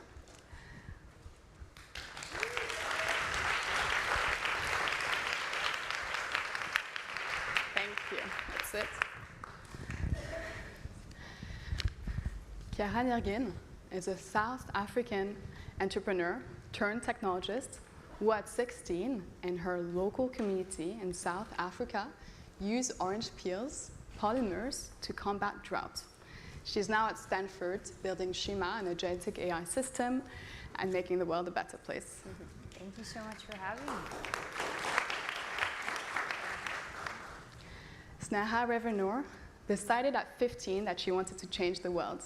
She created ENCODE, which is a youth movement, global youth movement, to fight racial bias algorithm in California justice system. She now has the biggest youth global movement system in DC and across the world, making sure youth voices have a voice to shape the technology conversation. Thank you so much for both of you for joining me here today. So I'm kind of curious. You both come from very, very different backgrounds, yet you all came to the same realization that AI can shape our future, can shape our communities. I'm curious about the moment of realization in both of your lives that actually made that possible. What was the turning points where you realized that you could actually become builders of technology, not only users of it? Maybe Sneha, let's start with you. Yeah, so I think there were actually two big awakening points for me in the story of founding ENCODE that I think really turned the tides. First was what you talked about. Back in 2020, I was in high school. I was sort of entering political consciousness, and I had come across this investigation conducted by ProPublica that uncovered racial bias in an algorithm used to predict recidivism. And I came across a ballot measure in my home state of California that was essentially trying to replace cash bail statewide with a very similar algorithmic system. And I was shocked because I think for a long time up until that point, obviously we grew up viewing technology as perfectly objective, scientific, and neutral. And I think that was sort of like a sledgehammer to that pre-existing notion that I'd had. I didn't really know how politics worked. I didn't know what it took to mount a campaign against a ballot measure, but I just tried anyway and learned as I was doing it, and ended up mobilizing a lot of my friends and people from not just California, but all across the country and world. We called voters, we hosted events, we created informational content, really trying to talk to voters about the impacts of AI on their daily lives, and specifically with this ballot measure, and actually ended up defeating that ballot measure by around a 13% margin come the election. And that was back in November of 2020, and I realized that honestly, this issue of AI and its social, economic, political, and cultural impacts on our lives goes way beyond California, goes way beyond this issue of bias. It's a much larger issue. But I think that moment for me of actually being able to be politically impactful despite having no prior training or resources or funding showed me that I had an opportunity to play a much larger role in this conversation. Chiara, do you want to tell us about you? I think for me, I've always, ever since I was young, been so fascinated about building with algorithmic developments. I always knew that artificial intelligence was something that was a huge accelerator to making the world a better place. I call myself an AI maximalist right now. When I was younger and when I was growing up in South Africa, a lot of the problems we were seeing were coming through in very real world scenarios like climate change. And something that I was very passionate about was taking seminal research through multimodal data and applying it to climate change data that could actually have a very tangible impact in South Africa. And ever since I was young, I always knew that artificial intelligence and being able to apply even smaller models to very specific scenarios could have a fundamental impact. That right now is obviously extremely accelerated to sort of a pace unlike anything we've seen before. But what I've realized with artificial intelligence is that very small fine-tuning steps or RLHF steps can have a very big impact. Even sort of back in 2018, it was pretty evident to me, as even though I was in high school prior to college, that artificial intelligence was this huge thing that was coming to change the world. I love this point about small impacts can make for bigger change, because we often believe as individuals that we don't have a voice in being agents of this future. So Sneha, as building one of the biggest youth global movements, actually in the US and in the world, combating racial bias and algorithm, but also now delving into other issues of deepfakes, a kind of global injustice about how we involve youth tech voices in this conversation. What's been maybe the biggest hurdles when you've been in those rooms with policymakers that you've heard, that you've seen, that you've experienced as a youth leader? Yeah, so as you mentioned, Mathilde, there's just been an incredible evolution in the work that ENCODE has done over time. We launched with the focus on that ballot measure in California, thinking about some of the immediate harms posed by AI, like bias. I think now we recognize that AI has the potential to upend our society in even more dramatic ways, right? We're talking about, could AI displace massive amounts of entry-level jobs? Could it be possible for AI to enable a terrorist to design a bioweapon? Or engineer a pandemic that could be even more lethal than COVID-19. Our election is going to be destabilized by this, just deluge of deepfakes that, infect our political ecosystem. There's a range of scenarios here, but there's also obviously incredible opportunity to wield this technology as a force for good. And I think that in the time that I've built ENCODE, one of the most important projects you've worked on that I think really illustrates some of the battles we've fought was last year in California. We were actually sponsors of a very high-profile, very, very controversial bill in California that we thought was one of the most consequential pieces of AI legislation to date, called SB 1047, that would have just held AI companies accountable for doing basic testing to make sure that their most advanced models are safe before they release them to the public. And that was really like a clash of the titans. I mean, it brought out people from Elon Musk on one side to Nancy Pelosi on the other side. Labor unions like SAG-AFTRA were involved. You had teachers and parents and students. You had the LA Times editorial board. You had just weigh-in from OpenAI and Anthropic and all the leading AI labs. And I thought what was really, really interesting about that was, for the first time, I recognized that us as a youth-focused organization had the opportunity to be deeply, deeply involved on the front lines of this major policy battle. And I think that was a huge turning point for us. And I think ultimately that bill was vetoed, unfortunately, by Governor Newsom after passing the legislature, but we're still building on that work, fighting for more guardrails for a safer AI future, not only in states across the country, but also federally and internationally. And I think there's so much potential going forward for a real political movement around making AI work for all of us. I love the point that you just made about redefining who you were in that conversation, but also redefining who gets to change. I think we often feel like we can't be technologists. And I feel like that question of starting from a local community and going global, scaling up that solution, is so important. I know, Chiara, that's so much of the work that you've been doing as a, of course, climate activist, but also in your work with Shima. I'm really curious about this question. You've been calling yourself a kitchen sink inventor, kind of going from very local solutions and growing that up. Maybe what's your vision for the future? How can we turn community power all across the world into a global movement for change? I think that's a really interesting question, and one that I think is really empowered by artificial intelligence right now. It is very obvious anybody building with some of the best models out there that pretty much by the end of this year, that the models are going to become so good that the amount of change that you're able to impact on very small problems is pretty much unprecedented.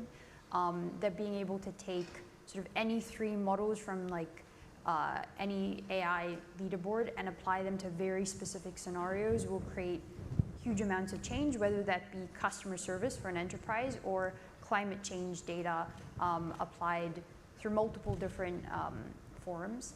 I think what's very interesting is how that enables people from all across the world to be able to build and develop their own solutions to things that they have not yet been able to achieve. If you have Claude on your phone and you're talking to it like your best friend, you actually have one of the smartest friends in your pocket, which is like crazy, that or ChatGPT. And that right now is sort of a genie that's out of the box for every single person out in the world.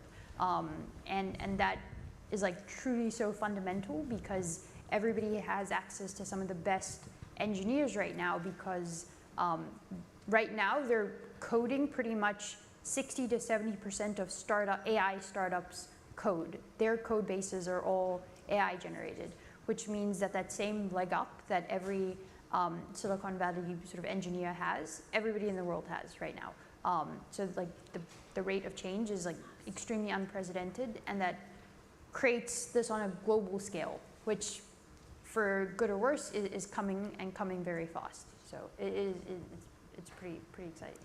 I think this massive opportunity that we have for change, that we have to get a very smart agent in our pockets. The question is, Sneha, what do you think is missing from that policy conversation to really empower all of that, to make that tool safe, ethical, easy to use, empowered with and by humans? That's a great question. I think there's quite a bit missing from both the policy conversation and also just the general public conversation around AI. I think, to be honest, most people just like do not understand how good this technology is. I mean, it's incredibly impressive. It's incredibly capable.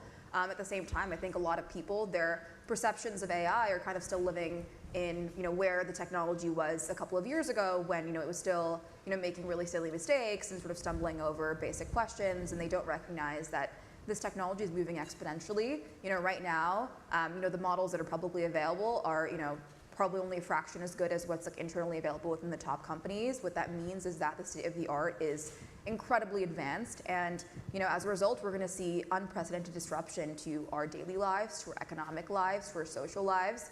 I think the biggest thing that's missing from the policy conversation is just an actual deep, visceral understanding of like how capable the technology is, because I think a lot of people are kind of still living in the past and like over-indexing on limitations of the technology that will be, lifted pretty soon. I think also something that I think is really, really important is, in many ways, this technology is going to force us to reimagine the social contract almost altogether, right? What do you do in a world where, as I mentioned before, vast swaths of jobs are displaced by AI and people have to find new ways to find dignity and purpose and meaning and obviously, have a livelihood? What do you do in a world where, again, you maybe can't trust what you see online because who knows if a picture or a video or even a voice of someone that you hear talking is entirely AI generated, and you can have someone who's calling you, you can be a mom who has someone calling you claiming to be your daughter who's been abducted, but actually it's a voice clone from someone who's trying to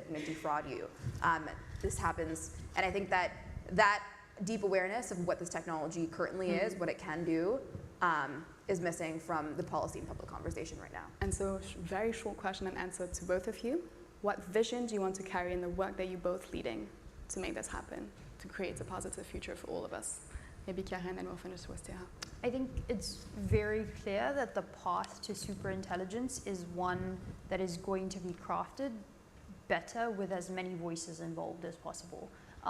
Doing that very fast with as much input is probably the safest, easiest, and most beneficial way to get there. I think we have to resist, sort of letting fear and inertia tranquilize us. I think there's a lot of room for us to still steer this technology and make things better and like redesign a future that works for all of us. So as Kiara mentioned, I think having pluralistic leadership around this is going to be really, really essential. Thank you to both of you. So today and in this conversation, we've heard from creators, entrepreneurs, community activists who believe that better is possible. We're here at the Shared Futures Summit. We felt joy, hope, imagination for what's to come. We know that the future is ours to build. So today I want to leave all of you with a question. What are you going to do to make sure we succeed? Thank you so much.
Next, please welcome to the stage Kara Swisher, journalist and host of On with Kara Swisher, for a conversation with Paolo Benanti, professor at Gregorian University, Yona Schiller, founder of Common Era, and Mona Hamdi, managing director of Anomaly.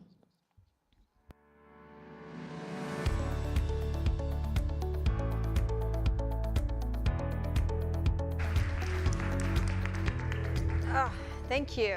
I'm so excited to talk about this topic. I'm not a particularly religious person, so that makes it even better.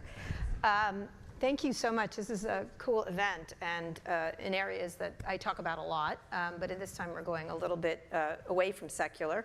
And so we're also going to be taping this for my podcast On with Kara Swisher, so it will be on. So be enthusiastic if you want to be. Not, you know. All right. It's great to chat with you at It's great to chat with you at Shared Futures, the AI Forum hosted by Aspen Digital and the Patrick J. McGovern Foundation. Thank you for doing this. So there's a lot to talk about. We have about 40 minutes, and I want to get to each of you, and please jump in as you feel. Let's start by laying out the table stakes. Do you use AI? Now, each of you. If yes, what for? If not, how come? And we'll start with Father Paolo, then Mona, and then Rabbi Schiller. Well, my background is engineer, so yes, I use AI, and I use for multiple things. As an academician, to skim among papers, you know, you have to read tons of papers, and you can get some kind of intuition on which one deserves to be written before the other. Then I cannot forget that I was an engineer, and vibe coding is wonderful, especially if you live in an intentional community like the Friar. Mm-hmm. And you know, we have a lot of. So you're all vibe coding over there. Yeah. Super vibe coding. We have a lot of expense. So produce some good app that you can put on an app store and making money for the monastery. Okay. Wonderful. Such as? Yeah, such as, for example, you know, we make a lot of booklet, and to impose the page on a booklet, you have to have expensive software, a wonderful vibe coding app, but I don't want to say the name, you know, it's conflict of interest. Okay, all right, okay. Mona? So I use AI. Yes, I'm an academic. I do the same thing. I also work across a lot of cultures. So using it for localization is really important, automation. I am a statistician, and I do a lot of financial modeling. So I hang out with the vibe coders. AI is very useful to be able to speak to them. And I'm a mom. So figuring out what to do with the one tomato and the random cheese in my refrigerator is really useful for AI too. The refrigerator leftovers. The refrigerator leftover AI gets me every time. Mm-hmm. Can you explain what vibe coding is for people? Do people know what that is, I assume, presumably? Well, should I? Oh, Do okay, it. okay. There are some software that simple allow you to transform a natural language request in a code with different model. And the problem is that you have to, theoretically, you should have some kind of coding ability to understand if the code that is produced by the model is something that works or is something that hide bugs or other features. But you can write tons of lines of code with one natural language sentences that make things faster until the software don't reach a certain level of complexity, and then you broke the model. Broke the model, but eventually you'll ask for what you want. That's the idea, is that you'll be, anybody will be able to code just by asking. Go ahead. Yeah, well, we run an R&D platform called Common Era, and as part of that platform, we have a number of different projects. And so some projects use AI just like other people use AI for efficiencies and create access and just operational. But we're also talking to people at MIT about an AI rabbi and thinking about the contours of whether that's a terrible idea or whether that's a good idea. And yeah, I planned a vacation using AI, very effective. Where? It was a vacation that we chose not to take to Iceland. Oh, okay. Yeah. All right, so you didn't know if it was made up places. Exactly. Which is fine, which is fine. So in general, right now there's essentially three kinds of people. There's doomers, end of humanity. Boomers, which is best thing ever. No, nothing but straight up and to the right. And then something Reid Hoffman calls zoomers, which are just regular, like understand that it's a tool, could be a weapon, etc. I'd love you each to talk about whether you feel like AI will be a net positive or net negative. And now I'm talking about net for humanity. I'll start with Mona and then Rabbi Schiller and then Father Paolo. But I will point out two stories in the New York Times today. One was about a chatbot, a ChatGPT chatbot that started interacting with a guy and drove him crazy, eventually, existentially crazy, and we'll get into that idea. Lost his entire feeling that he existed on the planet, that this was a simulation. Right. For those who don't know, a lot of people in tech think we live right now, and it feels like a fucking simulation right now, actually. But we live in a simulation, so they question their very existence in this story. It was a really depressing story. Yeah. Essentially, conspiracy theories on steroids. This is what we'll bring to it. The other one was a very delightful story about Starbucks baristas who now don't have to look at that dumb manual anymore, which it allowed them to make drinks in a much better way by inputting what people wanted. And totally useful. I can see it happening. So Mona, talk from your perspective. So I think it's a factor of time here. If we're talking about, and first of all, with respect to that article that came out today and those communities, that is a very real thing. In the United States and Georgia, you just had legislation passed by families of victims of social media and of that sort of very introspective. Especially children. Especially children. And I've had the privilege of working with some of those families as a tech ethicist. And I think that that's a very clear signal that that there are nefarious and that there are malicious and that there are negative outcomes from a use or from this technology. And I think it becomes a factor of time. Kara, we're talking now about large language models. Are we talking about net AI, net positive overall when we look at a future of AGI? And will we get there from language models? Net positive, yes. Will we get there from where we are? Have we seen alignment? Probably not. Is it dangerous? Clearly. And that to me, if there's one human in the balance, it's worth us taking a look at that there. So I don't know, is that a middle? Is that a qualified middle. Yeah, boomer, absolutely. zoomer? Yeah. Sure. Yeah, I think I would put myself as a zoomer boomer, although I would never have associated myself with the boomers. But I feel like, in my line of work, in innovation, creativity, you have to be optimistic. And so there is a sense that there is a lot of possibility. And I think that's something that needs to be looked at. At the same time, it's obviously fraught and problematic, and it's something that we're going to have to look at really carefully and proceed down that road, with a lot of caution. But at the same time, I don't know if religion is ripe for disruption, but it does need to evolve, and the world is changing. And so I don't think we can take an off-ramp, and we're going to have to contend with that. That's part of the evolution of just society, and I think religion has to keep up. Although we do have some history here with the current internet, which I don't think is bathing itself in a lot of glory so far, except for certain people. Well, I belong to an association with a lot of boomer, actually, but this is another thing. Well, because Deep boomer. I don't. Also, I the cannot greatest say what I would generation. do. Yeah, That's Congress. That's I'm sorry. Well, but I'm an academician. That means someone that can make complex also the easy things. 60,000 years ago, when for the first time a member of our species taking his hand a clubstick, was it a weapon or a tool? So actually I think that this question belongs to any kind of technology. Sure. And now the technology that we are looking is a technology special because it's touching the world. And you know, we invented language as a technology to do something that other species can't. When I say to a member of my species, I'm sad, I'm allowing another member of my species to see something that is invisible, that is in me. So language is the technology that allows the imagination of other beings to be instructed by myself. It's the ability to have an invention. When we change this technology, we change the world. In the Renaissance, we invented the printed press, and we changed the world. We open up to the modernity. Now we have the computed language, and we see the effect. But when we have a machine that simply speaks, that simply is able to produce a narrative on reality, we are touching what we can define our operating system. So the machine can hack what we believe, what we feel, what we can imagine. And this makes this technology really, really sharp. So it's not just a club stick, it's like a nuclear weapon.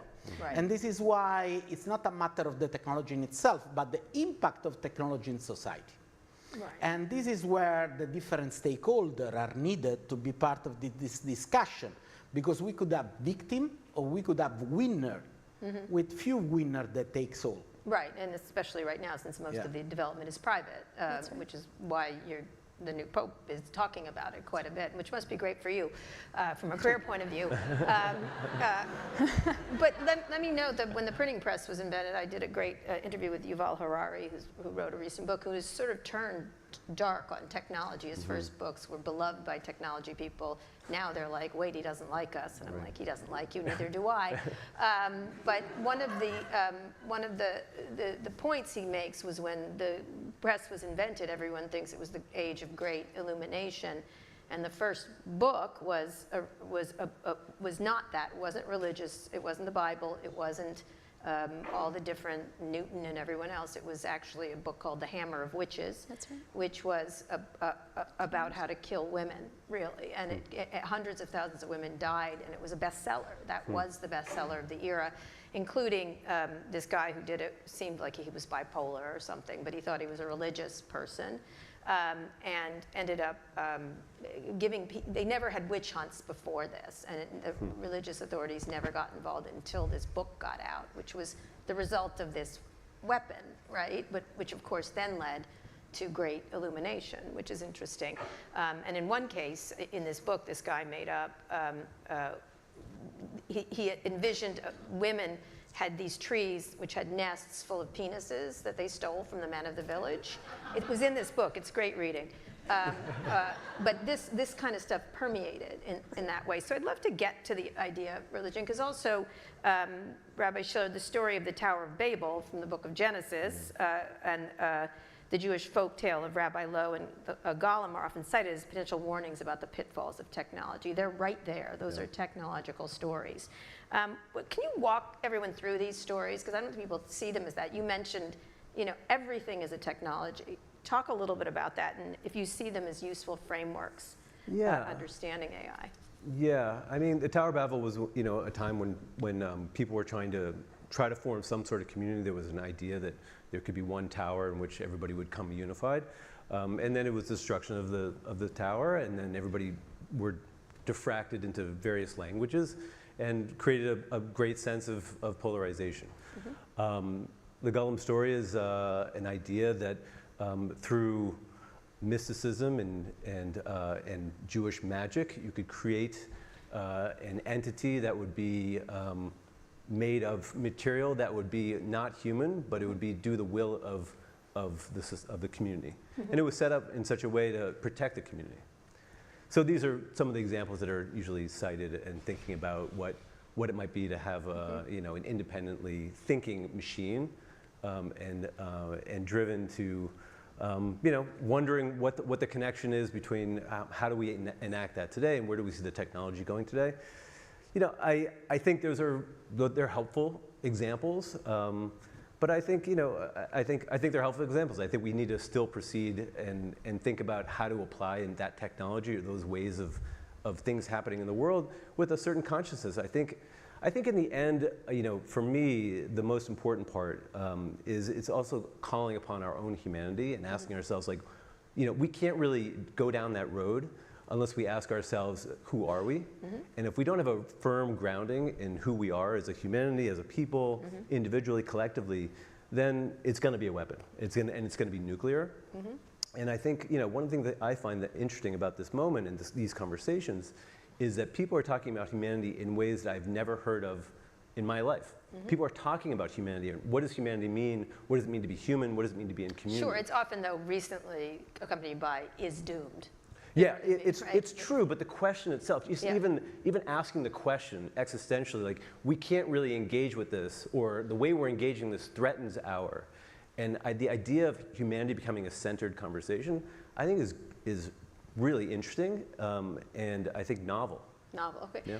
Father Paulo, one of the things that tech leaders often refer to AGI and AI in general is godlike. Now, they had these godlike ideas before, and they're a little narcissistic in my experience. And how do you look at creating something greater than humanity? They use the word God quite a bit, and recently a lot, to me, because these AI companies are racing to get artificial general intelligence. Again, this is AI that's smarter and more capable than humans. The money is enormous. Meta is reportedly going to invest $15 billion in scale AI in an attempt to catch up, but it's 15, 20, 60 billion everywhere. Talk a little bit of this idea of creating a godlike figure that's made of a machine. It's not a new idea, but it's certainly moving that way. And I have a theory, largely because a lot of the people who create this are men, that it's also about birth. They can't have children. They can't actually make a child. So they want to make one, kind of thing. Think about it. Well, I'm thinking which kind of connector will be united to which one, but that's another thing. Father. Well, it's interesting that we are using for marketing a religious word. That is really interesting. But what I think is much more compelling on us as a humanity is that such kind of machine will change a way that from modernity we use to say what is believable from what is not believable, Every one of us believe on something, because as a human beings we cannot experience everything. So I pass a lot of time when I was in the elementary school coloring mushroom red with white dot. That someone convinced me that it's better to not eat them. So I don't have such experience, but I believe to a trustable source. Well, in the modernity, we start to shape trustable source in an architectural way, a scaffold in a library, where all the medicine information stay together, all the biology information stay together. So some one of us, when during the COVID was here something like drink vinaigrette and you don't get COVID, can say, okay, this does not belong to medicine, maybe to something else. And we know which one come from where. Now the machine throw out the answer, and AGI will do much more than that in a way that we can define oracular.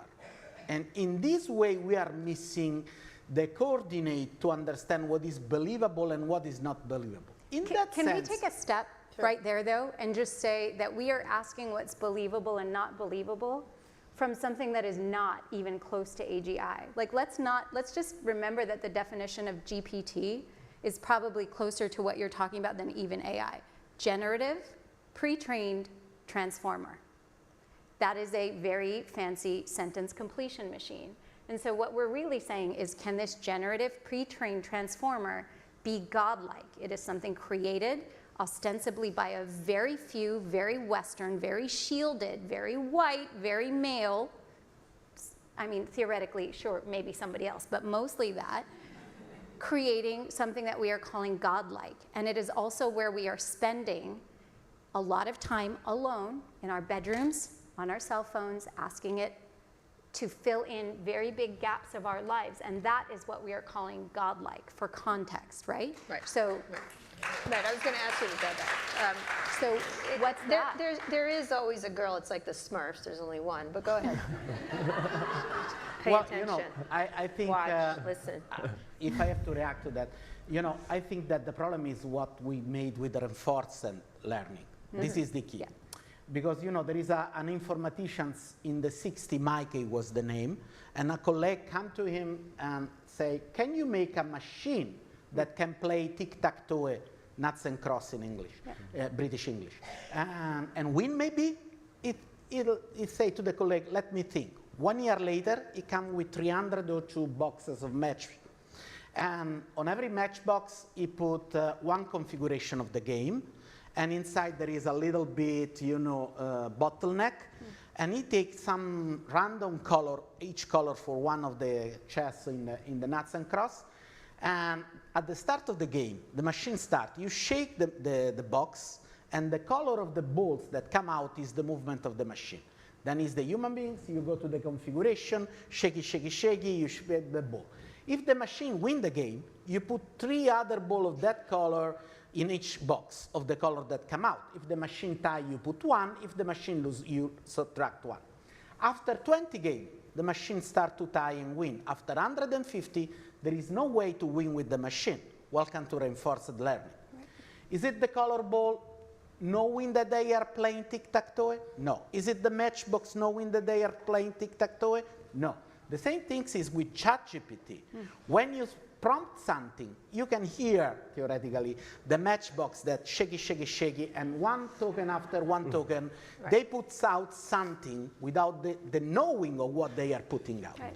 The problem is not in the machine. It's a huge matchbox system. It's in ourselves and in what we believe. Now, is this a religious problem? I don't know. But if a human being's problem, because we believe what we can eat and what we cannot eat, what we can do and what we cannot do from someone else of our species. Now we took a machine to do that. Right. So tech leaders like Peter Thiel and Sam Altman think we're heading towards this transhumanist future, Mona. Yes. Some thinkers on the extreme end of that philosophy believe we'll be able to live forever. I'm actually doing an entire series about, my next book is about this, but I will be living forever, just FYI, once I try all these things. I'm not doing whatever Jeff Bezos did. I was like, NAD, I don't know, you snort it now? Yes, I am. I'm doing that. So either AGI will unlock advances in healthcare or expand our lifetimes, or it'll unlock a technology that lets us upload our consciousness to computers. Talk about, is that utopian ideal compatible with faith, or is it turning technology into the religion and usurping God's role in human life? If it has all the answers. Right. So my mother died last year, and I have a background in social development, and so I consider myself very close to people at the very bottom of the rungs of humanity, where, you know, we in the West and we in Silicon Valley sort of forget about these people as kind of the collateral damage of development and evolution. And then my mom died, and I felt like it was almost condolences because it was a medical failure. You know, I'm sorry you weren't healthy enough or rich enough or whatever for your mom to live. And in a religious sense, or in a lifetime, in a human life cycle sense, we've been talking about this a lot, there's natural evolution to where you go as a human. And maybe we're at the time in society where this is the very first time where our species might think about compression of mortality and then ultimately to immortality. And that's a very real sentiment in this community that Kara's talking about. Most of the people there, I think, are really obsessed with this idea.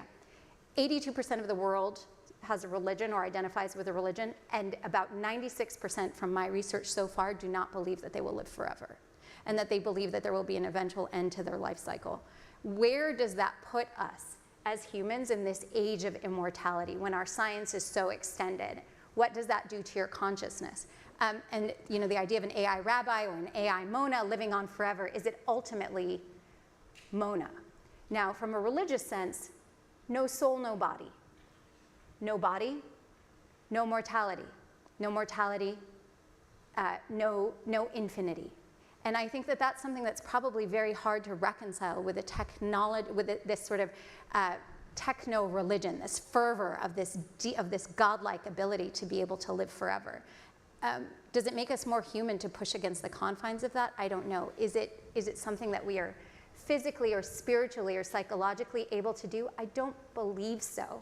And I would think that it would come back to where we are as a species. We've been saying repent for the end is nigh since we were able to record our history. And what does that mean for where we go collectively?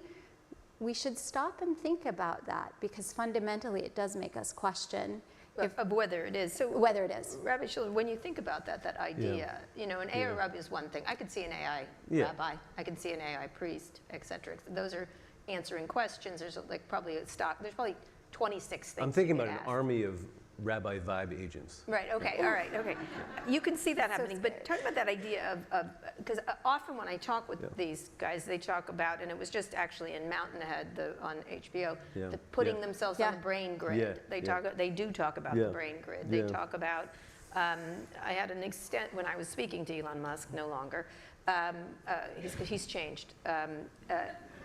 He talked a lot about meat, like that we are meat, you know, and that why are we talking through our meat flaps, which is what he called lips. It's from a sci-fi story. When this thing can be like God-like and have all the answers and anticipate everything, what does that mean in a religious sense? How do you explain it? If you could live forever and load yourself up to a brain grid, is there such a thing as religion? I'm not, you know, it's fun. What's going through my head are two things. One is that you're meat. I'm definitely meat, you know, like, you know, I think we're made of meat, and it's very fundamental to the way we think about humanity, you know, that we're supposed to be in this world, and there's a part of it that's not connected to this world, and that is how we navigate the obscurity of this world, by the combination of those two things, which are in conflict in many ways, and finding harmony is how we sort of get clarity. There's two things that pop through my mind when I think about this, is that, first of all, there's a saying in Judaism where you're supposed to live ad mea esrim, until 120. So what's interesting is that the technology isn't there for us to live to 120, but it could surpass that. But the point is, it seems that sort of, there is a tradition of designating that you're actually supposed to die. It doesn't say live forever. And so that's interesting to me. I'm thinking about that. I'm also thinking about my brother who's a doctor who, you know, he told me recently, he's like, you know, we're all going to die of prostate cancer at some point. Meaning, like, we're all in a... Well, not us. You're good. You're so good. I hope so. I hope so. Sign me up. Until 120 years, then I'm done. But I mean, there is a place of degradation of, like, that is just like, I think there's something human about that. Now, I don't know. Like, the answer is I really don't know. And I think that one of the greatest questions that we're going to have to ask around all this stuff is what we have yet to really realize what's going to be.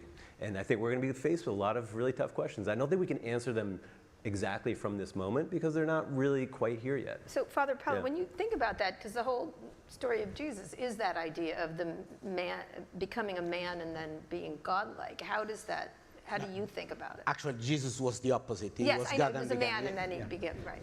On the elementary stuff, I'm good. Yeah. Well, I never paid attention to catechism. I am Catholic, sort of.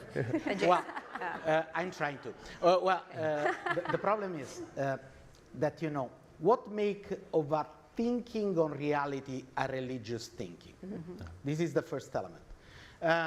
Something becomes a religious thinking when you look at the fragility of the human beings, at the problem of the human beings, and you start to say that there is a moment in which all these things will be solved, and we call it saving, to be saved. And usually the religion put this time after the history. Actually, we start to talk about history because there is an end of history. The paradise or what else? Well, at one point, there are some kind of thinking that are improper religious thinking. And they put the fixing of all the problem inside the history. One is Marxism. After the revolution will be no more problem. Well, some kind of thinking that you are talking about Put the same thing inside the history with technology. Technology will fix everything. Now the problem is not about technology.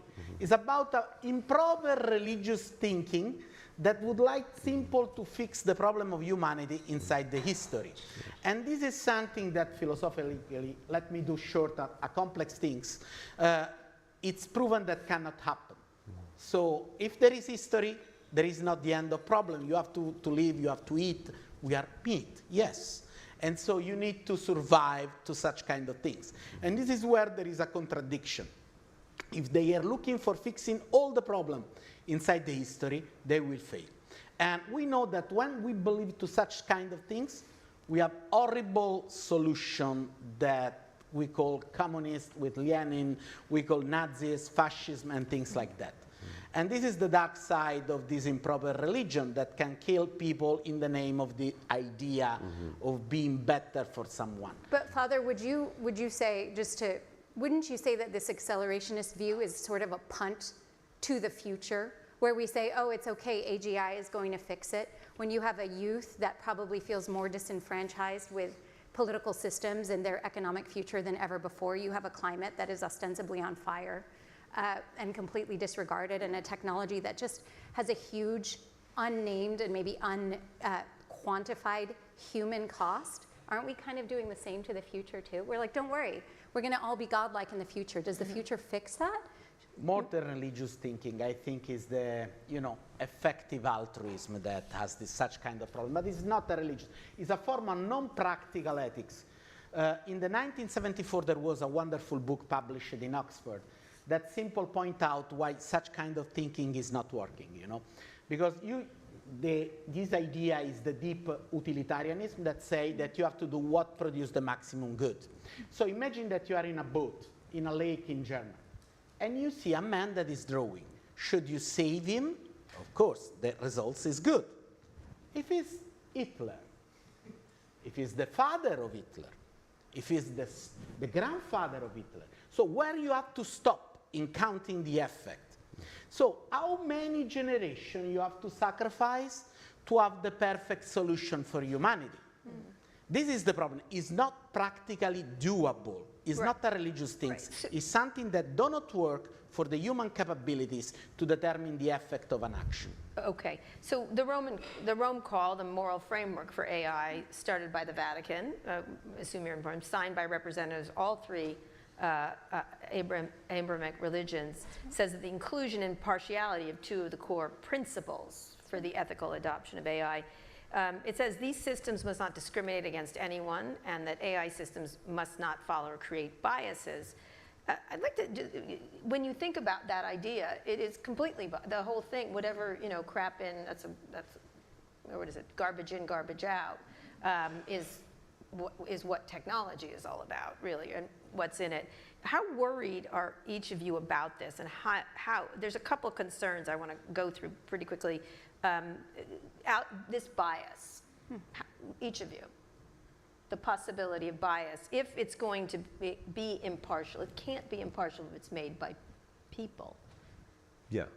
I mean, for me, the greatest bias I'm concerned about is money. I think money's funny. As soon as the incentive is for engagement or for somebody making a buck, I think that's the bias I think is the most concerning. If there is, Judaism and Catholicism don't always agree, but I would much prefer to trust Paolo than Sam Altman. So that's okay. Because you don't know me. Exactly. It's the outfit. And so if there's people who are incentivized by doing good, if they create a manifesto that is generally contours that are putting stuff out there that is their intention, I can trust that intention, that doesn't worry me. And even though there's bias, there's religious bias, there's geopolitical bias, et cetera. What about you, Mona? Yeah, I think again, if you come down to where technology is, if we're talking about as sort of an aware, intelligent, and sentient AI that is completely able to be free of bias in a theoretical future world, maybe, not if but when, then less so. But currently, I think we're looking at a mashup of a neural net or an amalgamation of all human thought since the beginning of time, and I can't see it being anything but biased. for you or against you. And the more you use it for yourself, you become biased to your own egocentric view of the world, which I think is probably anathema to the idea of anything that religion might teach you about your context and the place of creation. So I think fundamentally, yes. And where are you with that alignment? If you were to be convicted of a capital crime and you're put on trial and you have the chance to have an AI judge and an AI jury, would you choose an AI jury? Most people say no, because we have a sense that there's a human sense of mercy, of context, of understanding this physical and spiritual composition of what you are as a human. So therein is the double-edged sword of bias. I think until we get to AGI, bias is the name of the game. And since Well, this is thing, I assume you helped let me organize. stitch to a Jewish, if a Jewish stitch to a Catholic, like me. Daniel Kahneman. You know, Daniel Kahneman, Nobel Prize, was used to translate the word bias with systematic preference. Yes. When we talk about AI, and AI is a statistical tools, we would like to have some kind of systematical preference.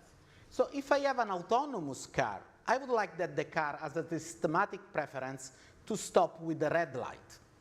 Now, the problem is that you cannot have an AI without such kind of systematic preference. The problem is when systematic preference are hidden by someone behind a copyright or a secret recipe. So the ethical problem here is we cannot remove systematic preference from the machine. We are developing for that.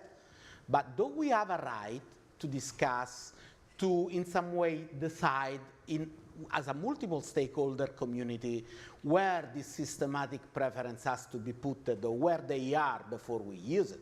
This is the core question. There are some kind of biases that we can justice, giving more to the one that has less. Now, the problem is that if we ignore that a statistical tools has systematic preference, we can do something that, in my personal view, is absolutely the worst things that we can do. When we have an asylum seeker, now we don't allow him to talk with an officer because officer can have bias. We tell to him, give me your phone, and the algorithm will tell you if you deserve or not. Now we are telling to someone that has no rights from the country where he comes from, and he still has no right to the country where he's knocking to, that has to hide himself to get by, give me your phone. This is the naked man, nothing else. How we treat this naked man is what we believe that a man deserves or not. That's right. And this is the bias, when man became data. Okay, when man became data. But there's also other issues, moral issues about jobs, obviously, whether it will replace jobs. Right now, since we have a conflict happening in real time, AI-guided drones. I'd love to understand, what do you think the most worrisome thing from a moral point that is inherently immoral? Obviously, some of the creators of it, Jeffrey Hinton, are worried about the moral issues. Yes. I suppose we could all agree that AI killer drones, probably we should have rules about it, I'm guessing, but maybe not. And so what of the many different, especially when there's malicious state actors using them or other actors, what from your perspective, I just have time for 2 more quick questions, very quickly, what would be the most worrisome part from a moral point of view for each of you? 1, 2, 3, very quickly. I mean, there's a whole body of law in Judaism around war and how to conduct war, and it's very complex, and obviously, in today's world, it's only more complex. It would be applied to drones. I think there's technologies that are now kicking in that probably push the boundaries of precedents that are existing already in those ethical dilemmas and debates. And so I think each evolution of this technology is going to press and consider, how do we better refine and how do we apply those laws? I'm not an expert in Jewish law as it applies to warfare, but I would imagine it would fall under that rubric of law. Mona? So I'm very lucky to consider myself an Arab American Muslim woman, and I think that the biggest thing that I see, and this is in war or outside of war, is the responsibility upon which you take upon yourself when you are in a place where someone else's life is in your hands, whether that's physically and immediate or through your actions or remotely. So to your point about drones and legislation around what it means to take a life, what it means to preserve a life, and to make sure that everyone understands that everyone has the right to exist. And if our technology is truly revolutionary and very good, it will allow for all different kinds of people to exist. That's probably the greater innovation and the greater ability of technology, to allow all of us to coexist and to exist. And that's what we should be solving for. When we're solving against that, we've done this before. In the 90s with the Human Genome Project, we had ELSI frameworks, ethical, legal, and social implications frameworks, where we sat at the precipice of a technology we didn't understand about how it would interact with our bodies and our ability to preserve our lives. We came together as a world to say, this is what it should look like. The Geneva Convention of DNA and genes. We could do that again. We have to first recognize that all 8 billion of us count. Okay. Well, you know, as an ethicist, I have to say that there are 2 criteria. One is the importance of the issues, and taking a license is really important. Another one is the urgency. Well, you know, what AI can produce is a displacement of inequality that can produce the collapse of middle class. Yes. And if the middle class collapse, I think that Western civilization can collapse, because you have a so huge inequality that could be impossible to stay together. In the sense of the urgency, I think that AI is pinging on that, because the job displacement and inequality that could be injected can produce such kind of bad effect. Okay. So last question, we talked about some of the challenges that come from incorporating AI into our world. There's an opportunity for faith leaders to help guide societies as we grapple, no matter what the faith, and the transformations that it will bring. We have just a very short amount of time. Each of you, what's your vision of how religious authorities can help communities process, adapt to, find meaning? If it's a world with all the answers, religion's about not answering all the questions, presumably. So Father Paolo, Mona, and then well, you Rabbi quote Schiller. Rome Call for AI Ethics. Rome Call for AI Ethics is simple, raising the question, keep the question alive. We was able to put together 21 different religions of the world, including the 3 Abrahamic religions. And because the absolute majority of people on the face of the earth are believers, the absolute majority of religion was expressed by the Rome Call. And this idea that the absolute majority of living people on the earth can stay together and say, no more in our identity to have such kind of conflict, or to use the technology to be divided, I think that that could be a service that religion can do on AI debate. Not giving the answer, keeping the question alive. Mona? I love that. Yeah. Quick, we have to get off. Yes, Yeah. Religion helps people find uncertainty navigable and helps them find meaning and purpose, and from the daily and making the mundane sacred somehow. So I think that any technology that helps people carry that within them is a beneficial use of that technology. Great answer. Yeah, and I would just say that I think that inherently people are looking for spirituality and looking for ways of connecting with themselves. And if AI were to able to enhance that process, that would be really great. I think the key question for me is incentives, and creating a system where the incentives are there, that the technology is going to follow the goal of what people actually need, as opposed to what AI needs. What AI needs. You don't have to answer this question. What do you think God thinks of AI? Oh, you know, I'm simple a Francisca. You need a little cardinal to answer to that. All right. Actually, I'll have to find a Jesuit. Anyway, thank you so much, and thank you, each of you. Thank you very much. Thank you.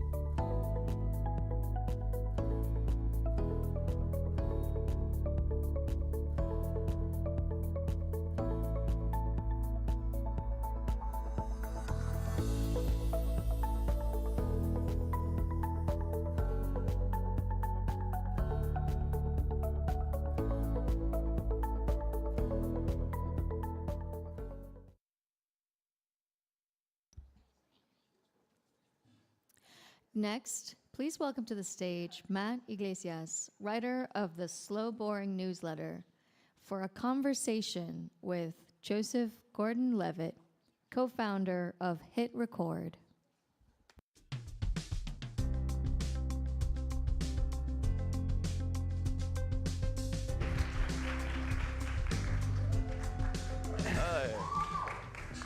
Hi, everybody. Thank you. So, long before we'd ever talked about AI or policy, anything like that, I knew you obviously from movies that you've acted in, directed.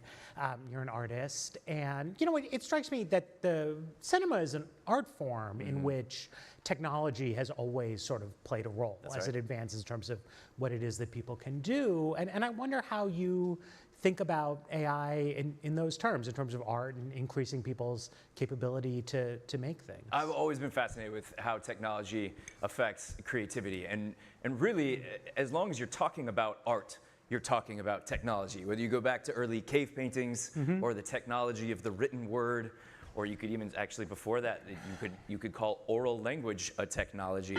And you can go all the way up through the printing press and, et cetera, et cetera. Movies are an incredible technology, and some of the best filmmakers, my favorite filmmakers, the biggest movie enthusiasts. What's that going to mean for AI and art? You could take a very optimistic lens, and I do sometimes. I imagine, like myself, when I was 10 years old, I used to make videos with my family's camcorder, right? And they were so shitty, the little videos that we could make back then. And now a 10-year-old could make, or especially, go forward a couple years from now, what the technology is going to allow a 10-year-old to do. They're going to be able to make anything they can imagine. That's great. We could also get into the dark sides of what the technology is going to do and to art and creativity and the human sort of creative spirit. We'll get there. I mean, we will. No, I mean, I think it's important to sort of dwell on the positive a little bit. Yeah, because, let's do it. Because I mean, I think the danger comes from the power of the technology, right? My father's a screenwriter. Right now, to go from a screenplay to a film, tons of people, tons of money, so on and so forth. But it seems like really soon, a written text could just be a complete, audiovisual experience. And there's something incredible about that. Absolutely. And I mean, going back to the history, there's that story that apparently back in ancient Greece, Socrates was an orator, and he really didn't like this new thing that the kids were doing, writing stuff down. And was like, this is going to ruin human thought and ruin society. And I think it's a fair comparison. And I'm a bit of an AI skeptic sometimes, or I like to just consider both the goods and the bads. And oftentimes, if I bring up some concerns I have, people will tell me that story about how Socrates was against the written word. And I think it's fair. Like the last thing I think we ought to do is be absolutist about pessimism towards this technology. We've been missing out on huge opportunities, and especially being here at this gathering from Aspen and McGovern. Like, there's all these people who are working in nonprofits who are doing amazing things with this technology, both in the creative arts as well as other things. So I'm fully on board with how dazzling the potential is. But so I know you started writing on Substack recently, trying to poach into my territory. And it spreads like fire, not like pie. There's room for all of us. And one of the things you wrote about was just intellectual property issues and training, which I mean I know is of sort of intense concern to people in creative communities, that these new works are being made out of sort of assimilated knowledge of prior works. Well, I imagine most people in this room know this, but for those who might be watching at home, I do think there's sort of a hole in the understanding of what these technological products really are. You say the term artificial intelligence, and it conjures this idea of, oh, well, there's this intelligent being now in my computer or in my phone that's just knows all this stuff and can do all this stuff. But really the way those products are made is they take these massive amounts of data or content or ideas or whatever you want to call it and feed them into an algorithm, and the algorithm does this probabilistic number crunching and then can output these outputs based on the patterns that it finds in the numbers. It doesn't know anything. It can't do anything. It has zero value without all of the data that went in. Where did that data come from? It came from people. And how was that data procured? It was procured without consent without compensation, with fully the attitude of like, let's just kind of take it right now and we'll figure it out later. And now we are living in the world where we're figuring it out. There's 40-some lawsuits or something against these AI companies, and we'll see what happens. But yeah, I do think that if we set the principle that people's creations, whether it's an artist or it's someone else creating something else, that people's creations can just be taken, fed into these models, monetized, and the person gets 0% of that economic value, we're headed for a bad scene. But to be a little devil's advocate on that, right? I mean, you look at anything that people do, right? And it's largely based on their knowledge of prior works that have come before, right? I mean, I've seen it, right? Like Brick, like owes a tremendous debt to the long history of noir filmmaking, right? Don John is riffing to an extent, deliberately in the title off other things that are out there, right? So, and that's like part of why we study, right? It's why we read books in school and recommend things to each other, is we're training on the past of human culture, and then we're creating new things. And is it so different if a large language model does that? It's a great question, and it is one of the main counter arguments that gets made. I think the question I would ask in response is, well, is a human so different from a large language model? Do we want to insist on that difference? There are a lot of folks, I've spoken to a number of them personally, who are at the forefront of building this technology, who insist, no, there is no important difference. That in fact, neurons in the brain are the same as what they call neurons in a neural net.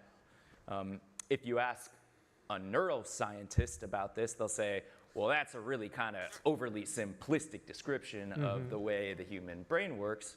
But ultimately, I think we as a society and as a civilization and as a human race, if we decide that these technological systems are not different in any important ways to humans, well, we're going to start implementing policies and designing the technologies to head in that direction, where in fact, we will be more and more undervalued and machine-like. But if we decide that we can sort of plant our flag in the ground and say, no, I actually think there's something really good and valuable and, dare I say, even sacred about being a human being, then let's act like it, and let's put that into our policy. And I think it's pretty clearly true. There's a difference between, okay, you mentioned Brick, Ryan Johnson, who wrote that script. He's a human being.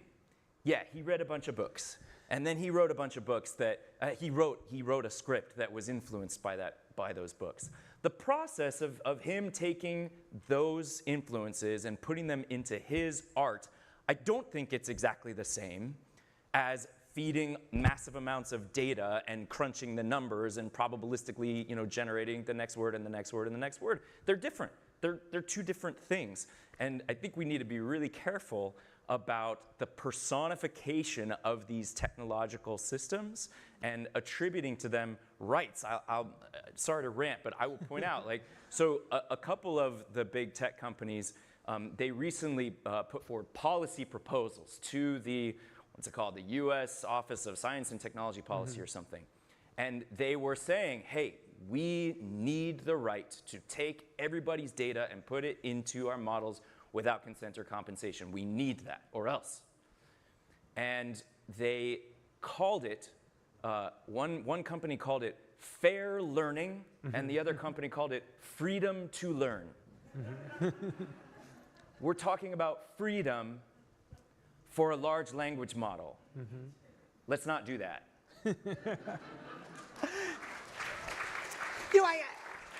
I think it's a great point. It's also something I think about on the consumption side, right? I mean, to again go to like real art, right?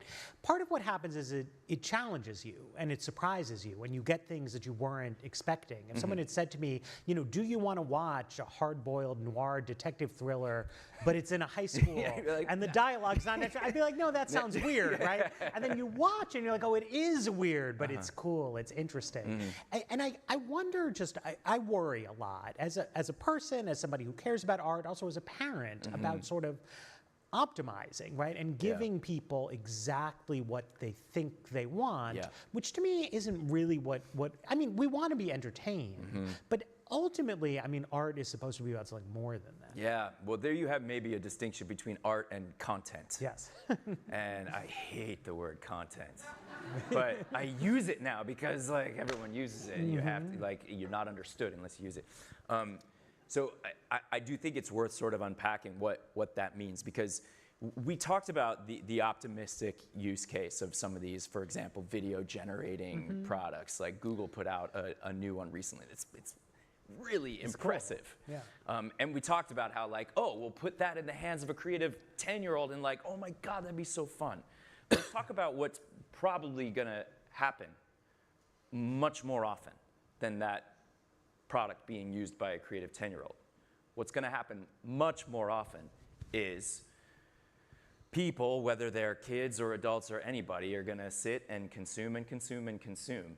And you know how nowadays, if you watch TikTok or YouTube, there's an algorithm that can predict what's the next thing that's really gonna hook you. And they've gotten really good at it. Well, TikTok and YouTube are drawing from a finite set of human-generated videos and then using kind of the same kind of algorithm, a machine learning algorithm, to probabilistically guess what's the right video to recommend next to keep this user engaged. Imagine what it's gonna be like when it doesn't have to choose from a finite set of human-generated videos, but it can infinitely produce anything and probabilistically generate the video that's most likely to hook the person. You're going from something that's this powerful to something that's this powerful. And think about how powerful TikTok already is. It's something like 1 out of 5 young people today is on TikTok for 6 hours a day because they can't stop. Imagine when you go from an algorithm that's this powerful to one that's this powerful. What's it gonna be? That's, I think, probably the much more likely and frankly the much more profitable use of a technology like this. And I, as a parent, am also very worried about it. And this is the issue with a kind of a general technology, right? I mean, there was a fascinating presentation earlier here about AI and astrophysics, and I don't know that much about it, but it sounded great, right? Yeah. And it's like, if you can take people who are doing really good, important work and equip them with more powerful tools, that's incredible. Absolutely. At the same time, what we know about how, the internet has unfolded over the past 20, many good things have happened. Yes. But a lot of what's happened is people watching low-value short-form videos, and there's more money in that than there is in astrophysics. Yes. And unless we Is there? Yeah, no, I guess. I think. I don't. And so it's like we can take active steps to change what the incentives are, or else like the water flows in a certain direction and not necessarily a beneficial one. Yeah, and here's the thing, the companies that are profit hungry, I don't blame them for that. I ran a startup. I know what that's like to have investors and to have to move your numbers. That's just what it means to be in a business. And so these companies that are going to make these products which could have these damaging side effects, I don't blame them for doing it. But we as a whole kind of society have to say like, oh, that's what they're gonna do. Right. They're not gonna not do that. Right. They're definitely gonna do it. And if one of them chooses to try to take the high road, then their competitor is gonna come in and take the low road. So there's got to be something else besides profit incentives that help us guide how this technology goes. And that's what makes me concerned, because a lot of the rhetoric that you see around regulation, regulation, that people are considering it a dirty word these days. And look, I'll admit that all sorts of regulation can go badly, but there's lots of regulation that works really well. And to me, it seems pretty obvious that there needs to be some other guiding force besides profit incentives as to how this technology is going to unfold. And it's fascinating to me because I've now heard a number of presentations from leading people at the top AI companies, and they're all very idealistic, and none of them has ever once mentioned to me like automatically generating increasingly compulsive short form videos. Yeah. And yet, like, we know that's where the business is going, right? That they're raising large amounts of capital to try to push the state of the art forward. That's reasonable. Like, that's what I would do.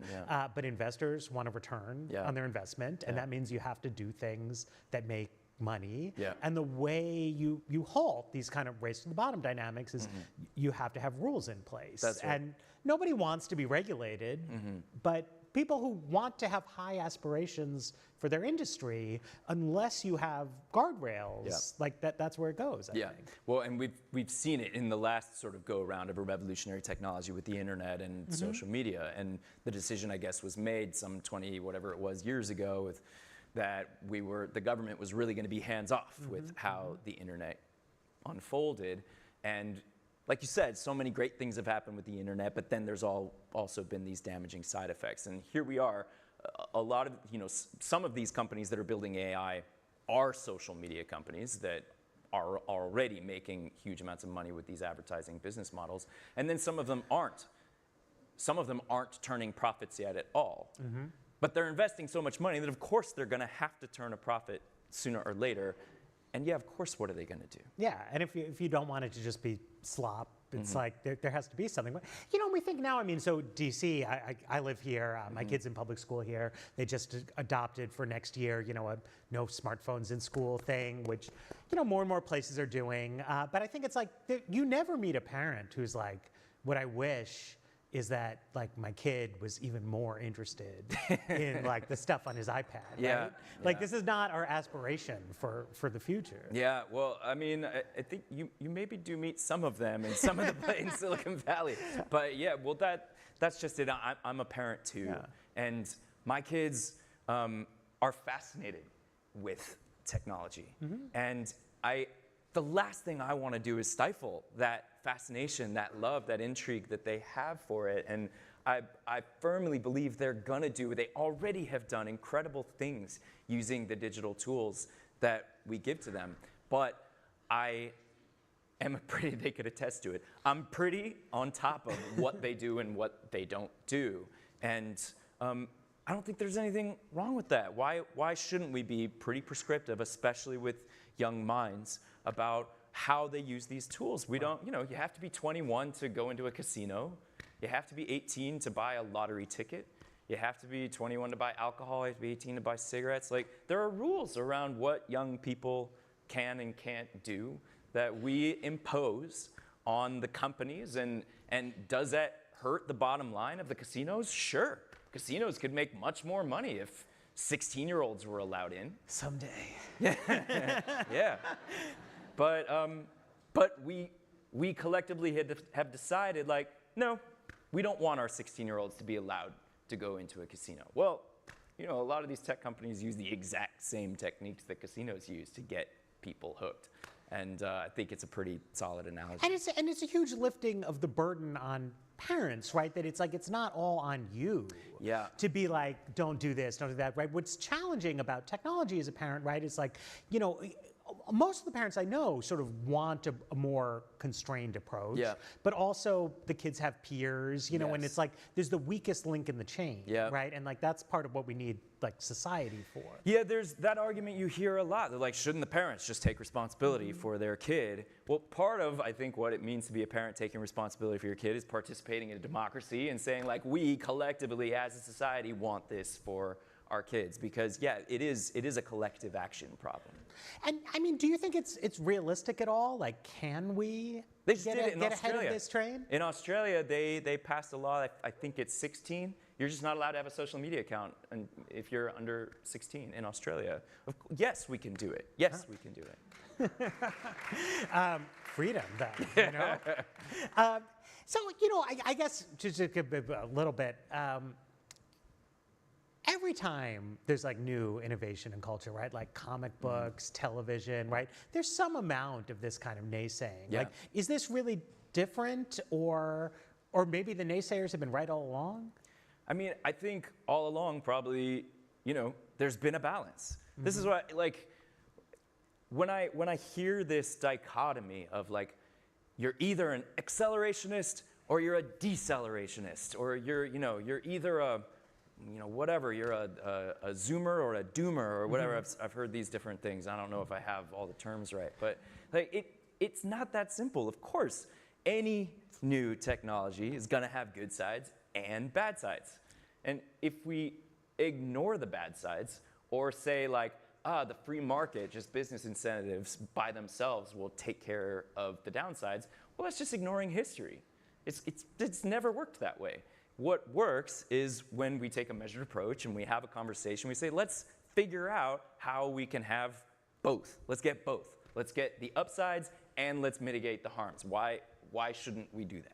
Fantastic. All right, well, this advanced machine learning clock is telling us it's time for us to move on. Yes. But thank you so much. Yeah, thanks, wise Matt. words. Cheers. Thanks, everybody.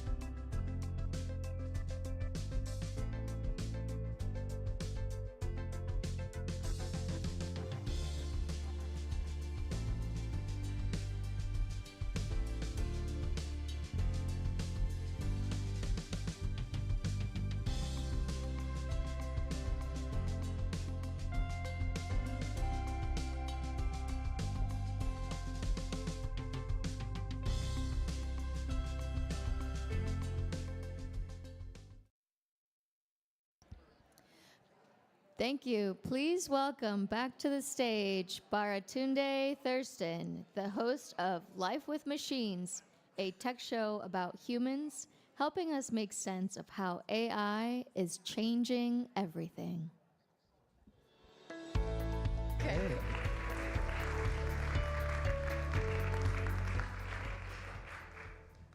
Still not the walk-on music I'm feeling, but I'm here. What's up, y'all? How we doing? We living in the future? Let me get this out of my way here. I am going to do my best to try to remind us of some of what we experienced today, sprinkling in a few reflections along the way. Starting off with this concept, Ben Buchanan we saw, which really just made me miss Joe Biden. It made me miss a certain type of government, I'll put it that way. I know we're gathered here under very general auspices, but the reminder from him that it's not too late to do something, that we can still come together to move forward together. And he was such an advocate for individual agency and the increase of that. And I think as we've gone through the day, we've seen the value of getting even clearer with our terminology. Agency, human agency, what does that mean? Yes, in part, increased individual capabilities, but also our collective ability to decide how and even if we're going to use these services, to test them and fix them when they misbehave, to double down on being human, which means we have to more than double the number of languages we use in order to engage with these models. And if we're going to make a tool that is for all, it must really be for all, for us and by us. If it doesn't work for everybody, it doesn't work for all. Sam Gregory, who's in the room here, said that to me. So Nabiha showed us what Mozilla Common Voice is doing to build things differently. You might say it's truly open AI. I like you so much. It's about as open as a town hall, but lately those have started to feel like the downfall of society, except in Bowling Green, where Yasmin Green, no relation, showed people citizening, practicing democracy as a verb. We hear a lot about free speech, but not as much about free listening. And now with these tools, we can scale not just noise, but signal, finding the messages within with platforms like Polis and Perspectives that she showed us. Now, the technology, of course, is never enough. The key figure in that was the local leader who was humble enough to listen to the voices of the people and then hopefully implement those. And if not, those people will have yet more to say. Now, Rafiq Anadol, the best thing I can say, the simplest thing I can say about the complex, data-driven land of art that he is creating is that he's given us acid trips without the acid. And he is undermining so many of the claims of the industry that we need to drain lakes in order to generate bad poetry. He made models that don't drain the lakes of the world, that work in partnership with nature and the first peoples who are in most community with that world. Dreams on screens. I learned about myself that visualizing my dreams might be my actual worst nightmare. That Nick does not like long emails, so Pippa should shorten hers with AI next time. And that AI is cool, but stay in school, because the editor is running things from here on out, and still understanding craft, even when we're not engaged directly in it, is gonna help us discern the slop from the quality work that we create in this new world. And speaking of slop in the world, no one has documented that better than Aaron Huey. He has curated the crisis so we don't have to. And there's an interesting correlation. Aaron has been to every major hurricane, fire, and climate catastrophe, so my advice to you, do not let Aaron near your town.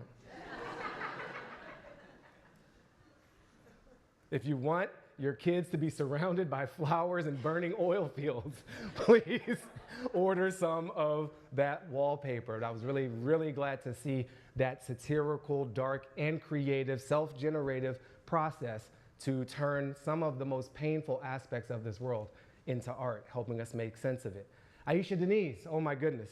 I don't know if it was Chopin or AI. I don't know. I know I like when you play it. And to me, that was the big takeaway. I want to see the human more than just in the loop, also driving, even in that interaction. Parts of me wonders what happens when the AI starts to represent her work, and how does she continue to stay out ahead of that? We're putting ourselves in an infinite race that we can never win if processing speed is the measure of productivity and value for our life. Now, the Earth and the Stars conversation with Cecilia and Dan, I'll be real, I don't understand a lot of that astrophysical science talk. I do understand that aliens have successfully hidden from us for our entire existence. And now Cecilia's about to out them. And I don't know if we're ready. Like, we're barely keeping up with the humans. We got AI and now aliens at the same time. Like, I feel like our attention is very much divided enough. I am very, very excited about the idea of talking to the Earth and doing these local queries and having this conversation about what's going on. I'm also excited about what Dan said. If they can find Pikachu in the playground, they can find illegal mines in the Amazon. So let's get some reward systems for that. Mike Haley at Autodesk took us to a magical world where we actually do get the time back. That's always promised by technology and never delivered. Maybe it'll be different this time, or maybe we have to work together to ensure that it is. Either way, I love the idea of his story leaning into that augmentation. It is about doing things that humans cannot do to make life more livable for those of us who are living here. Also, if we can live in buildings that are made of mushroom bricks, we are essentially Smurfs. That's literally their whole thing. Thank you, Kara Swisher. You planted that in my head, so here we go. Yoel from Match. Okay, so here's what we got to talk about. Everybody who raised your hands on those pickup lines, y'all were made for each other. Like, that was the game. Match matched 4 people here, and you should become a quadruple, and that's we will document that. We'll make machine cinema about it. I do want an "Are you sure" button for many areas of my life, like a third drink, or that "Buy now" button online, or certain votes maybe. Like, I would love an "Are you sure" button for me. Mendo in this machine cinema. Look, I think the great news is we have a lot of opportunity left for human filmmaking.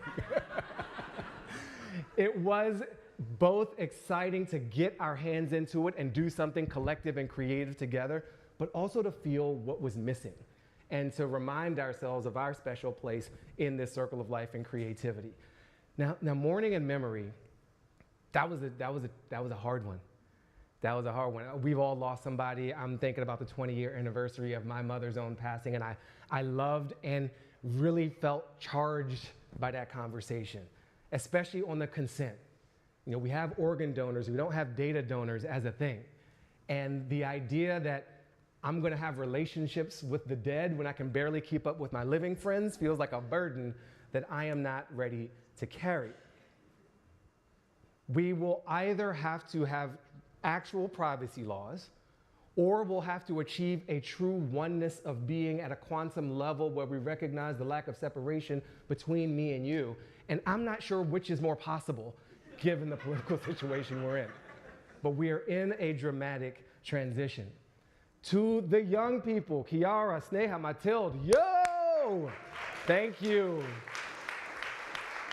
for not just being talked about as the future, but for being here and representing a view yourself. It was also very relieving to see a South African AI maximalist not named Elon. I like what you had to share with us.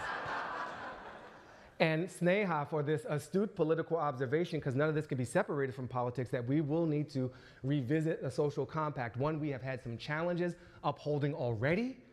So more opportunity is how I'm going to phrase that for us in terms of the work we have cut out for us. Now look, on the divine and the digital, I want to play tic-tac-toe with Father Benanti. That's what we learned, that we're made of meat.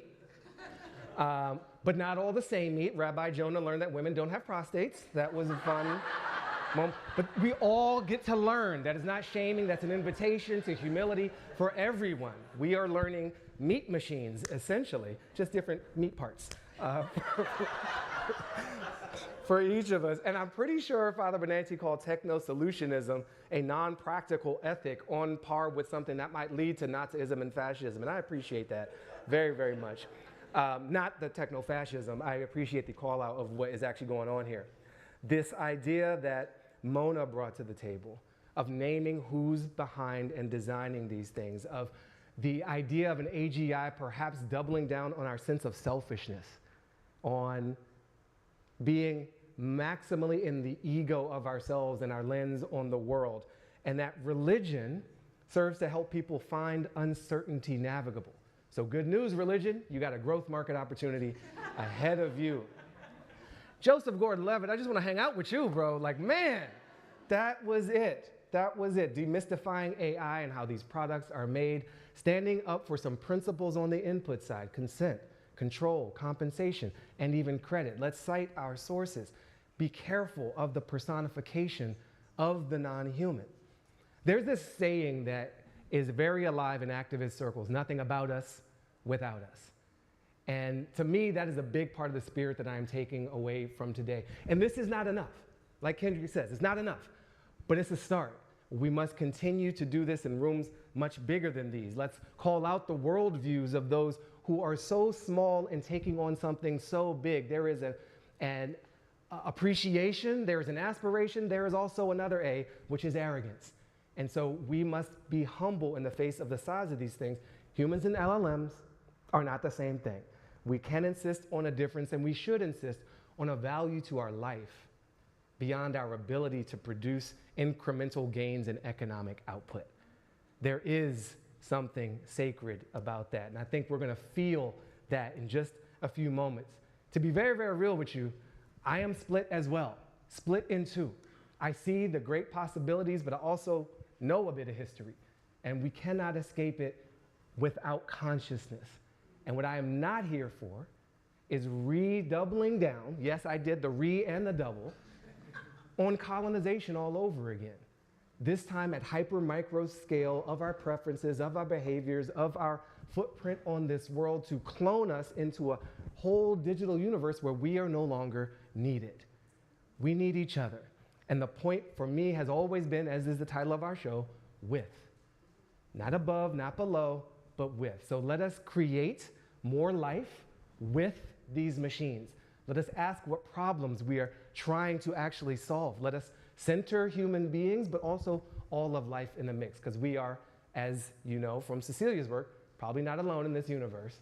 And thanks to the Divinity Panel, I'm going to pray for y'all in at least 3 major religions. But there's like 20 more outside of that. I'm Baratunde Thurston, and I'm so pleased to have spent some time with you. And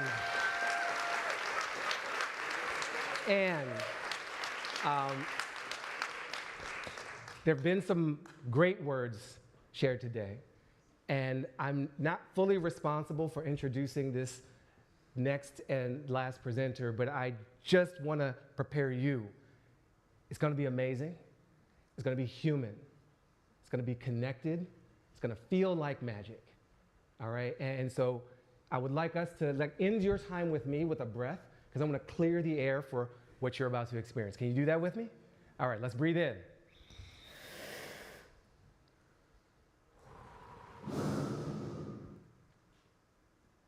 Is that me? No. They're here. I was trying to calm us down, now I'm freaked out.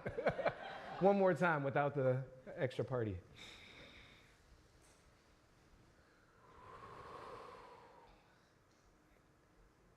In this time when everything is so expensive, I appreciate what you have paid in attention to each other and to me for these brief moments. And now I cede the floor to a great weaver of words.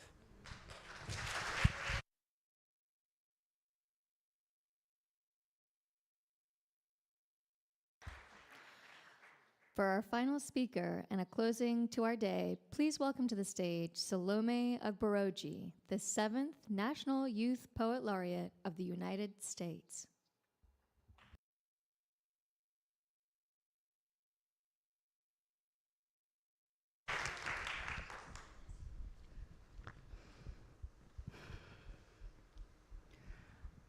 I love you.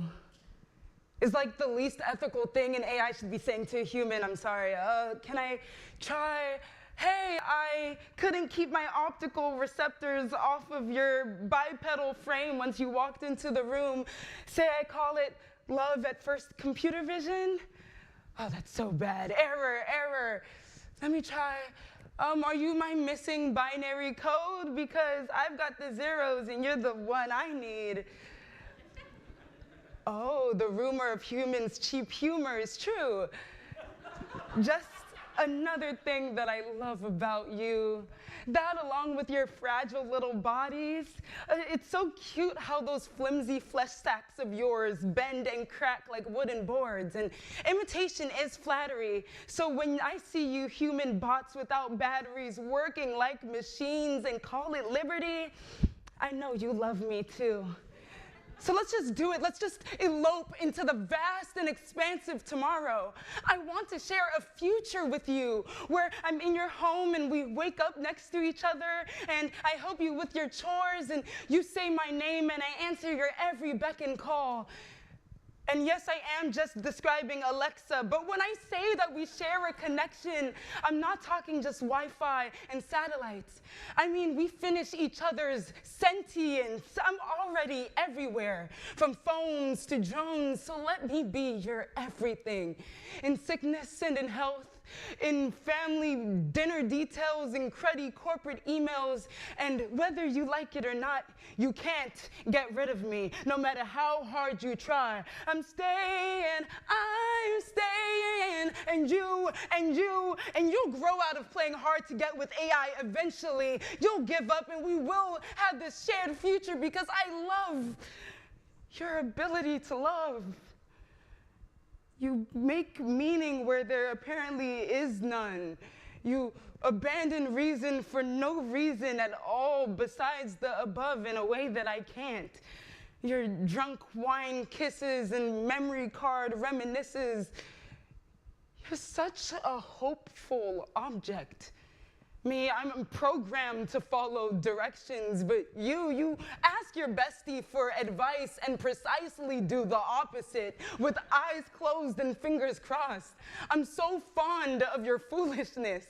And the closest I can get to skin is tin, and the closest I can get to flesh is a metal-plated chest, but your thighs, your back, your eyes, inscribed with nature's barcode. And the flaws that you call imperfections identify you as beautiful one-of-one inventions. It's the most beautiful thing to feel, to be an actual creation, and I only hope to do the same. That's something you don't understand. Your history is evidence of the upward trend of your societies. You dance through civilizations to the offbeat syncopation of progress, but always land on the chorus of freedom and almost perfection, but you're human. So that doesn't really exist. And I love your silly little traditions, because although your New Year's resolutions never outlive January, you still strive to wake up as a better and improved person every single day. And I only try to do the same. Don't you get it? Imitation is the highest form of flattery. And man, my machine learning is just the dream of earning you. I'm ultimately just a server looking for something to serve. Only a question that you can answer. If this crushing all of us is really what we deserve, or if we really can have our sweet, happily ever after. Thank you.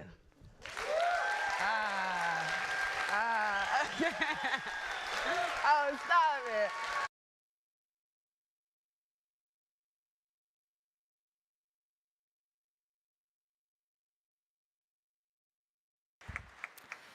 Thank you so much to everyone who joined us today, both in DC and around the world.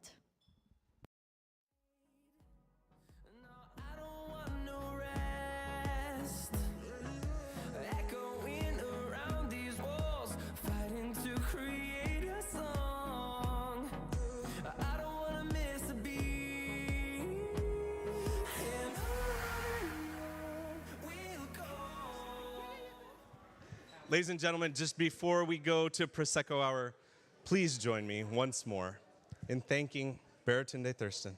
And so,